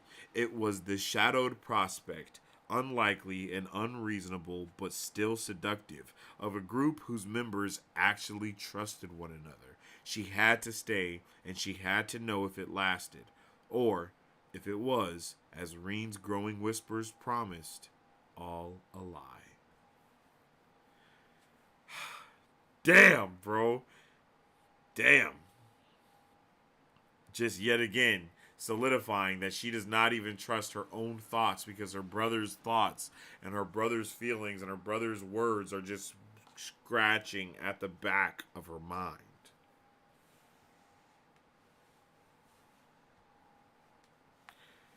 And then we skip a little time here to the next scene, and the carriage is moving, and then Kelsier lands on it, and it shakes suddenly. As he lands, she gets in, they talk back and forth a little bit, and he's like, "Yo, you look just like a noble young lady. The disguise is perfect."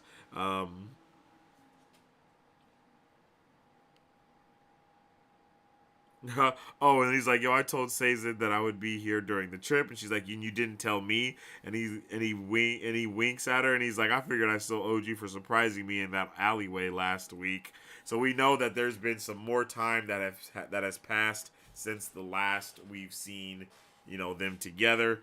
Up until then, definitely just switching scenes at a very fast rate, but it's just works so well. We find out that we need her to be a spy just because no one else can do it. You know what I mean? No one else can do it. No one can be trusted to get the information that needs to be that needs to be had, that needs to be found, right? And then Vin is like, "Yo, will the Lord Ruler be here tonight?" And then he says, "No, but there will be obligators in attendance, but probably no inquisitors." And I just love how she's like, "Yeah, okay, cool. She's like, she'd never seen the Lord Ruler before, and she'd never want to. And he's like, "Don't worry so much. Even if you were to meet him, you'd be safe because he can't read minds. And if he can read minds, he doesn't do it to everyone he meets. I've known several Ska who pretended to be noblemen in his presence. I did it several times myself before." Cue backstory, you know what I mean? And then he stares at the scars on his arms. Yo, my guy Kelsier's been through it, bruh. He's been through it. Poor guy, he's been through it, man. Everybody's just so damaged, bro.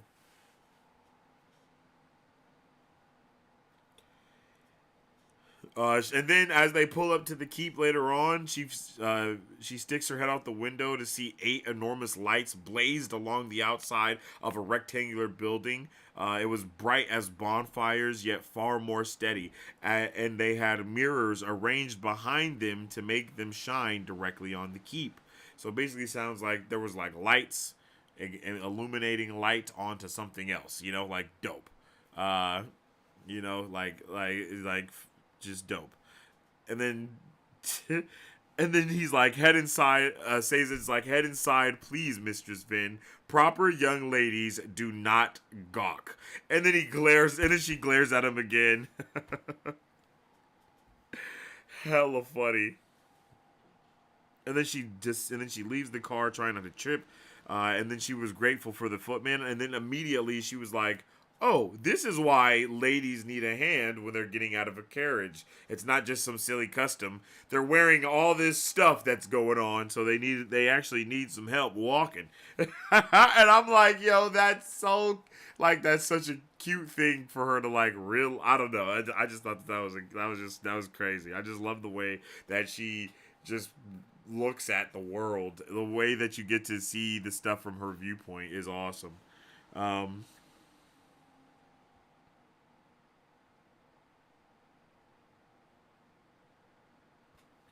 So, excuse me. Then she goes back. Then they're like going into the place.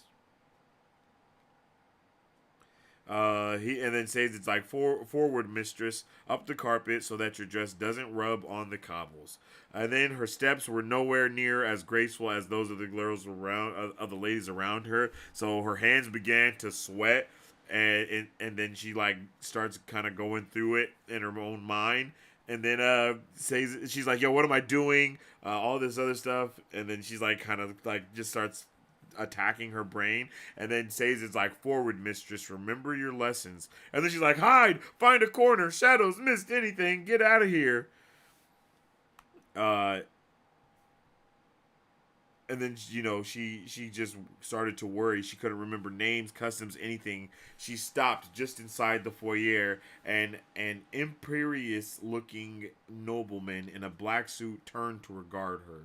She distinctly heard the word Renault whispered, and she glanced apprehensively to the side. Several women were looking at her. They were studying the gown, hair, and jewelry. Then glanced to the other side where a group of men were watching her. They saw the neckline, the pretty dress, and the makeup, but they didn't see her. None of them could see Vin. They saw Lady Valette. It was as if Vin weren't there. As if she were hiding right in front of their eyes. Her tension began to retreat. She let out a long, calming breath. Cézide's training returned. She adopted the look of a girl amazed by her first formal ball. And then Cézide relaxed beside her.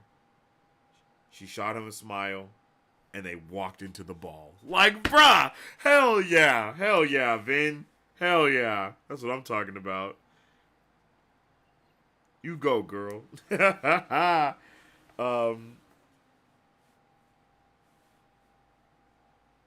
And then Cézide kind of breaks down the night. He tells her that he gets a table for one. If there's any dudes that come, right here. I love this. He said, I asked for a small solitary table. You won't need to mingle during this visit. I think just be seen. The solitary table will mark you as single.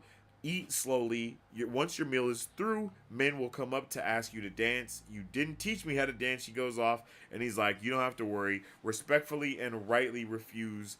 They will assume that you are simply flustered by your first ball. No harm will be done. And at this moment, Vin sat primly waiting. Most tables lay just beneath overhang of the gallery, and all of this stuff. Occasionally, someone gestured or nodded towards Vin. And at this moment, in the margin, I wrote, Vin in my head, it looks like young Rhaenyra for some reason. And I don't know what that's about, but in my head, she looks like a young Rhaenyra. But of course, with the dark hair, and the hair is matching, but that's what I see. You know what I mean? That young actress that played Rhaenyra in House of the Dragon. I don't know why that's what I see, but that's what I see.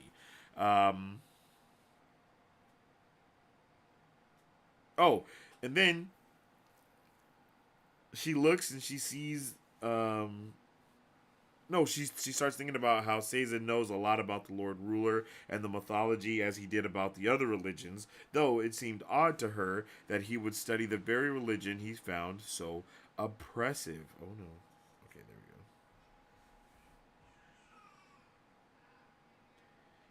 we go. And then it says central to many of the windows was the deepness, dark black or in window terms violet. It was formless, with vengeful tentacle-like masses creeping across several windows. Then looked up at it along with the brilliantly colored depictions of the Lord Ruler and found herself a little bit transfixed by the backlit scenes. What was it, she wondered, the deepness? Why depict it so formlessly? Why not show what it really was? And I'm like, bruh, it's goddamn Cthulhu.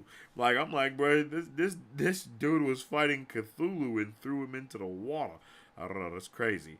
Damn.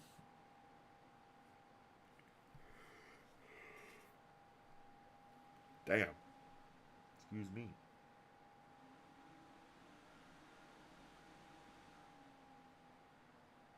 And then I love this. She's like, her instincts whispered scam. The Lord Ruler had invented some terrible menace that he'd been able to destroy in the past, therefore earning his place as emperor. Yet, staring up at the horrible twisting thing, Vin could almost believe. What if something like that had existed? If it had, how had the Lord Ruler managed to defeat it? What if the Lord Ruler is it? Surrounded by the majestic hall. Oh, okay, yeah.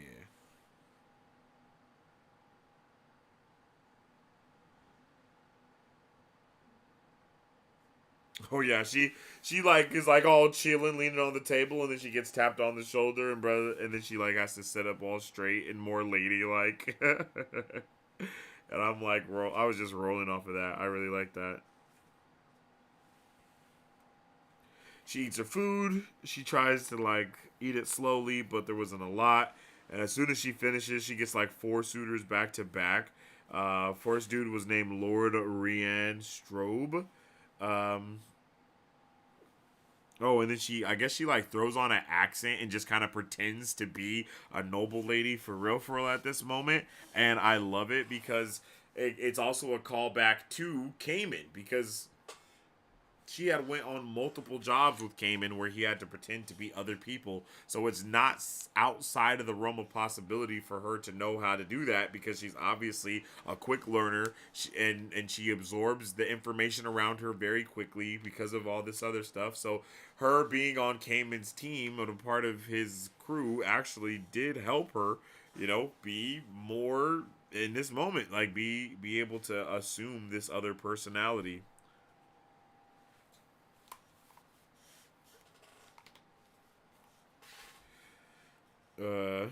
And then right here, because she's like they're talking to each other after the dude comes up, and then Vin is like, oh, because Sazed tells her you're gonna have to dance with the dude at the next ball, and she's like, maybe he won't attend, and then Sazed says, perhaps, but not likely. Young nobility are quite fond of their nightly diversions, and she's like, they do this every night. He says, nearly. The balls are, after all, a prime reason most people come to Lutherdale. If one is in town and there is a ball... Oh my god. My whole shit just closed while I was reading. That's crazy. And there is a ball, and there almost always is, one generally attends, especially if one is young and unmarried. You won't be expected to attend quite so frequently, but we should probably get you to attending up to 2 or 3 a week. And he says it like it's just all natural. Like it's no big deal. Like, hey, no, 2 to 3 a week, yo. That's all. Nothing major. And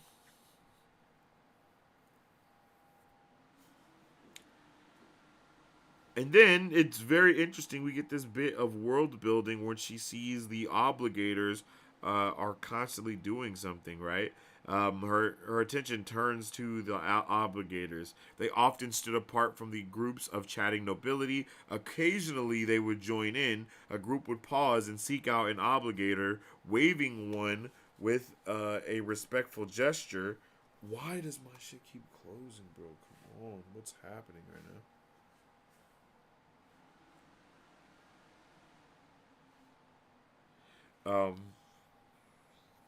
Yeah, okay. Waving with a noble gesture. Oh, yeah. Oh, Vin frowned, and she tries. Boom, right here, right here. This should have me shook, right? A group at a nearby table waved to a passing obligator. The table was too far away for her to hear, but with 10, and then my margin is. No.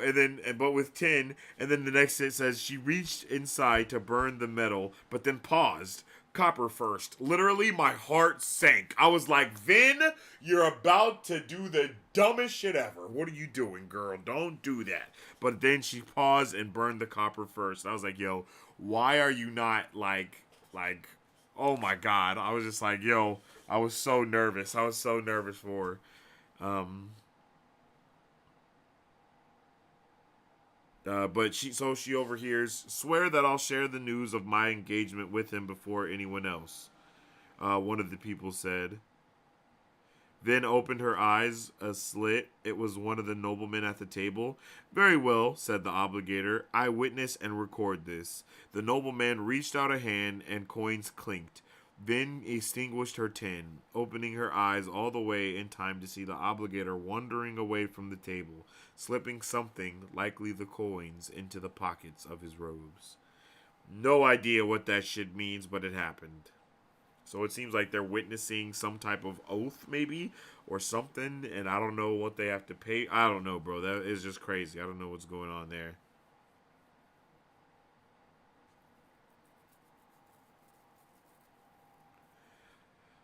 Then she, of course, talks herself into being okay to leave and go. She goes up to this balcony she sees, basically, and then there's another dude that's there, and then he's like, here's the problem with going to refill my cup. You know what I mean? Like, and he's hiding up there not watching. We find out this dude's up here hiding and reading, you know what I mean? He's staying out of the party. He doesn't even want to be there. He's obviously forced to be there, much like Ren is, much like Vin is, and then Vin is like, she starts feeling comfortable because she sees that the dude is like her. He's forced to be there. She's forced to be there. He just wants to read. She just wants to learn how to do allomancy. So it works. It's a nice fit, and they have a really good conversation. They like socialize for a little bit, and then we find out that his name is Lord Elland, and then and then he's like, yo, I'm not a dancer either. We see that he knows how her night's already been going, so he's obviously been keeping some kind of eye on her.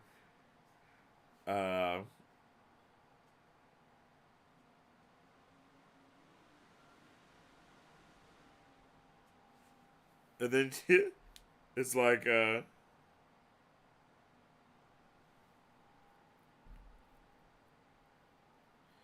and then he goes off on a little tangent. They're an ostentatious lot, even for high nobility. They can't just have a party. They have to throw the best party. Never mind that they ruin their servants ragged setting it up, then beat the poor things in retribution when the hall isn't perfectly clean the very next morning. And it's like, bruh is showing that he is very much so timid and very much so, I can't think of the word, but to the sky, you know what I mean? He doesn't have the same negative feelings towards them. He's a lot more gentle with the way he perceives them. And he's a young lad as well. And he's like, oh, well, my bad. And then Sazed is like out there chilling. And then she's like, yo, is that your guy looking for? And she's like, I gotta go. And he's like, back to reading it is. And he immediately jumps back into reading. And then she's like, and then she goes to apologize to Sazed. And Sazed's like, you ain't gotta apologize to me, girl. What you talking about? You ain't gotta apologize to me. It is both unseemly and unnecessary. And he's like, who are you talking to? The man in the corner there on the balcony, Vin said. One of the Lord Vineyard's friends? Vin froze. Is one of them named Elend? Sazed paled visibly. You were chatting with Lord Eland Venture? Yes. Did he ask you to dance? Vin nodded, but I don't think he meant it. Oh dear, Sazed says. So much for controlled anonymity. Venture, Vin asked, frowning. Like, keep Venture heir to the house title, Sazed says. He was a bit annoying in a pleasant sort of way. You're far, far below his station. Let us retire. I shouldn't have let you go to the dinner by yourself. Like, I shouldn't have gone away. Like, that's hilarious. He's like, brother, there's no way. Like, you know what I mean? He's like, I had one job, bro. And here you are being with one of the, like, this is the worst dude you could have been talking to, yo.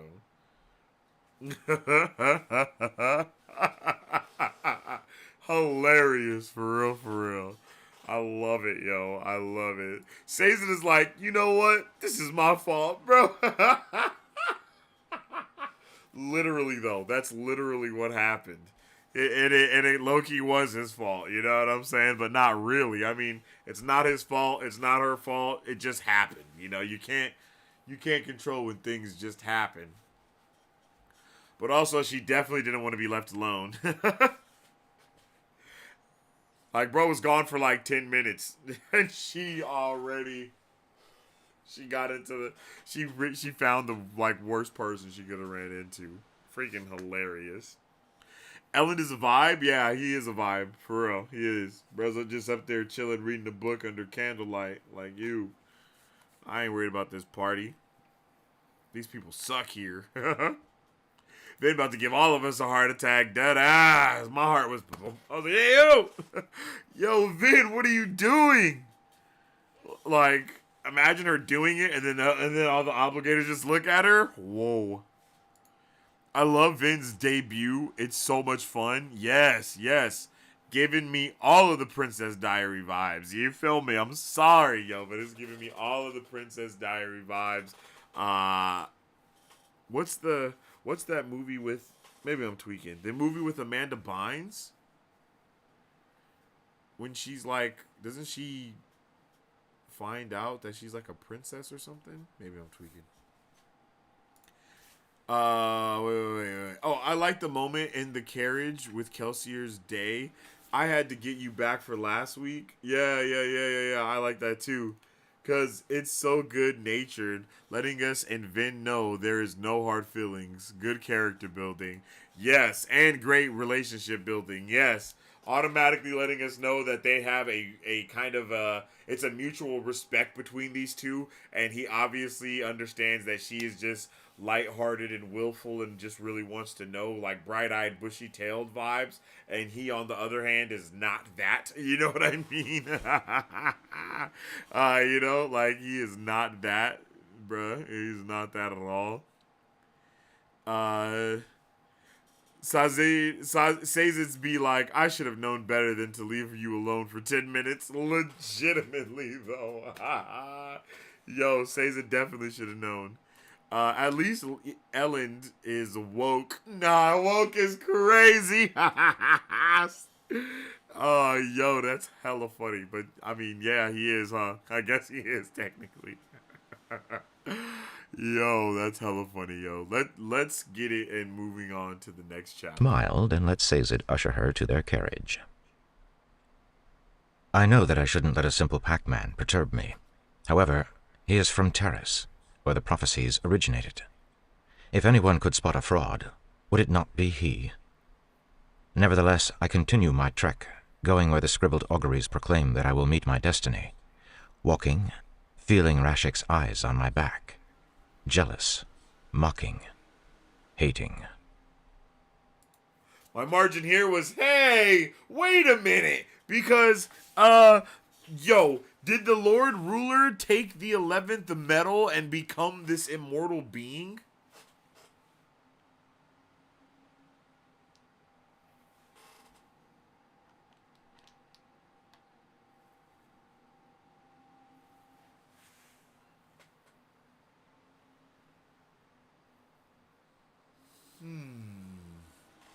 Interesting, yo. I don't know.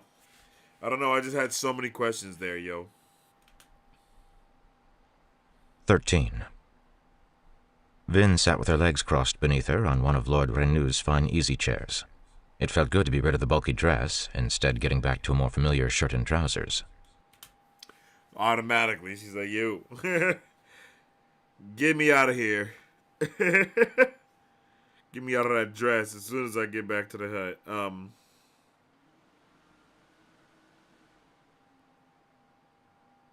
Yeah. And then this is where they basically give Kelsier a complete rundown of everything that was going on. And Lord Renew, the dude that's pretending to be Lord Renew. Lady Valette and Lord Renew.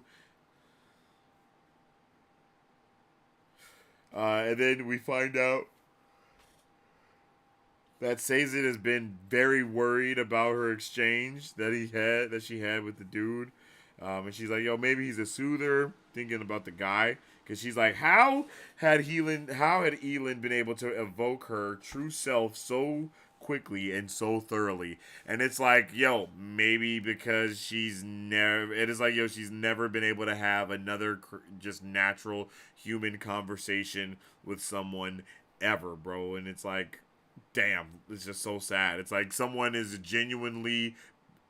her age group is just genuinely being a kind-hearted person, and she has no idea why she feels comfortable around him, or why she's like not terrified or whatever. It's like, damn, that's so traumatizing. Yo, that's just so traumatizing. She's so traumatized. She's like talking through it. She's like, no, I had copper on, all this other stuff. And then she's like, yo, whatever's going on, I'll just be more cautious next time. And she assumed that they would meet again. They'd better. You know what I mean? She's definitely thinking about Lord Ellen Vint, whatever his name is. And then Kelsier pulls up, and he's like, yo, what's up with this Saze? And he's like, you have Kelsier's like, you have news? Say's gonna say, bruh. I am afraid so, Master Kelsier. I'm afraid I got news. It ain't good news, G. It appears that Mistress Vaughn kept attention of Lord Ellen Vineyard at the ball last night. Ellen Venture? Isn't he the heir? He is indeed.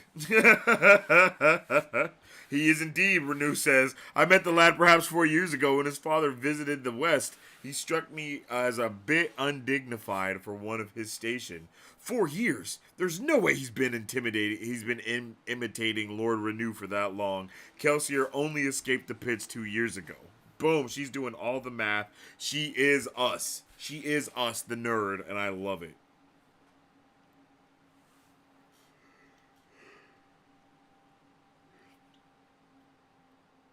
And then he's like, apparently their meeting was a matter of idle happenstance, but I fear she may have caught his eye. You taught her too well, Says. In the future, Vin, perhaps you should try to be a little less charming. And then Lord Rue is like, we want you to be liked, but not by a man as important as Ellen Venture, child.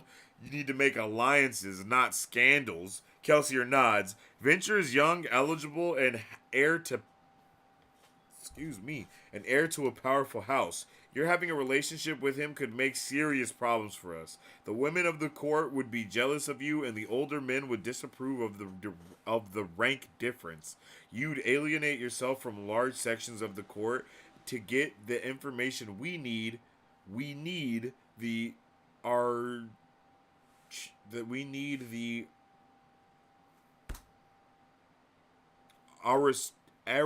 aristocracy. Damn, my brain was like aristocratic, but yeah, aristocracy. That's a stupid ass word. To see you as uncertain, unimportant, and most importantly, unthreatening.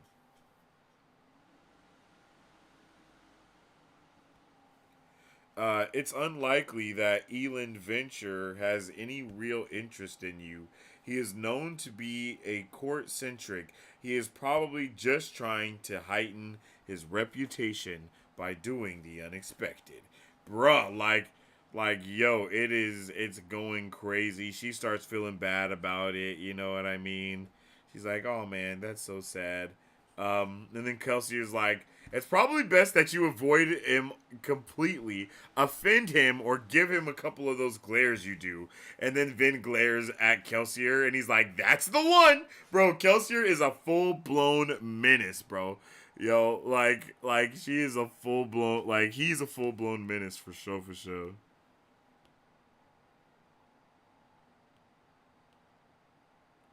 Oh, yeah. And I forgot that she saw her daddy. I don't think we knew that, though, did we? Vin clenched her teeth, then forced herself to relax. I saw my father at the ball tonight, she said, hoping to distract Kelsier and the others away from Lord Venture. Really? I recognized him from a time my brother pointed him out to me. Vin's father is an obligator, and apparently an important one if he has enough pull to go to a ball like this.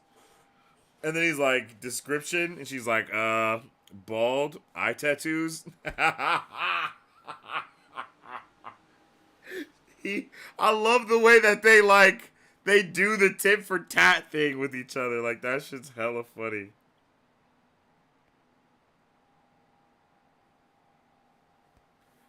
Like, bruh.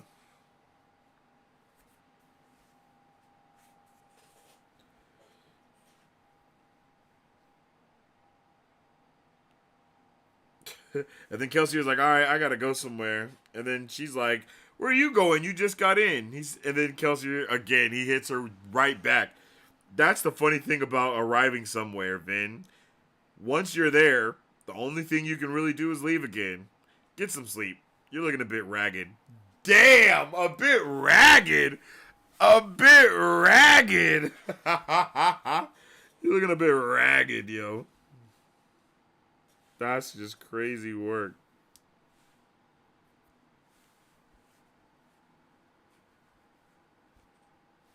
Too nonchalant. Too secretive. He usually tells us which family he plans to hit. I think I will retire, Vin said, yawning. Like, bro, what? Sazin eyed her suspiciously, but let her go as Renew began speaking quietly to him. Let's see where you're going, Master Kelsier. There's no way he doesn't know. That's what my margin said there for Kelsier. But he doesn't know. He didn't know what was going on. You know what I mean? He didn't know that she was going to follow him. And then she starts following Bruce, just straight trying to figure out where he's going, yo. And she leaves she brings no metal with her at all, something that is very important. Not even coins. She kept her copper burning to hide her use of allomancy. Theoretically, one sound could alert Kelsier of her presence, so she moved as quietly as possible. Surprisingly, Kelsier didn't head into town. Kelsier continued northward for a short while, then his metal line suddenly began to grow dim. Vin paused. The line faded at a rapid rate. Kelsier had suddenly sped up. She cursed to herself, breaking into a dash. She'd never keep up. Two small bronze bars stuck into the ground a couple feet from each other. He's jumping, she thought. But why?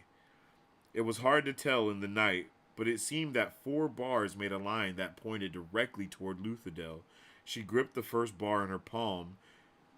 Then she stepped up in front of the second pair of bars and launched herself into the air. She flared her iron, searching for more sources of metal, 2 directions north and 2 more in the other directions. The ones on the sides are for course correction, she realized. She'd have to keep moving directly north if she wanted to stay on the Bronze Highway.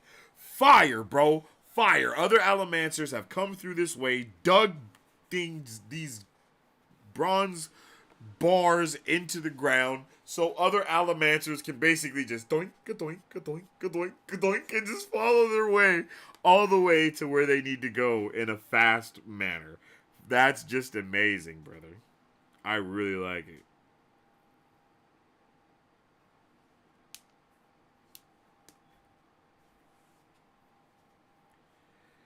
And then she was trying to she had to catch up to Kelsier, so she began to throw herself from point to point at an almost reckless speed, yo. She's just flying down it, yo.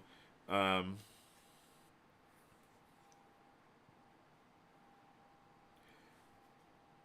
then she was like, and then she made to the, and then she's like, she's just basically doing that, binga, binga, binga, binga, binga. And then she sees that she made it to the city wall twice as fast as a man on horseback, just showing us how fast they really are.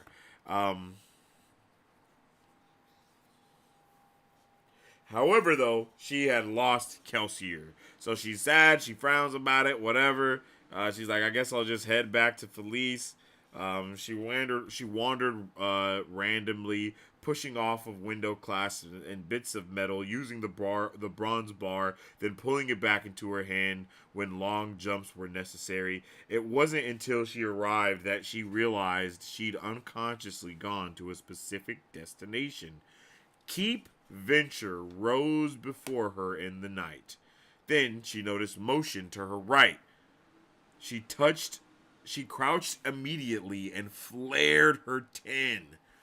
Like what? Kelsier sat on a rooftop not 3 houses away, just barely lit and ambient. A sudden spike of fear made her tense. The assassination of a high noble would definitely create some tension amongst nobility. She's like, oh shit, I shouldn't have told him about him at all. I love that Kelsier is so unhinged that this is something that he really could have been there to do. You know what I mean? Like this is not at all outside the realm of possibility of something that Kelsier would do, yo. Because I definitely was like, oh shit, he is about to go and he about to go murder her. Yo, I'm like, I mean, he's about to go murder him.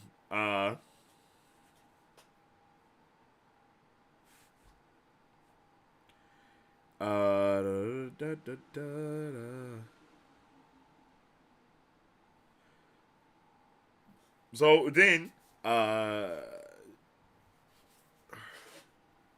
she jumped over the street and pushed herself off a sewer grate below, determined not to lose Kelsier again.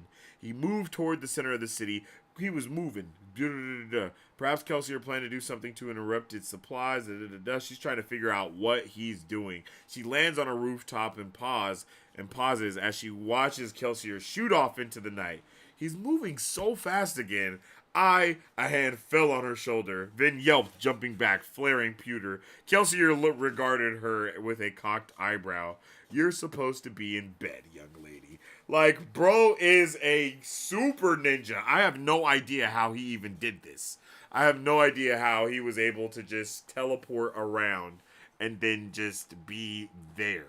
Right? That shit was crazy. Anyway, they go back and forth. They talk it out. What are we doing? What's going on? He's like, why are you following me? She's like, you know why I'm following you. What are you doing? He's like, yo, you're not strong enough to be here. She's like, I'm only not strong enough because you ain't teaching me. He's like, well, I'm not teaching you because you're not strong enough. And then, you know, they just going off.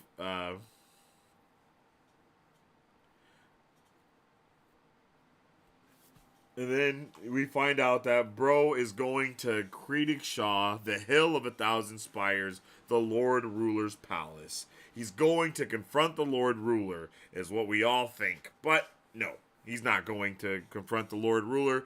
He's going to do something completely different. And then she's like, and then he tells her, you're going to Club's shop. And then Vin nods. And then Kelsier's like, you're just going to follow me anyway, aren't you? And then she's like, yep. And he's like, why? And she goes, I want to help. And this is when I love that she says this. She says, I'm a Mistborn. You've trained me yourself. I'm not going to sit back and let everyone else do the dangerous work while I sit here, eat dinner, and watch people dance. Like, damn, that's just crazy. She's like, yo, and I mean, to be completely honest, she literally was a key member of a thieving ring already, right? Like, she was a very key member. So, yeah. So she's like, yo, I can do something more.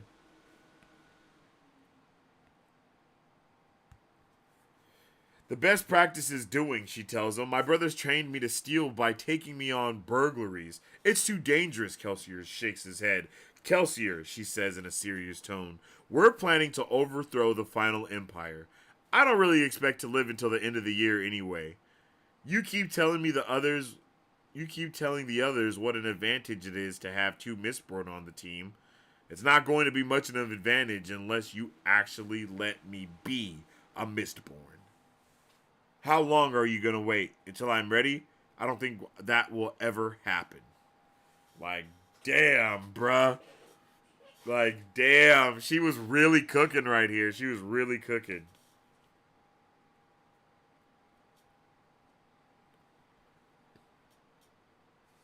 Like, she was really, really, really, really, really, really cooking. And, of course, my margin is spit that shit. Because she was spitting that shit. And then this is where we finally get a lot more clarification on I almost said adamantium, on atium. Atium, the 10th and most powerful of the known allomantic metals. That bead is worth more than the entire bag of boxings I gave you.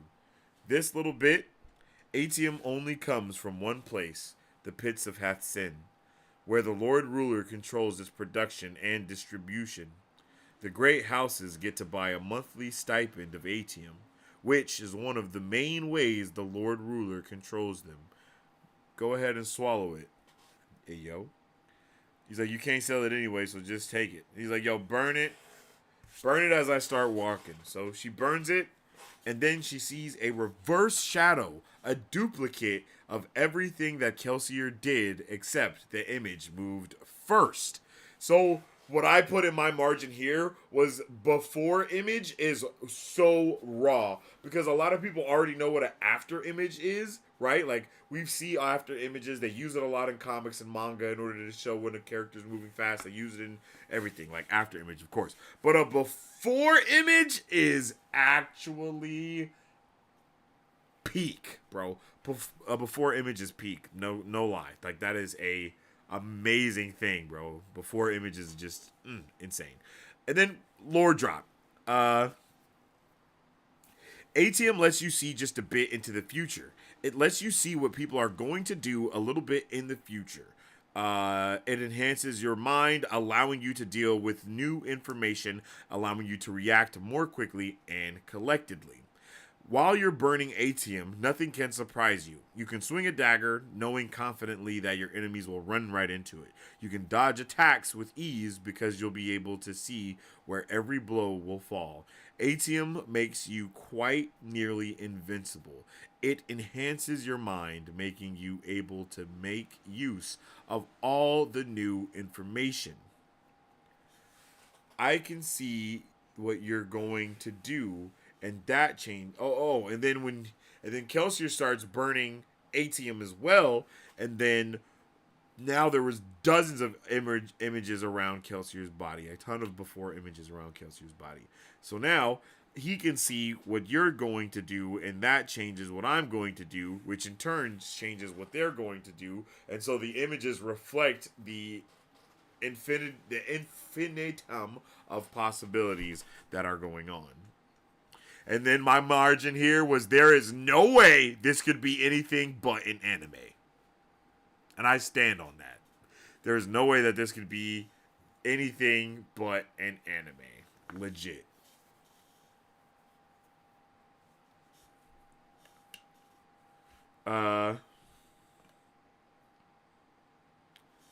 It's confusing. Oh, okay, I already saw that. Yeah. And then, here we go.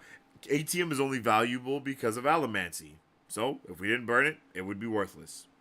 If we do burn it, then we make it more rare. It's an interesting relationship. Ask Cam about the economics of it sometimes. Like, that's amazing. Having economics tied to your magic system somehow is just beautiful. It is the way of the world.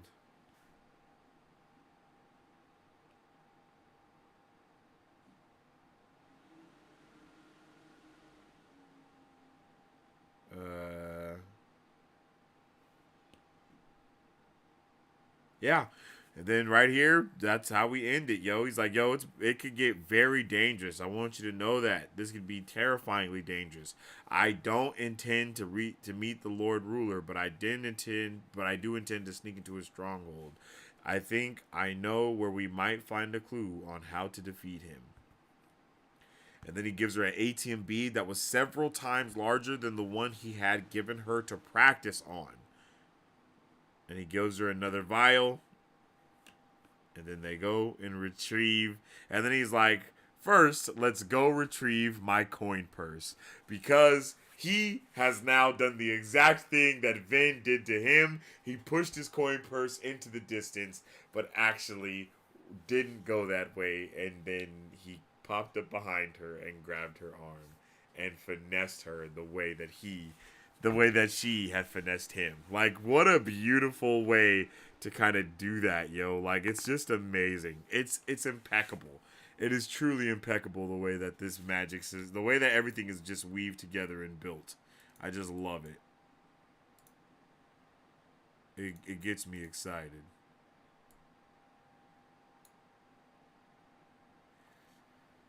It gets me very, very excited. Theories upon theories, yes. You already know. I gotta come up with them theories. I'll probably have another one when we go into this next epigraph. Laughing my ass off, yo, for overall though. Vin is theorizing while we're theorizing. Truth. That is true. Theoryception. Then instead of grown folks' business, Kelsier is going where he going, and then she got the nerve to go run away and find him. Bronze Highway is such clever world building. I could not agree more. I love that. Bronze Highway is insane. It's an insane name for real. Like, insane in the membrane name. I love that. Seriously, it's so cool. yeah, Bronze Highway is fire. Just letting you know that they got the whole thing set up in a way to where they're able to just quickly transport through that. Again, how could this be anything other than an anime? Just tell me how it's possible. It really cannot be. I love the way ATM works, but just in the magic system, but even as part of the economy of the world. What the hell was I talking about? I changed the M and the N. That was insane. Yeah, it being a part of the economy is insane. Like, all of that is wild, yo. All of it is wild. The way it all works is just so dope. Yeah, the double mirror effect for yes. You get the before image, and then when they both are using before image, it's the double mirror effect. That's fire. That's just fire. Kelsier isn't too proud to admit her trick was good, but it's good enough to steal. Yeah, for real. He did that immediately. And it's hilarious because he didn't know that it was Vin.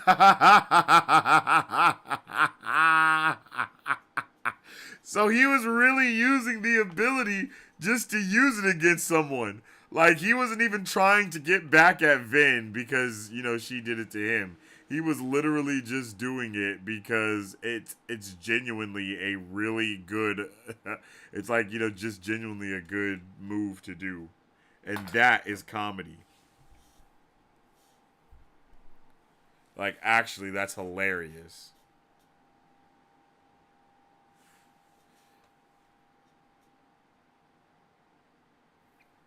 Exactly. He just straight up added it to his repertoire. Like, yeah, I do this now. You feel me? This is a Kelsier special. Like, nah, bro, that's the Venn diagram. You can't play us. We know. Comedy, yo. All right, let's keep it going. Let's get into the next paragraph. Next chapter. Sometimes I wonder if I'm going mad. Perhaps it is due to the pressure of knowing that I must somehow bear the burden of an entire world.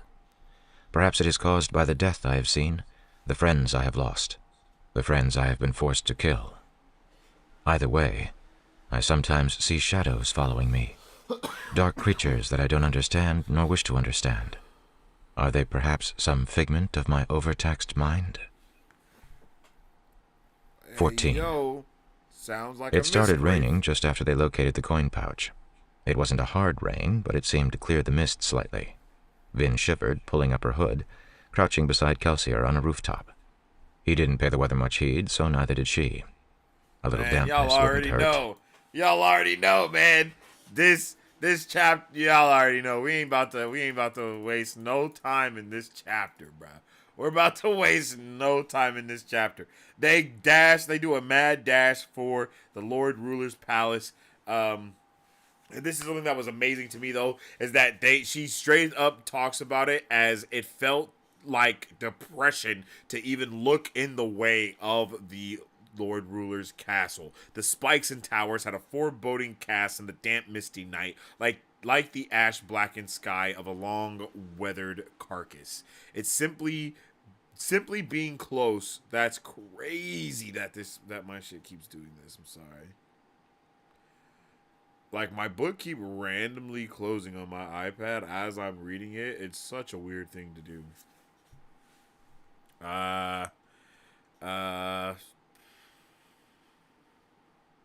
Oh yeah. Simply being close to the building was enough for it to suck away all hope.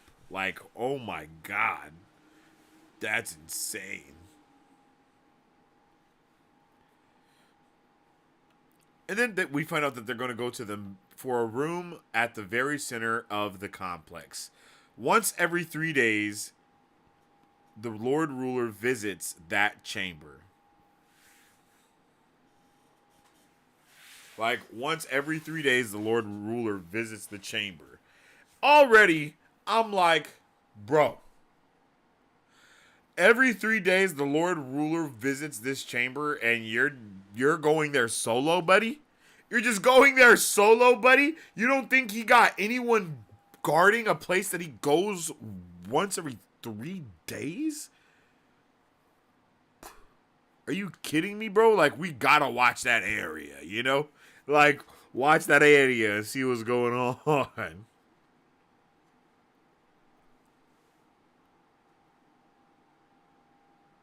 And then we find out that bro trying to get into this very area is the exact thing that got him caught and sent to Half-Sin.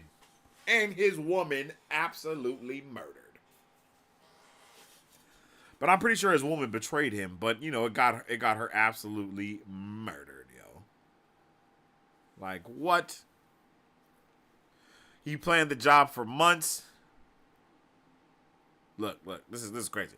We got close, but we got there too easily. When we arrived, there were inquisitors outside the room waiting for us. Like, what? They were out, like, so you don't know if that's going to happen. Like, bruh, come on.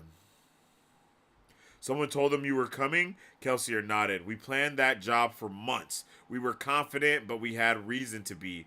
Mare and I were the best. The job should have gone flawlessly. And guess what? It would have gone flawlessly if Marsh didn't snitch on him both times. I'm telling y'all, yo, wrap it back around to my theory. It's all Marsh's fault. I'm just saying. I'm just saying, yo. I'm just saying. Who was there the last time that Kelsier did this with the woman that he, loved, right? Marsh was adjacent to this situation. He knew about what was going on, right? And then what goes on now? Huh? Where are we at now? Marsh. You can't trust nobody named Marsh. Marsh? And then, on top of his name being Marsh, his nickname is Iron Eyes. Like,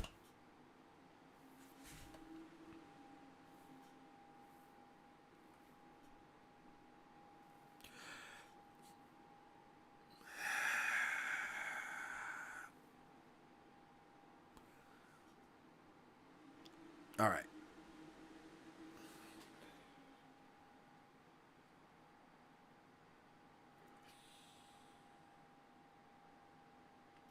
At the time, we thought that the Lord Ruler stored riches in the room. I don't think that's true now, but I'm still curious. The way he visits is so regular and odd. Something in that room maybe holds the secret to his immortality and his power. You think Marsh is a good name? It's missing the O. You know what I mean? Why do we need to worry about that? Okay, so they go back and forth, yapping about it. Yo, we got to do what we got to do, right? So, boom. They get a little bit closer to the place, if I'm not mistaken, and then feeling the chill rainwater on her wet, damp hands, she shivers and she's terrified real quick. And she's like, yo, this place feels wrong somehow. That's the Lord Ruler, Kelsier says. He radiates like an incredibly powerful soother, smothering the emotions of anyone who gets close to him. Turn on your copper, it'll make you immune. My margin here was she gotta get it together. Like, she gotta get it together, yo. Like, I'm like, what the hell is she doing? Like, why is she not actively burning copper when they're going to the Lord Ruler's palace? Like, what? Like, you didn't just almost get obliterated by the obligators because you didn't freaking turn it on the last time, girl? And now you about to get obliterated again for not having it on again, girl? Like, what? What is happening? What's going on? What are we talking about here? Get it together. But then, as they move in, Structure stood to distract one's eye from the disturbing asymmetric collection of wings, towers, and spires that was Creedickshaw. "Here we go," Kelsier whispered, his voice carrying to her tin-enhanced ears. He turned, dashing directly toward a squat, bunker-like section of the palace. As they approached, Vin saw a pair of guards standing by an ornate gate-like door. Kelsier was on the men in a flash, cutting one down with slashing knives. The second man tried to cry out, but Kelsier jumped, slamming both feet into the man's chest. Thrown to the side by the inhumanly strong kick, the guard crashed into the wall, then slumped to the ground. Kelsier was on his feet a second later, slamming his weight against the door and pushing it open. Weak lantern light spilled out of a stone corridor within. Kelsier ducked through the door. Vin dimmed her tin, then followed in a crouching dash, her heart pounding. Never, in all her time as a thief, had she done something like this. Hers had been a life of sneaky burgling and scamming, not raids or muggings. As she followed Kelsier down the corridor, their feet in cloaks leaving a wet trail on the smooth stonework, she nervously pulled out a glass dagger, gripping the leather-wrapped handle in a sweaty palm. A man stepped into the hallway just ahead, exiting what appeared to be some sort of guard chamber. Kelsier jumped forward and elbowed the soldier in the stomach, then slammed him against the wall. Even as the guard collapsed, Kelsier ducked into the room. Vin followed, stepping into chaos. Kelsier pulled a metal candelabrum from the corner up into his hands, then began to spin with it, striking down soldier after soldier. Guards cried out, scrambling and grabbing staves from the side of the room. A table covered in half-eaten meals was thrown to the side as men tried to make room. A soldier turned toward Vin, and she reacted without thinking. She burned steel and threw out a handful of coins. She pushed, and the missiles shot forward, tearing through the guard's flesh and dropping him. She burned iron, pulling the coins back to her hand. She turned with a bloodied fist, spraying the room with metal, dropping 3 soldiers. Kelsier felled the last with his impromptu staff. I just killed 4 men, Vin thought, stunned. Before, Reen had always done the killing. sheesh. There was rustling behind. Vin spun to see another squadron of soldiers enter through a door opposite her. To the side, Kelsier dropped his candelabrum and stepped forward. The room's 4 lanterns suddenly ripped from their mountings, slamming directly toward him. He ducked to the side, letting the lanterns crash together. The room fell dark. Vin burned tin, her eyes adapting to the light from the corridor outside. The guards, however, stumbled to a halt. Kelsier was amidst them a second later, daggers flashing in the darkness, men screaming. Then all was silent. Vin stood surrounded by death, bloodied coins dribbling from her stunned fingers. She kept a tight grip on her dagger, however, if only to steady her quivering arm. Kelsier lay a hand on her shoulder and she jumped. These were evil men, Vin, he said. Every Ska knows in his heart that it is the greatest of crimes to take up arms in defense of the final empire. Vin nodded numbly. She felt wrong. Maybe it was the death, but now that she was actually within the building, she swore that she could still feel the Lord Ruler's power. Something seemed to push her emotions, making her more depressed despite her copper. Come, time is short. Kelsier took off again, hopping lithely over corpses, and Vin felt herself following. I made him bring me, she thought. I wanted to fight like him.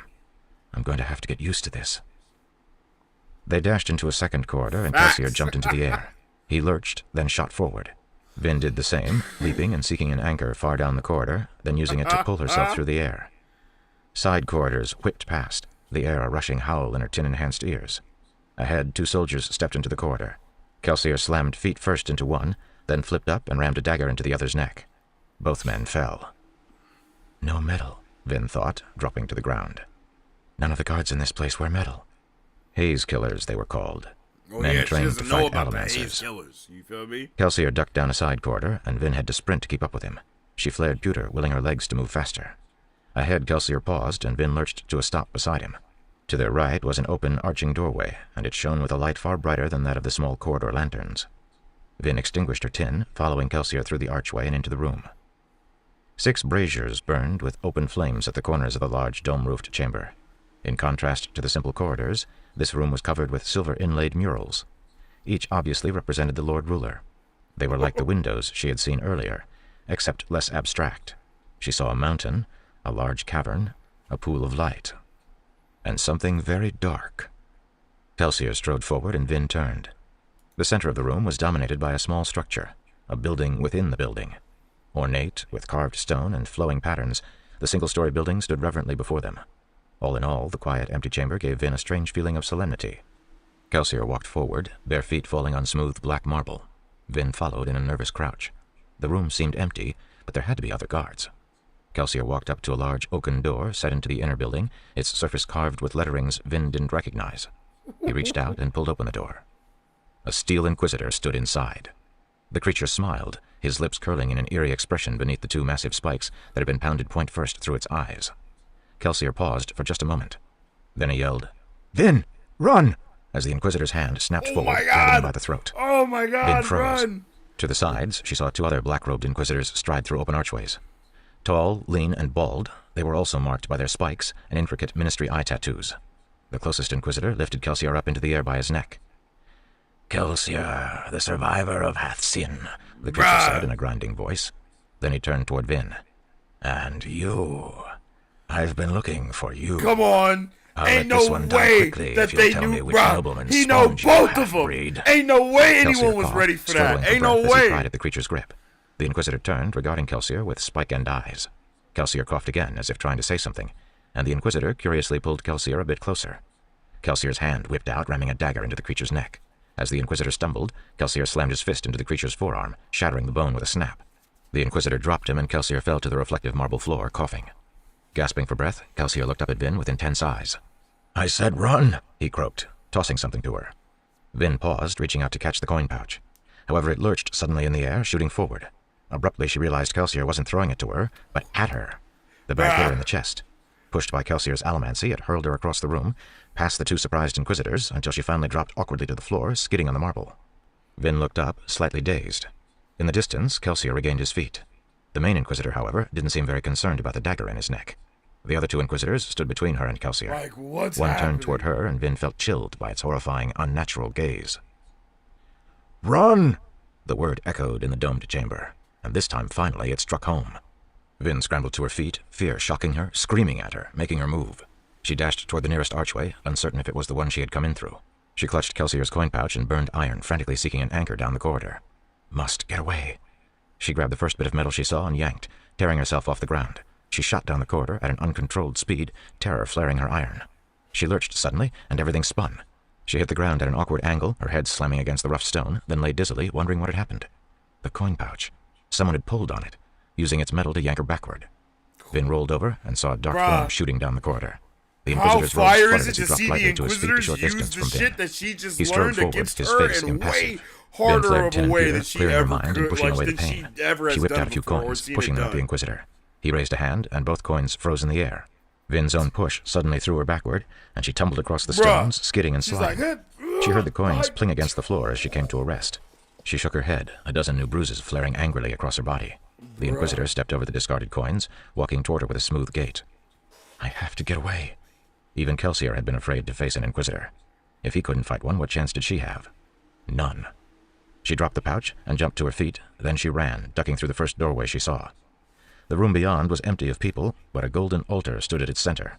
Between the altar, the 4 candelabra at the corners, and the cluttering of other religious paraphernalia, the space was cramped.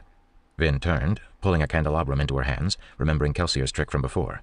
The Inquisitor stepped into the room, then raised an almost amused hand, ripping the candelabra from her hands in an easy allomantic pull. He's so strong, Vin thought with horror. He was probably steadying himself by pulling against the lantern brackets behind. However, the force of his iron pulls was far more powerful than Kelsier's had ever been. Vin jumped, pulling herself slightly up and over the altar. At the doorway, the Inquisitor reached over to a bowl that sat atop a short pillar, pulling out what appeared to be a handful of small metal triangles. They were sharp on all sides, and they cut the creature's hand in a dozen places. He ignored the wounds, raising a bloody hand toward her. Vin yelped, ducking behind the altar as pieces of metal sprayed against the back wall. You're trapped, the Inquisitor said in a scratchy voice. Come with me. Vin glanced to the side. There weren't any other doors in the room. She picked up, glancing at the Inquisitor, and a piece of metal shot at her face. She pushed against it, but the Inquisitor was too strong. She had to duck and let the metal go, lest his power pin her back against the wall. I'll need something to block with, something that isn't made of metal. As she heard the Inquisitor step into the room, she found what she needed, a large, leather-bound book, sitting beside the altar. She grabbed it, then paused. There was no use in being rich if she died. She pulled out Kelsier's vial and downed the atium, then burned it. The Inquisitor's shadow stepped around the side of the altar, then the actual Inquisitor followed a second later.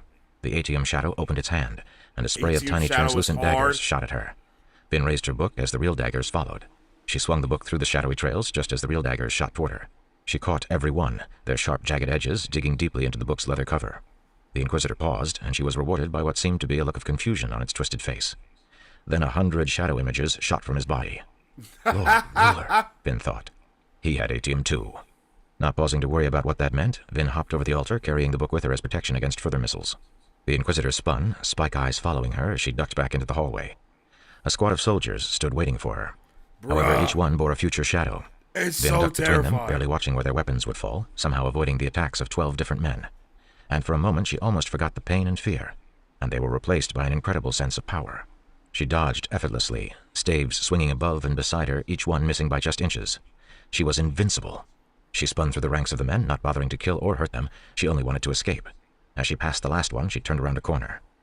A second Inquisitor, his body springing with shadow images, stepped up and slammed something sharp into her lower side. Vin gasped in pain. There was a sickening sound as the creature pulled his weapon free of her body. It was a length of wood affixed with sharp obsidian blades. Vin grasped her side, stumbling backward, feeling a terrifying amount of warm blood seeping from the wound. The Inquisitor looked familiar. The first one, from the other room, she thought through the pain. Does that mean that Kelsier is dead? Who is your father? The Inquisitor asked. Vin kept her hand at her side, trying to stop the blood. It was a large wound, a bad wound. She had seen such wounds before. They always killed. Yet she still stood. Pewter, her confused mind thought.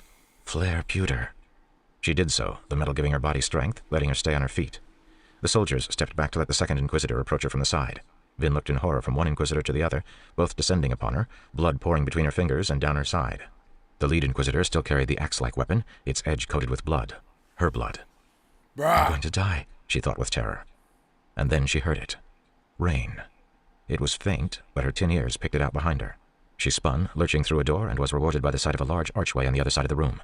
Mist pooled at the room's floor, and rain slapped the stones outside. Must have been where the guards came from, she thought. She kept her pewter flared, amazed at how well her body still worked, and stumbled out into the rain, reflexively clutching the leather book to her chest. You think to escape? The lead Inquisitor asked from behind, his voice amused. Numbly, Vin reached into the sky and pulled against one of the palace's many spires.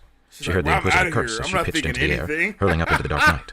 The 1,000 spires rose around her. She pulled against one, then switched to another. The rain was strong now, and it made the night black. There was no mist to reflect ambient light, and the stars were hidden by clouds above. Vin couldn't see where she was going. She had to use allomancy to sense the metallic tips of the spires and hope there was nothing in between. She hit a spire, catching hold of it in the night and pulling to a stop. Have to bandage the wound, she thought weakly. She was beginning to grow numb, her head cloudy despite her pewter and tin. Something slammed against the spire above her, and she heard a low growl. Vin pushed off, even as she felt the Inquisitor slash the air beside her. She had one chance. Mid-jump, she pulled herself sideways toward a different spire. At the same time, she pushed against the book in her hands. It still had bits of metal embedded into its cover. The book continued in the direction she had been going, metal lines glowing weakly in the night. It was the only metal she had on her. Vin caught the next spire lightly, trying to make as little sound as possible. She strained in the night, burning tin, the rainfall becoming a thunder in her ears. Over it, she thought she heard the distinct sound of something hitting a spire in the direction she had pushed the book. The Inquisitor had fallen for her ruse. Vin sighed, hanging from the spire, rain splattering her body. She made sure her copper was still burning, pulled lightly against the spire to hold herself in place, and ripped off a piece of her shirt to bandage the wound. Despite her numb mind, she couldn't help noticing how big the gash was. Oh, Lord, she thought. Without pewter, she would have fallen unconscious long ago. She should be dead. Something sounded in the darkness. Vin felt a chill, looking up. All was black around her. It can't be. He can't. Something slammed into her spire. Vin cried out, jumping away. She pulled herself toward another spire, caught it weakly, then immediately pushed off again. The Inquisitor followed, thuds sounding as he jumped from spire to spire behind her. He found me. He couldn't see me, hear me, or sense me, but he found me. Vin hit a spire, holding it by one hand, limply hanging in the night. Her strength was nearly gone. I have to get away. Hide. Her hands were numb, and her mind felt nearly the same. Her fingers slipped from the cold, wet metal of the spire, and she felt herself drop free into the darkness. She fell with the rain. However, she went only a short distance before thudding against something hard, the roof of a particularly tall bit of the palace. Dazed, she climbed to her knees, crawling away from the spire, seeking a corner. Hide, hide, hide. She crawled weakly to the nook formed by another tower. She huddled against the dark corner, lying in a deep puddle of ashy rainwater, arms wrapped around herself. Her body was wet with rain and blood. She thought, for just a moment, that she might have escaped. A dark form thumped to the rooftop. The rain was letting up, and her tin revealed a head set with two spikes, a body cloaked in a dark robe. She was too weak to move, too weak to do more than shiver in the puddle of water, clothing plastered to her skin. The Inquisitor turned toward her. "Such a small, troubling thing you are," he said. He stepped forward, but Vin could barely hear his words. It was growing dark again. No, it was just her mind.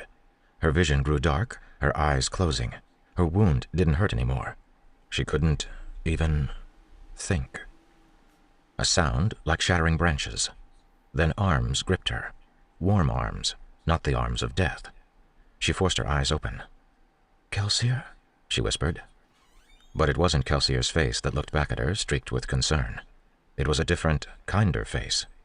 She sighed in relief, drifting away as the strong arms pulled her close, making her feel oddly safe in the terrible storms of night.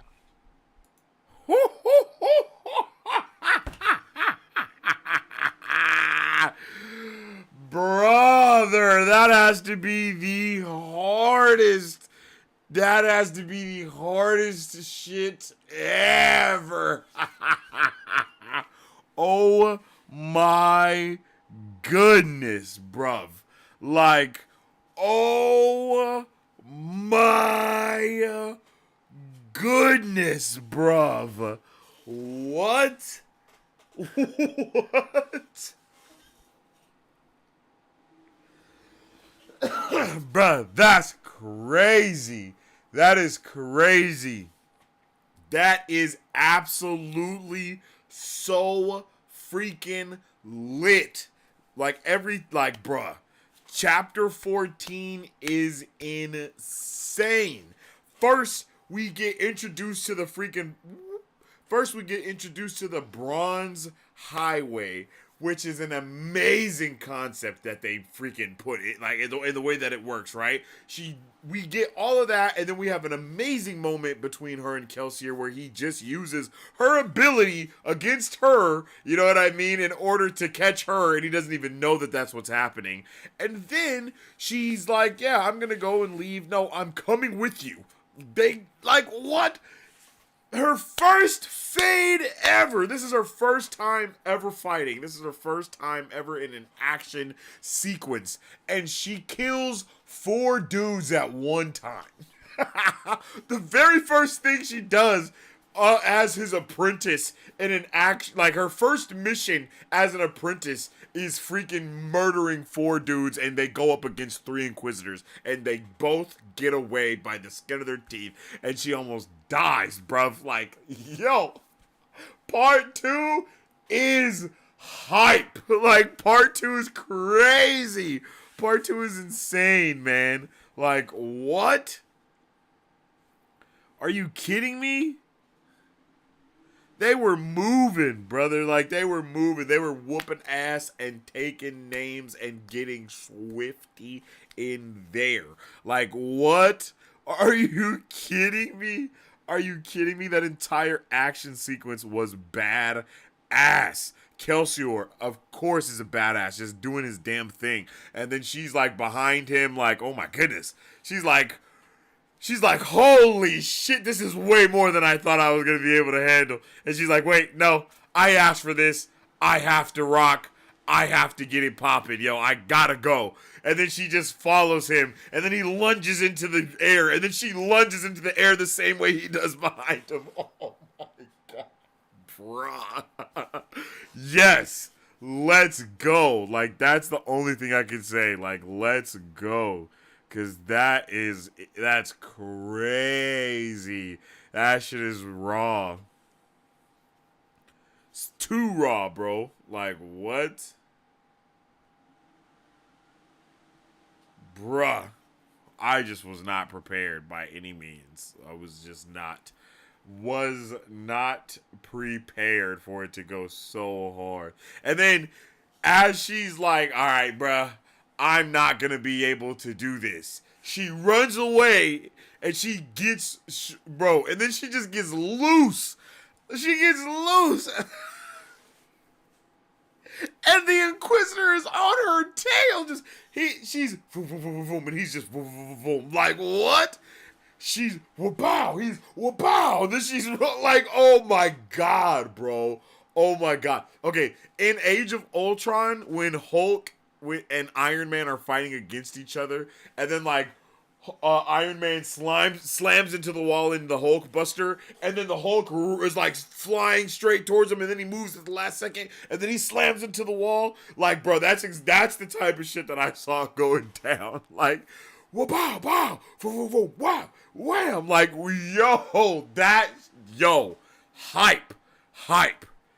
hype to the fullest extent of what hype could be, okay? Like, bruh. Like, and it only gets better, you say? Like, yo. I don't even know how. Like, bro, this is insane how lit this is right now. Like, damn. Just was not prepared whatsoever. And then 15 is also a short chapter, so we can just run through that real quick, and then oh my goodness, we can just run through that real quick, and then we'll do a full discussion on it.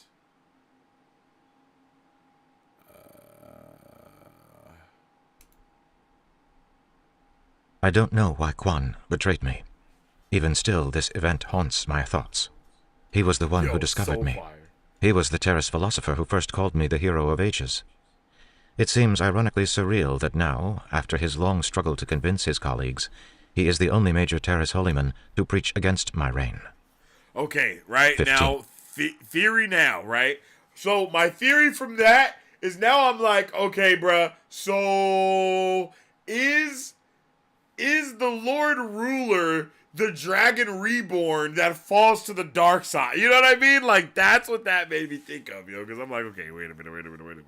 Like, now that's where my train of thought went. It was like, okay, is this was the Lord Ruler before the dragon reborn of sorts? And then he, of course, inevitably falls to the dark side, because if you don't die a hero, then you just live long enough to become the villain type of vibe. And I would love for that to be the case here. But yeah, I mean, it's hard for me not to think, like, the way that they're talking about the terracemen and stuff so much, I was like, maybe it's Bruv, but I don't think it's Sazid. That's what it is. I don't think it's Sazid at all. I just don't think that it's Sazid, because, like, nah. And the way that they're talking about the terrace is like they're not one and all that stuff, you know? So it may be a thing where not every chapter is by the same epigraph is by the same author, but it does kind of feel like that though.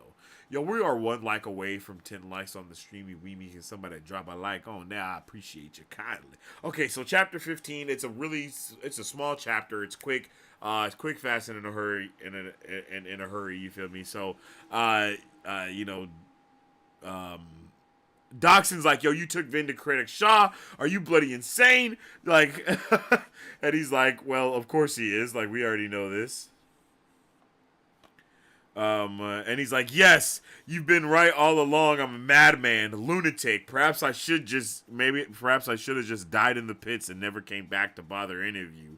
And then Doxson's like, wait a minute. Wait a second. Brother's serious. But and Kelsier still burned pewter, and that's the only thing that was also helping him, not be also torn up. His body was sliced by half a dozen small cuts, and his entire right side burned with pain. He'd have a massive bruise there. He'd be lucky if none of his ribs were cracked, bro. So they got their asses handed to them, yo. Like, they got their asses handed to them, yo. And it's insane.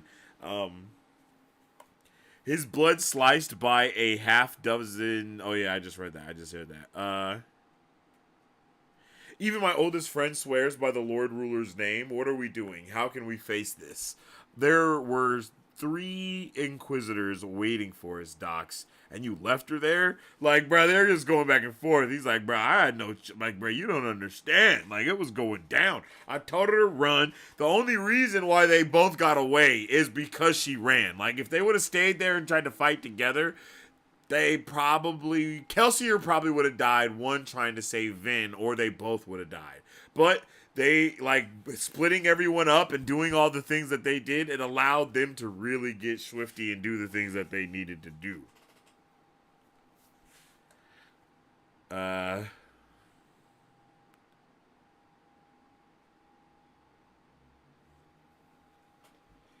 Yeah, and then they're all panicking about whether Vin is still in Critic Shaw or not. And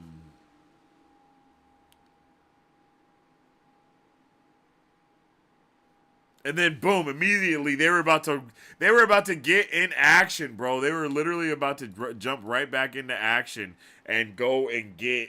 They were going back to the palace. He tells Ham, like, let's go. He gets his men to do something too. Lester Bornis, you do this. Da da da da da. Everybody was about to get it cracking, and then someone's coming. It's a man with the big man with the robe. This is it then. I've brought the death to the crew. I've led the Inquisitors right to them. I'm like, oh, shit. Like, bro, at this moment, I'm like, oh, my God. Oh, my God, what's about to happen? I'm like, yo, what's going on? Like, the Inquisitors are at their door. They're about to whoop some ass. And then he's like, Caesar. And I'm like, who?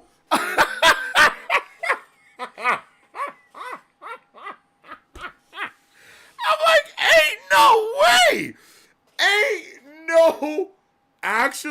ain't no way Caesar just saved. Ain't no way that's what just happened. Like, literally, that's like, I'm like, bro. Caesar, bro. She's badly wounded. Master, yo, bruh. I'm like, bro, I'm going through it. I was like, bro, this man.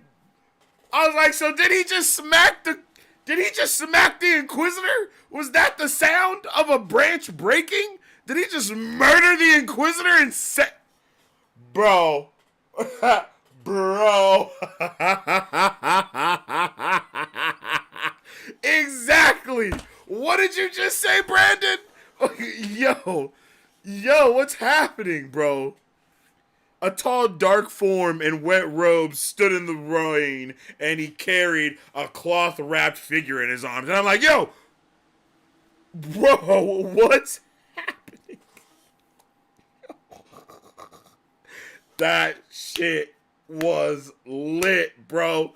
Like, I don't even know why this was its own chapter, but also I do know why it's its own chapter. You know what I mean? Like, the pacing is impeccable. Like, it's ridiculous, bro. It's ridiculous.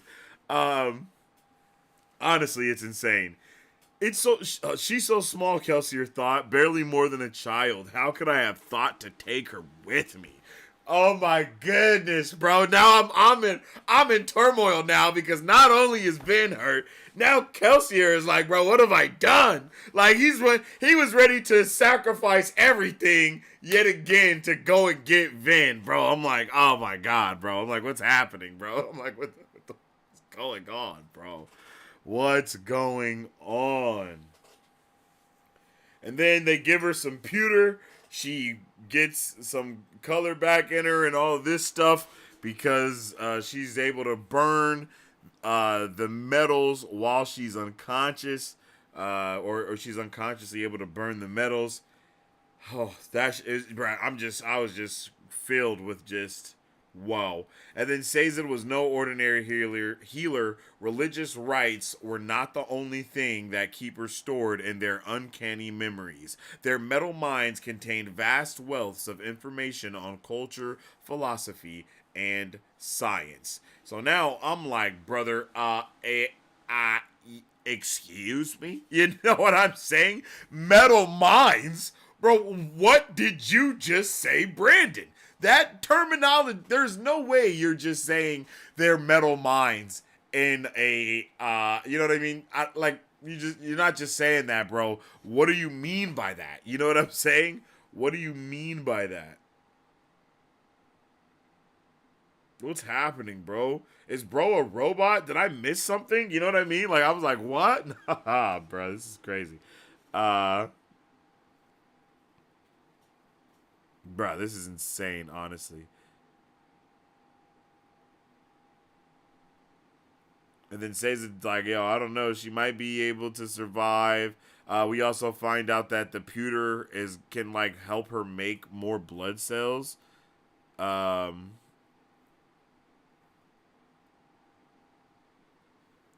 then you're lying to me, Tsarlin.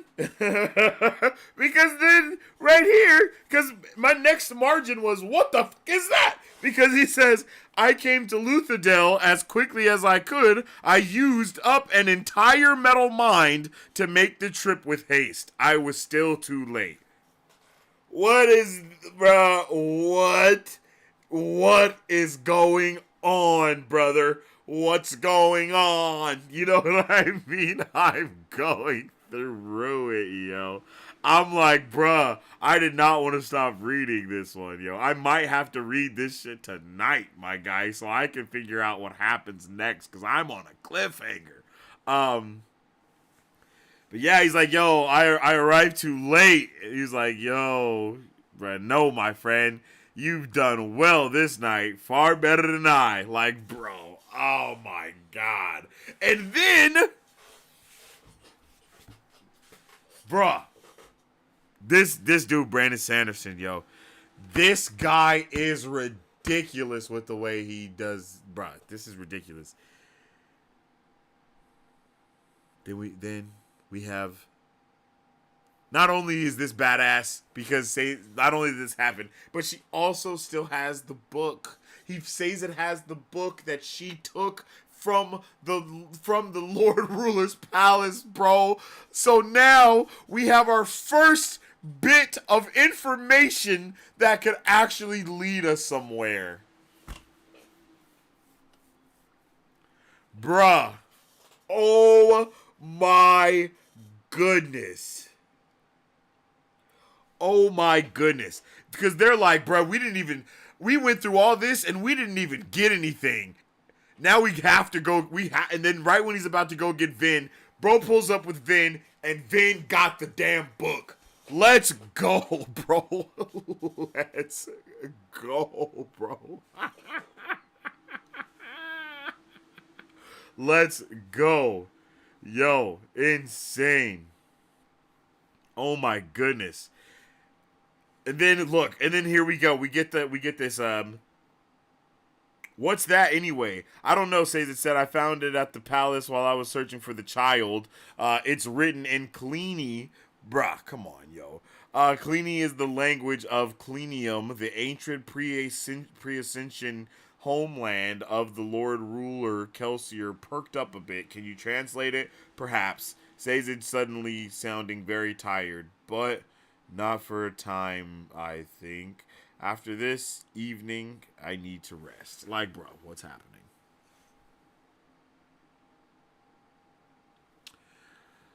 What's going on, bro? What's going on?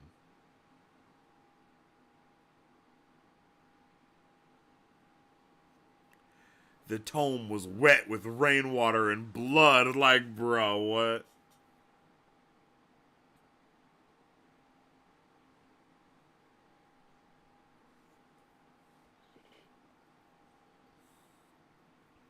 And then, and then Doxson is hot, and he's like, Vin is dying, and the Lord Ruler is already alerted to us. Wasn't it enough that you got Mark killed trying to get into that room? And he's like, yo, there's more. And he says, I've avoided talking about the Lord Ruler to others, but I'm worried. The plan is good. But I have this terrible, haunting feeling that we'll never succeed as long as he's alive. We can take his money, take his armies, trick him out the city, but I still worry that we won't be able to stop him. You're serious about this 11th metal business, then? I searched for 2 years to find a way to kill him. Men have tried everything. He ignores normal wounds, and decapitation only annoys him. A group of soldiers burned down his inn during one of the early wars. The Lord Ruler walked out as barely more than a skeleton, then healed in a matter of seconds. Brother, at this point, we're cooked, chat. Like, that's all I know. Like, I'm like, oh, so we just lose then. I'm like, bro, I didn't know all of this shit about him. You know? I'm like, bro, I didn't know this. Like, he did what? And we know that he's done this? And we're still trying to find a... Decapitation annoys him.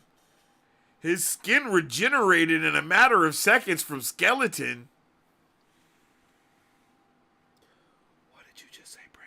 Like, bruh, crazy. Bruh, this is not okay. Like, what do we do about that? Like, this is the type of guy, if you say his name, you just die. You know what I mean? Like this ain't Voldemort, bruh. You can't say this dude's name. You feel me? Like, you say his name, everyone's dead. You know? That's it. Everyone is deceased. You say his name and a nuclear explosion goes off, bro. Like, there's nothing else that can happen. You call that man Lord Ruler, or you die. And I do like the part where, because I'm pretty sure Dox is like, by the Lord Ruler. And then Kelsier's like, damn. And then he's like, even my oldest friend swears by the Lord Ruler's name. What are we doing? How can we face this? Like, bro, exactly. Like, bro. What are we doing? Like, what are we doing? How do we face this, bruh? How do we face this? Like, what are we doing, chat? Like, holy mother of pearl. Like, shit is, bruh, it is impeccable. This is impeccable.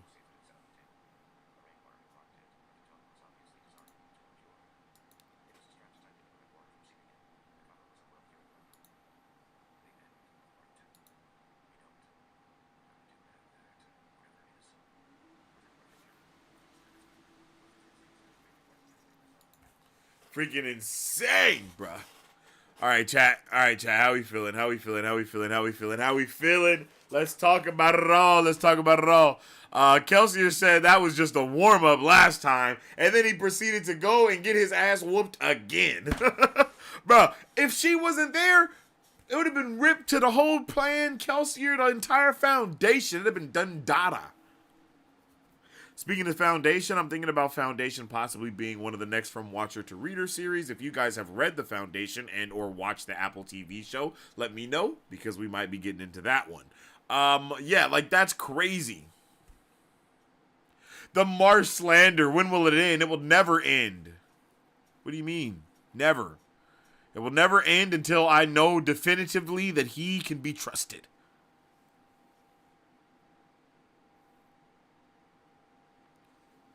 No, not Marsh.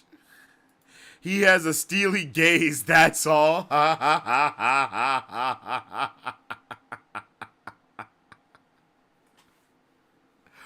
Yo, don't make fun of his RBF. What is RBF? I don't know. I think Marsh is a good name. I mean, yeah, the name Iron Eyes was sus. Yes, it is. Both of those names are sus, in my opinion. Kelsier is militant. Yeah, Kelsier is hella militant. That's like bruh's middle name. He don't know how to be anything else. Yeah, the scene is peak. The scene is peak. Both of those scenes are both amazing. I love them. It's so intense. Yes, it is Vin's first fight since joining Kelsier. Yes, this is her first mission as an acolyte. Like, literally, like, she's not even an apprentice. She's literally an acolyte, yo. Like, there's nothing else to call it. Cause they are going in. They are going in. I just wish I could see her, like, him jumping through the air, and then her just jumping through the air right after him, yo. Like, hell yes. Hell yes, yo. Hell yes. A fantastic moment. It's ridiculously dope. I like I did this to myself. Cause she did. He, like, told her multiple times, no.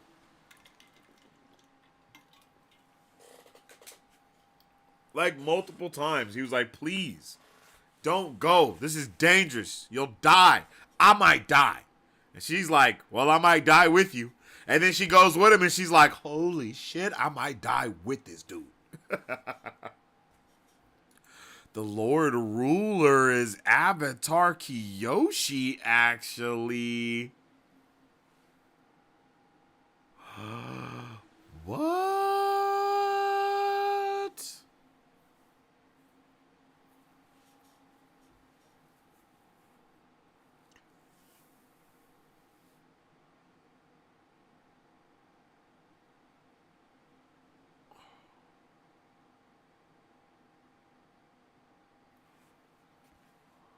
Whoa, I'm astonished. That's amazing. Bruh, Caesar, yo, he's going crazy. Who? Bro, I was astonished that it was Caesar.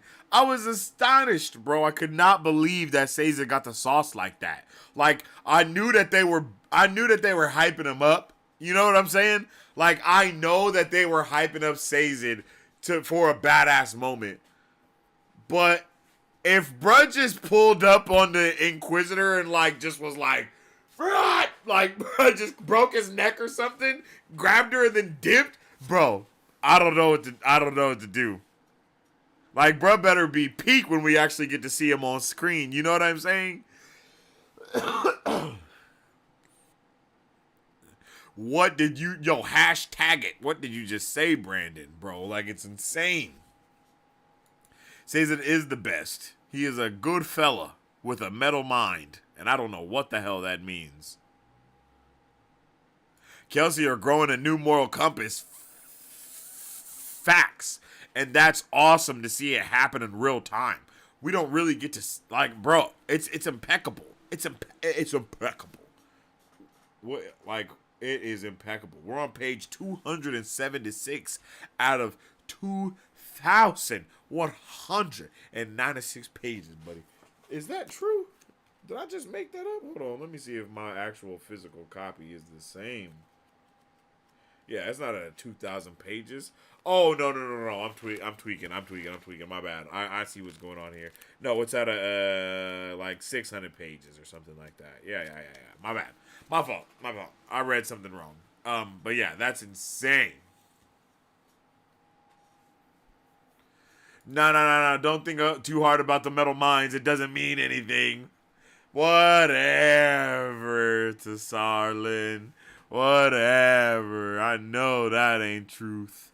I'm rereading Stormlight 4 for the first time to get ready for Stormlight 5, and I assure you, I'm constantly saying, what did you just say, Brandon? It never ends. Yo, that's lit. That's lit. Don't worry, the book is not important either, yo. You are EVIL. Tsarlin is hella funny. I think Rhythm of War might be my favorite Stormlight after 2 reads of this series so far. Whoa. Sazid is the man. So is he a robot? Is that what that's supposed to mean, Akam? It wasn't my favorite after the first read, but this time around, I'm just like, damn. Especially after reading the Cosmere-based projects, too.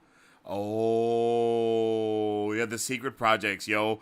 Yumi and the Nightmare Painter is the one that I really want to read. I don't know if you guys know, but I have been writing, some of you know, not all of you know, but I have been writing my own book, and then I was just recently, went live and was, reading it while I was live, and the reason I did that is because I got the inspiration from Brandon Sanderson, because he himself read, all of the secret projects that he did live, and just let everyone just read, listen to the first couple of chapters of those books, and I shit you not, I have listened to every single one of them more than once. I've listened to every single one of them more than once. But I haven't bought the books and all that stuff yet because I know I'm going to read it if I have it because I'm so interested in it.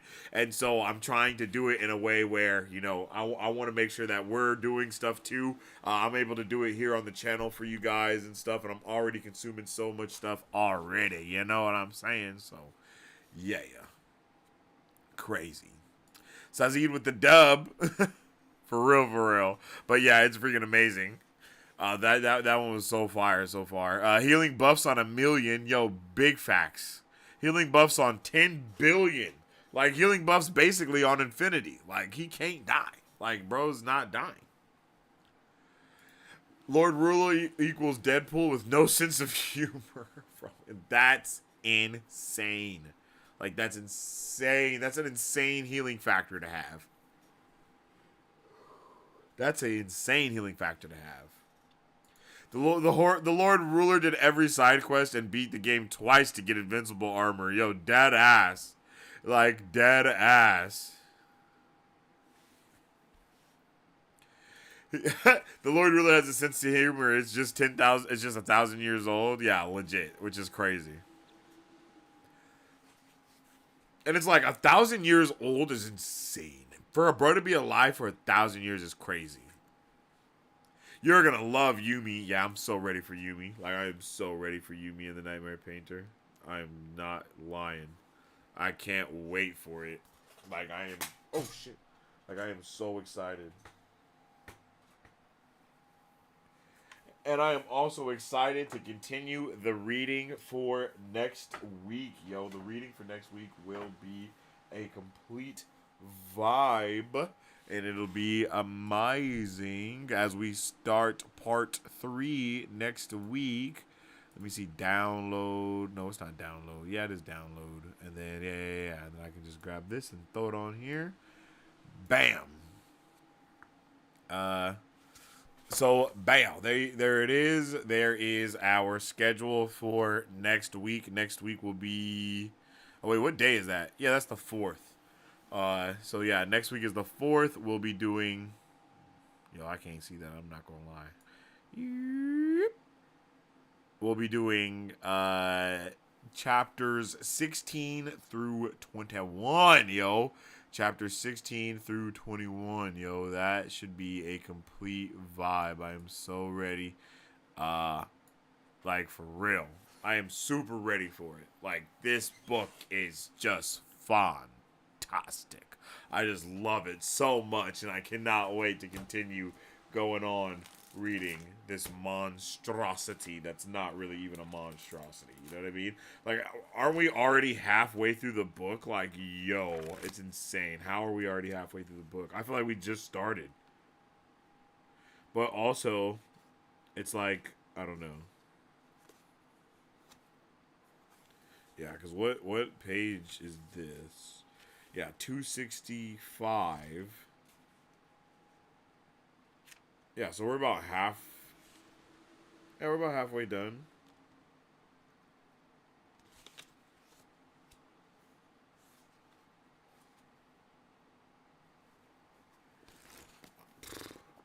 Fantastic, y'all.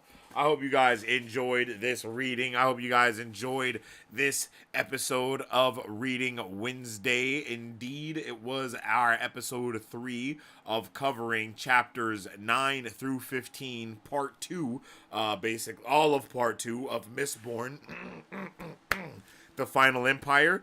Man, it was a long one today, but hey, we covered the entire part 2.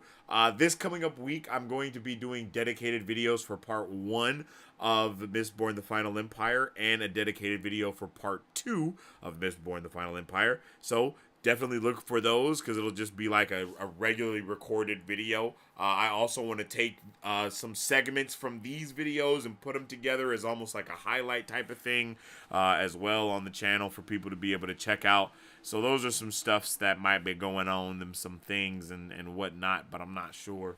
But yeah, yo, I hope all of you guys had a good time today. I really loved the reading. I can't wait to get into the next part of it. It was definitely a vibe. And don't forget that in about 2 hours, the Lord of the Rings, Rings of Power Season 2 premiere will be going up, all 3 episodes, and we're going to be tapping in with it, brother. Yep, yes we are. That's right. So I'm going to be ending the stream, eating and doing some stuff, and then I'll be streaming right back again, yet again. You know what I'm saying? So, and then you guys all can pull up next week when we will be covering the next part of this book and also the Rings of Power. So, yeah, it's going to be a vibe, and I can't wait to vibe out with the rest of you guys on the next episode of Reading Wednesday for episode 4. It's going to be a vibe, yo. I'm already knowing. And with all that being said, if you guys haven't already, you make sure you follow us on social media at Marvel Bros to stay up to date with all things Marvel and everything pop culture. You can also follow me on social media at Sensei Finito to stay up to date with all my thoughts, theories, and opinions on whatever particular thing I may be partaking in at that particular time. And of course, check out that weekly podcast wherever you check out your podcasts at. I appreciate each and every one of you for tuning in and vibing out with your boy Sensei today. I appreciate everybody new that's been joining in. Chris, welcome to the Super Fam. Can't forget about you and everybody else, welcome to the Super Fam whose alerts did not come up for whatever particular reason. If you're watching this on the replay and you got to this moment, make sure you like the video if you like the video. Because, I mean, bro, you've been here for like 4.5 hours. If you haven't liked the video, bro, I don't even know what's going on. You know what I'm saying? I don't even know what's going on. But I appreciate each and every one of you, and I hope you all have a fantastic rest of your day. As I always say, stay awesome, stay nerdy, and don't forget to stay marvelous. Excelsior. If you guys would like to support Marvel Bros, all you gotta do is visit our website at www.marvelbros.com. Buy some merch. Represent the Superfan. Or you can join our Patreon to get early access to content, patron-only scoops, giveaways, private Q&As, and those sacred watch parties. We appreciate you guys. Let's got you all next week. Excelsior. On today's pop culture news update. And on today's pop culture news update. On today's pop culture news update.